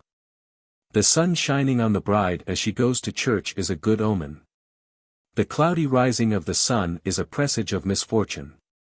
The Highlanders, when they approach a well to drink, walk round it from east to west, sometimes thrice. The Orkney fishermen, on going to sea, would think themselves in imminent peril, were they by accident to turn their boat in opposition to the sun's course. And I have seen many well-educated people seriously discomfited if the cards from the pack, the balls from the pool basket, or the decanters at the dining table had not been sent round as the sun goes. All the ancient dances were in imitation of the revolutions of the heavenly bodies, and were used in religious worship. Such were the circular dances of the Druids, the slower and statelier movements of the Greek strophe, the dances of the Kabri or Phoenician priests, the devotional dances of the Turkish dervishes, the Hindu Ras Jatra or dance of the circle, and the war dances of the American and other savage nations round their campfires, lodges, or triumphal poles. Such also is the roundabout, or Cheshire round, which is referred to by Goldsmith in his Vicar of Wakefield, and which is not yet extinct in England. But the best instance of sun worship is found in the fires lighted by the common Irish on Midsummer's Eve, and which they tell you candidly are burnt, in honour of the sun. The fires which the Scotch Highlanders light on May Day are to welcome back the sun after his long pilgrimage in the frosts and darkness of winter. Krantz in his History of Greenland, informs us that the natives of that country observe a similar festival to testify their joy at the reappearance of the sun, and the consequent renewal of the hunting season. In matters of divination, the moon is supposed by the vulgar to possess a peculiar power. She was supposed to exercise an influence not only over the tides of the sea, and over the minds of men, but also over the future, in weather, cookery, and physic. When the moon is encircled by a halo, or is involved in a mist, when she is called greasy, it portends rain. When she is sharp-horned, windy weather. It is also a general belief among all classes that as the weather is at the new moon, so it will continue during the whole month. In many of the old almanacs and books of husbandry, it is directed to kill hogs when the moon is increasing, and the bacon will prove the better, in boiling, to shear sheep at the moon's increase, to fell hand timber from the full to the change, to fell frith, coppice, and fuel at the first quarter, to geld cattle when the moon is in Aries, Sagittarius, or Capricorn. In the husbandman's practice, or prognostication for ever, the reader is advised to purge with electuaries the moon in Cancer, with pills the moon in Pisces, with potions the moon in Virgo, and in another place, to set, sow seeds, graft, and plant, the moon being in Taurus, Virgo or Capricorn, and all kinds of corn in Cancer, to graft in March, at the moon's increase, she being in Taurus or Capricorn. Wehrenfels in his dissertation on superstition, speaking of a superstitious man, writes, "He will have his hair cut either when the moon is in Leo, that his locks may stare like the lion's shag, or in Aries that they may stare like a ram's horn. Whatever he would have to grow he sets about when she is in the increase, for whatever he would have made less he chooses her wane.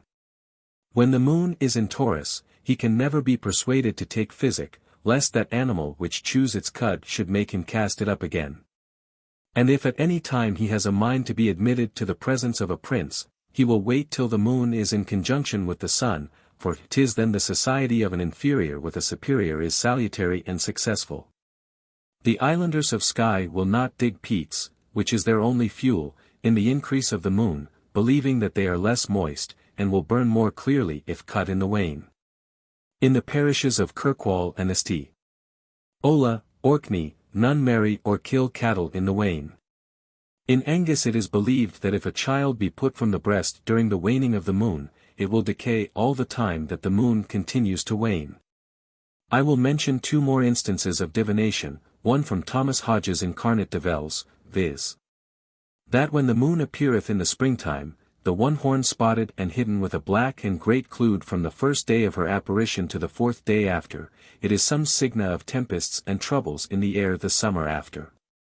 When the new moon appears with the old moon in her arms, or in other words when that part of the moon which is covered by the shadow of the earth is seen through it, it is considered not only an omen of bad weather, but also of misfortune.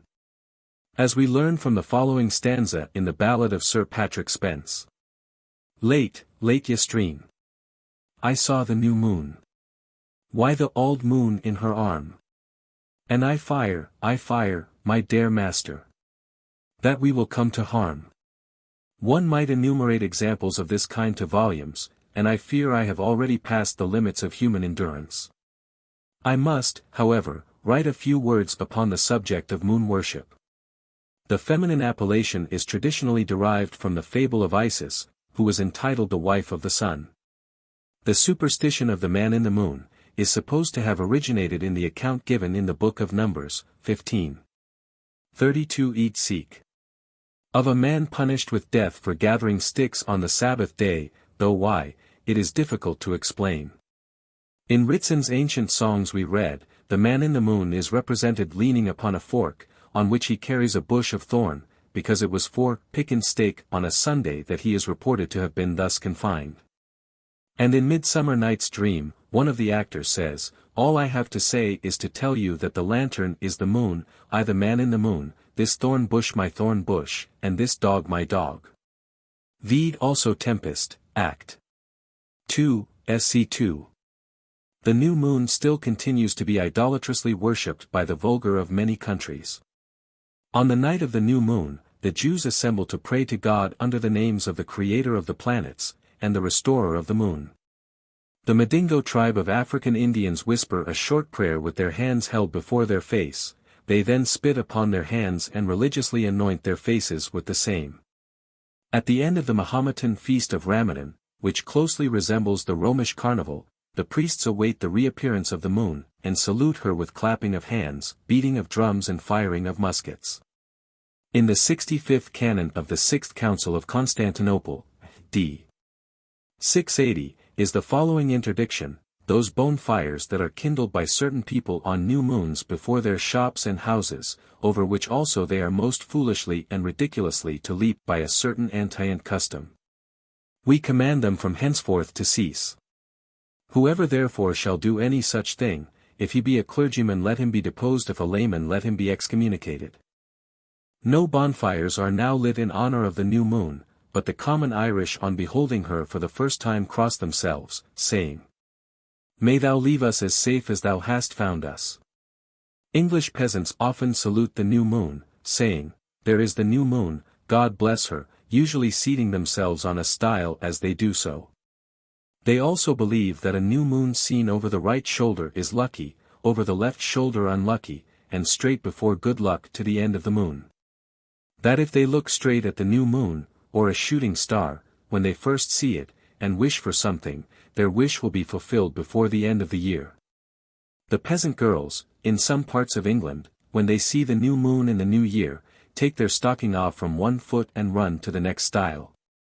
When they get there, they look between the great toe and the next, and expect to find a hair which will be the colour of their lovers. In Yorkshire, it is common enough for an inquisitive maid to go out into a field till she finds a stone fast in the earth, to kneel upon this with naked knees and looking up at the new moon to say, "All hail, new moon, all hail to thee. I prithee, good moon, reveal to me this night, who shall my true love be? Who he is, and what he wears, and what he does all months and years." She then retires backwards till she comes to a stile, and goes to bed directly without speaking a word. The Irish believe that eclipses of the moon are effected by witchcraft, and this occasions me to narrate a curious custom of the ancient Peruvians who were the Egyptians of the New World. When the moon became eclipsed, they imagined that she was ill and would fall down and crush the world. Accordingly, as soon as the eclipse commenced, they made a noise with cornets and drums, and tying dogs to trees beat them till they howled in order to awake the fainting moon, who is said to love these animals. For Diana and Nehelena are seldom represented without a dog by their side. Since we find in a book, called Osborne's Advice to his Son, p. 79, that the Irish and Welsh during eclipses ran about beating kettles and pans, thinking their clamour and vexations available to the assistance of the higher orbs. It is probable that they made use of the same canine resources as the natives of Peru, and that such is the origin of the Irish proverb that dogs will bark at the moon. Having thus considered the worship of the elements and of the heavenly bodies extant among us, let us pass on to those minor idolatries which are still retained among the lower orders. There is no religious custom of the Russians so celebrated as that of presenting each other with eggs dyed and stained, saying, "Christ is risen." To which the other replies, "He is indeed," and they exchange kisses. An egg was the Egyptian emblem of the universe, and it was from the Egyptians that all the pagan nations, and afterwards the Greek Christians, derived this ceremony. They are used also by the Roman Catholics and by the Jews in their Paschal festival. It is probable that it was also a Druidic ceremony, for it prevails in Cumberland and many other counties of England. On Easter Monday and Tuesday the inhabitants assemble in the meadows, the children provided with hard-boiled eggs, colored or ornamented in various ways, some being dyed with logwood or cochineal. Others tinged with the juice of herbs and broomflowers, others stained by being boiled in shreds of party-colored ribbon, and others covered with gilding. They roll them along the ground, or toss them in the air till they break, when they eat them, a part of the ceremony which they probably understand the best. They are called pace eggs or paste eggs, probably corrupted from pash. This reminds us of the strange fable of the serpent's egg. As I mentioned in an earlier chapter, many of these eggs or adder stones are preserved with great reverence in the Highlands. There are also some traditions upon this subject which are worth narrating. Monsieur Courier in his Histoire de Dauphiné informs us that in the divers parts of that county, especially near the mountain of Rochelle on the borders of Savoy, serpents congregate from the 15th of June to the 15th of August for purposes of generation. The place which they have occupied after they have gone, is covered with a sticky white foam which is indescribably disgusting to behold. Camden relates that in most parts of Wales and throughout Scotland and Cornwall, it is an opinion of the vulgar that about Midsummer Eve the snakes meet together in companies, and that by joining heads together and hissing, a kind of bubble is formed which the rest by continual hissing blow on till it quite passes through the body, when it immediately hardens and resembles a glass ring which will make its finder prosperous in all his undertakings. The rings thus generated are called Glyna Madroith, or snake stones. They are small glass amulets commonly about half as wide as our finger rings, but much thicker, of a green color usually, though sometimes blue, and waved with red and white. Carew in his survey of Cornwall says that its inhabitants believe that snakes breathing upon a hazel wand produce a stone ring of a blue color, in which there appears the yellow figure of a snake. And that beasts which have been bit by a mad dog or poisoned, if given some water to drink wherein this stone has been infused, will perfectly recover. The following custom is evidently a dramatic representation of the rape of the serpent's egg à la Pliny. On Easter Monday, in Normandy, the common people congregate à la Motte de Pugard, which they surround. They place at the foot a basket containing 100 eggs, the number of the stones of the Temple of Aubrey. A man takes the eggs and places them singly on the top of the tumulus, and then descends in the same manner to return them to the basket. While this is doing, another man runs to a village half a league off, and if he can return before the last egg is restored to the basket, he gains a barrel of cider as a prize, which he empties with the cooperation of his friends. And a bacchanalian dance round the tumulus ends the proceedings. Serpent worship is almost extinct, if not entirely so. And the belief of the lower orders in Ireland that St. Patrick expelled all the snakes and other reptiles from the island is perhaps derived from his having extinguished their adorers. However, it is considered unlucky in England to kill the harmless green snake, and there is a superstition almost universally present, that it will not die till the setting of that sun, of which it was an emblem. Its tenacity of life is indeed something marvelous. Mr. Payne Knight, in his work on phallic worship, which I read at the British Museum, but which is somewhat absurdly excluded from the catalogue, states that he has seen the heart of an adder throb for some moments after it had been completely taken from the body, and even renew its beatings 10 minutes afterwards when dipped in hot water. Many of our ladies wear bracelets in the shape of a snake, as did the Egyptian dames of old.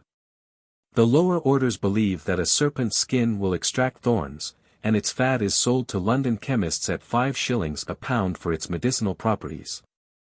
Most curious of all, is the superstition that by eating snakes one may grow young, and of which the 3 following passages are illustrations. A gentlewoman told an ancient bachelor, who looked very young, that she thought he had eaten a snake. "No, mistress," he said, "it is because I never meddled with any snakes which mocketh me look so young." Holy State, 1642, page 36. He hath left off late to feed on snakes. His beard's turned white again. Massenger, Old Law. Act v. Sc. 1. He is your loving brother, sir, and will tell nobody. But all he meets, that you have eat a snake.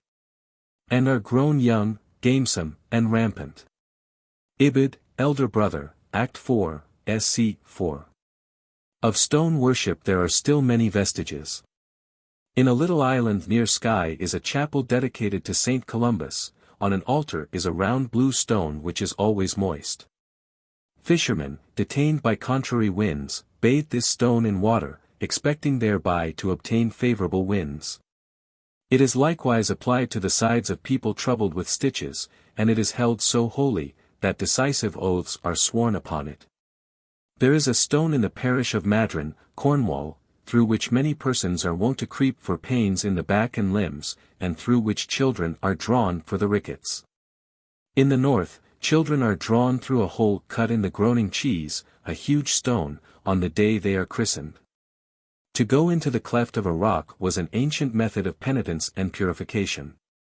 It may be remembered that in the tradition of Hiram Abiff, the assassins were found concealed in a hollow rock, in which they were lamenting their crime. To sleep on stones on particular nights is a cure for lameness with our peasants, though perhaps a hazardous one, especially if the disease originated from rheumatism.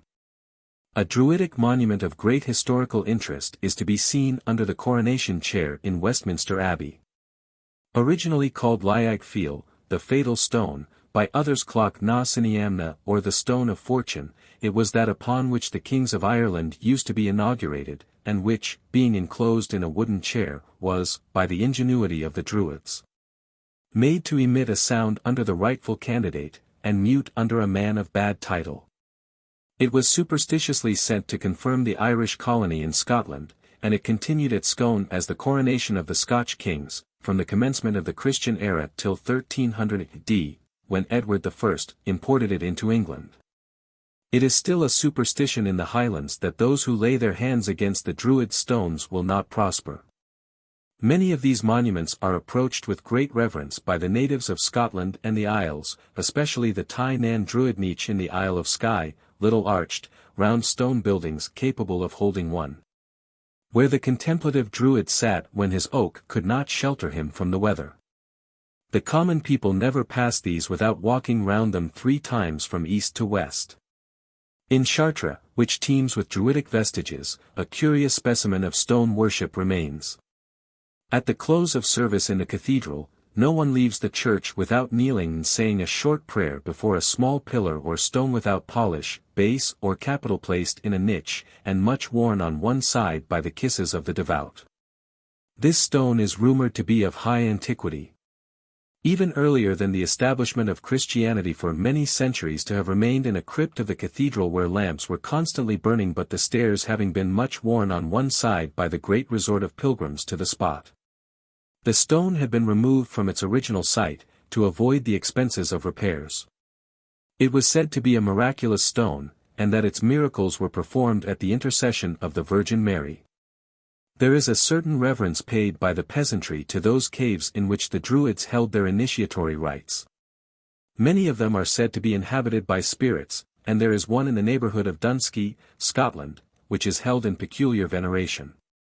At the change of the moon it is usual to bring even from a great distance infirm persons, and particularly rickety children whom they supposed bewitched, to bathe in a stream which flows from the hill, and then to dry them in the cave.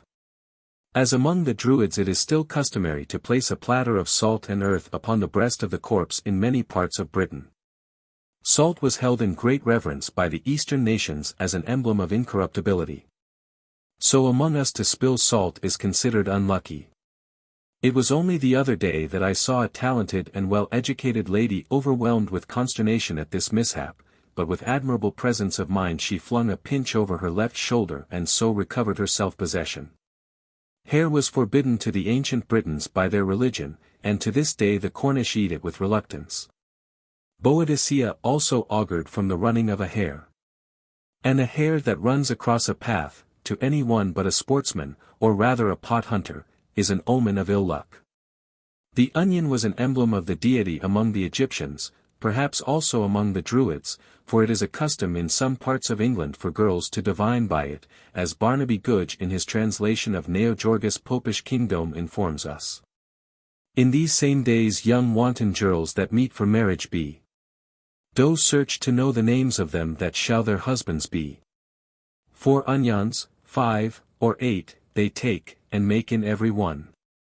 Such names as they do fancy most, and best to think upon. Thus near the chimney them they set, and that same onion then. That first doth sprout. Doth surely bear the name of their good man. In matters of dress, there are not many traces of the Druids and the ancient Britons to be found. The caps of rushes, however, which they wore tied at the top and twisted into a band at the bottom, may still be seen upon the heads of children in Wales and some parts of England. In Shetland, the ancient sandals of untanned skins are worn, and also, by fishermen in cold weather, the Druidic wooden shoes. I could not discover their real origin during my visit there. Some said they had been imported by the Dutch, others that the Dutch had borrowed the idea from them. But in any case these wooden shoes, the sabots of the lower orders of France, are derived from the Druids. The best instance of dress, however, is the Highland plaid, which was the very garment worn by the Druid Abaris, on his visit to Athens, and which is an extraordinary example of savage conservatism. From the Breachon of the Gauls and Britons, is derived our word breeches, and also that inelegant but necessary article of clothing.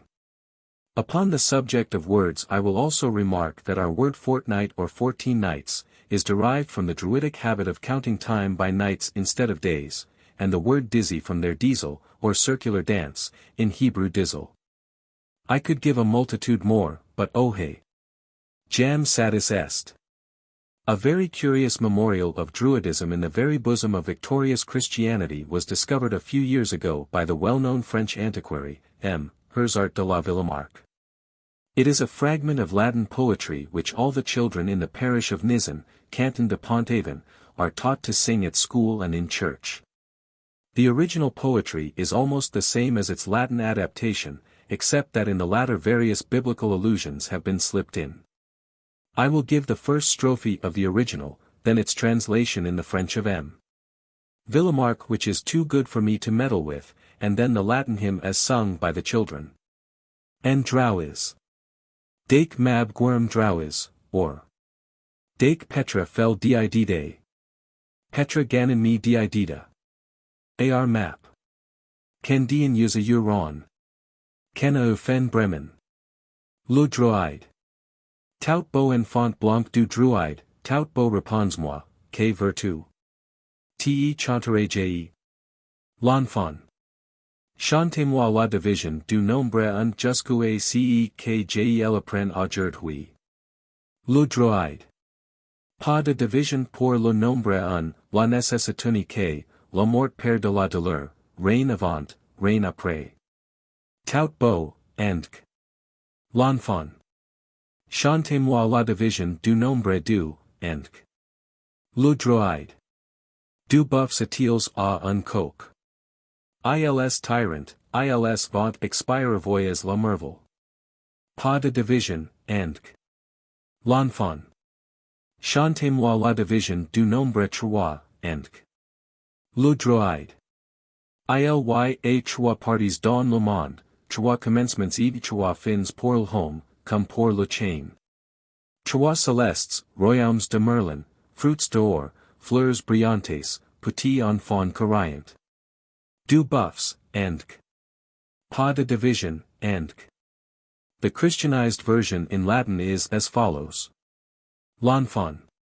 Dic mihi quid unis. Dic mihi quid unis. Le maître. Unis est Deus. Que regnat in celis. L'enfant. Dic mihi quid duo. Dic mihi quid duo. Le maître. Duo testamenta. Unis est Deus. Que regnat in celis. L'enfant. Dic mihi que sunt tres. Dic mihi que sunt tres. Le maître. Tres sunt patriarchi. Duo sunt testamenta. Unis est Deus. Que regnat in celis. Both of these dialogues are continued to the number 12. In the Druidic version containing precepts on theology, cosmogony, chronology, astronomy, geography, magic, medicine and history.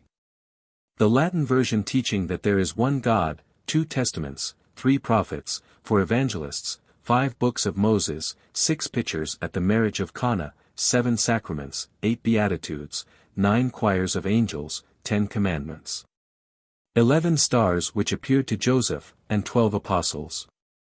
The resemblance of style and precept throughout is very striking, and a discovery which I have made of the same nature renders it still more surprising. There is a peculiar song of the Oxfordshire peasants, the meaning of which had often perplexed me and which of course those who sung it were the least able to explain. It is sung in this manner. One of them begins. I will sing you my one O. To which the rest sing in chorus. What is your one O? And he sings. One is all alone. And ever doth remain so. The song continues to the number 12, each verse repeated after each as in the original versions above. Most of these verses are local corruptions, and it is probable that in some parts of England a purer version is retained. However, since the first refers to the one deity, the second to 2 white boys clothed in green, the fourth to 4 gospel preachers, the seventh to the 7 stars, and there can be no doubt as to its origin. There is so superstitious a reverence paid by the lower orders in many parts of Britain to bees, that one is almost inclined to suppose that they also were held sacred by the Druids. The Cornish men consider bees too sacred to be bought. In other counties, on the death of their proprietor, a ceremonious announcement of the fact is made to them and a piece of funeral cake presented to them. It is believed that were this omitted they would fly away. In Lithuania a similar practice prevails.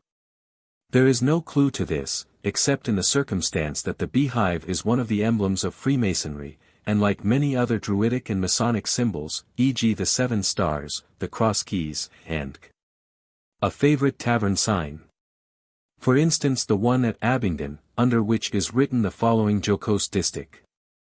Within this hive we're all alive. Good liquor makes us funny. So if you're dry, come in and try the flavor of our honey. From the apple tree the Druids were wont to cut their divining rods. And to this tree at Christmas, in Devon, Cornwall and other counties a curious ceremony is paid. The farmer and his laborers soak cakes in cider, and place them on the trenches of an apple tree, and sprinkling the tree repeat the following incantation. Here's to thee, old apple tree. Whence thou mayst bud, and whence thou mayest blow. Hats full. Caps full. Bushel, bushel, sacks full. And my pockets full too. Huzzah! After which they dance round the tree and get drunk on the cider which remains. They believe that if they did not do this the tree would not bear. I have now to consider the vestiges of mistletoe worship extant among the descendants of the Druids. On Christmas Eve it was lately the custom at York to carry mistletoe to the high altar of the cathedral, and to proclaim a public and universal liberty. Pardon and freedom to all sorts of inferior and even wicked people at the gates of the city towards the four quarters of heaven. The mistletoe was considered of great medicinal virtue by Sir John Colebatch for epilepsy and other convulsive disorders. The mistletoe of the oak is used by the common people for wind ruptures in children. Like the hausa of the East, the mistletoe would seem to have a religious exclamation, as I judge from finding it so often the refrain to old French songs, especially this one. O Gueux la bonne adventure, O Gueux. And in one celebrated English ballad. Oh, the mistletoe bough. And oh, the mistletoe bough. It is still a custom in many parts of France for children to run down the street on New Year's Day, and to rap the doors crying, O Gueux Ellen, or O Gueux, Ellen Neuf. In the island of Seine, there is a mistletoe feast which it is believed has been perpetuated by the Bas Breton tailors who, strange to say, have been formed from time immemorial into a fine association. They are poets, musicians and wizards who never contract marriages with strangers, and who have a language of their own, called Louaic, which they will not speak in the presence of foreigners. At this feast there is a procession. An altar covered with green boughs is erected in the center of a circular space of ground. Thence they start, and thither marching round the island return. 2 fiddlers form the vanguard. They are followed by children carrying bill hooks and oak branches, and leading an ox and a horse covered with flowers. After them a huge crowd which stops at intervals crying Gueux nani voilà le Gueux. There is one more mistletoe custom which I had almost forgotten. Let us imagine ourselves in the hall of some old-fashioned country mansion. Let it be Christmas night, and at that hour when merriment and wine has flushed every face, and glowed into every heart. And now I will paint to you a young maiden who embraced in the arms of her lover is whirled round the hall, her eyes sparkling, her white bosom heaving and her little feet scarce seeming to touch the floor. They pause for a moment. An old lady with an arch twinkle in her eye whispers something to her partner, he nods and smiles, she blushes and turns her eyes, pretending not to hear. They join the dance again, when suddenly he stays her in the center of the hall. Above their heads droops down a beautiful plant with pale white berries and leaves of a delicate green. He stoops and gives her the kiss under the mistletoe. All laugh and follow his example till the scene vies the revels of the ancient bacchanals. It is this picture which awakes me from a reverie into which I have long been buried. Reader, you have sought with me for the first germs of religion in the chaos of youthful time. You have dived with me into those mysteries which the veil of Isis held secret from our sight, you have sojourned with me among the tombs of the past, and trod upon the dust of a fallen world. Let us now return from these caverns of learning to the glorious daylight of the present, and to the enjoyments of a real existence.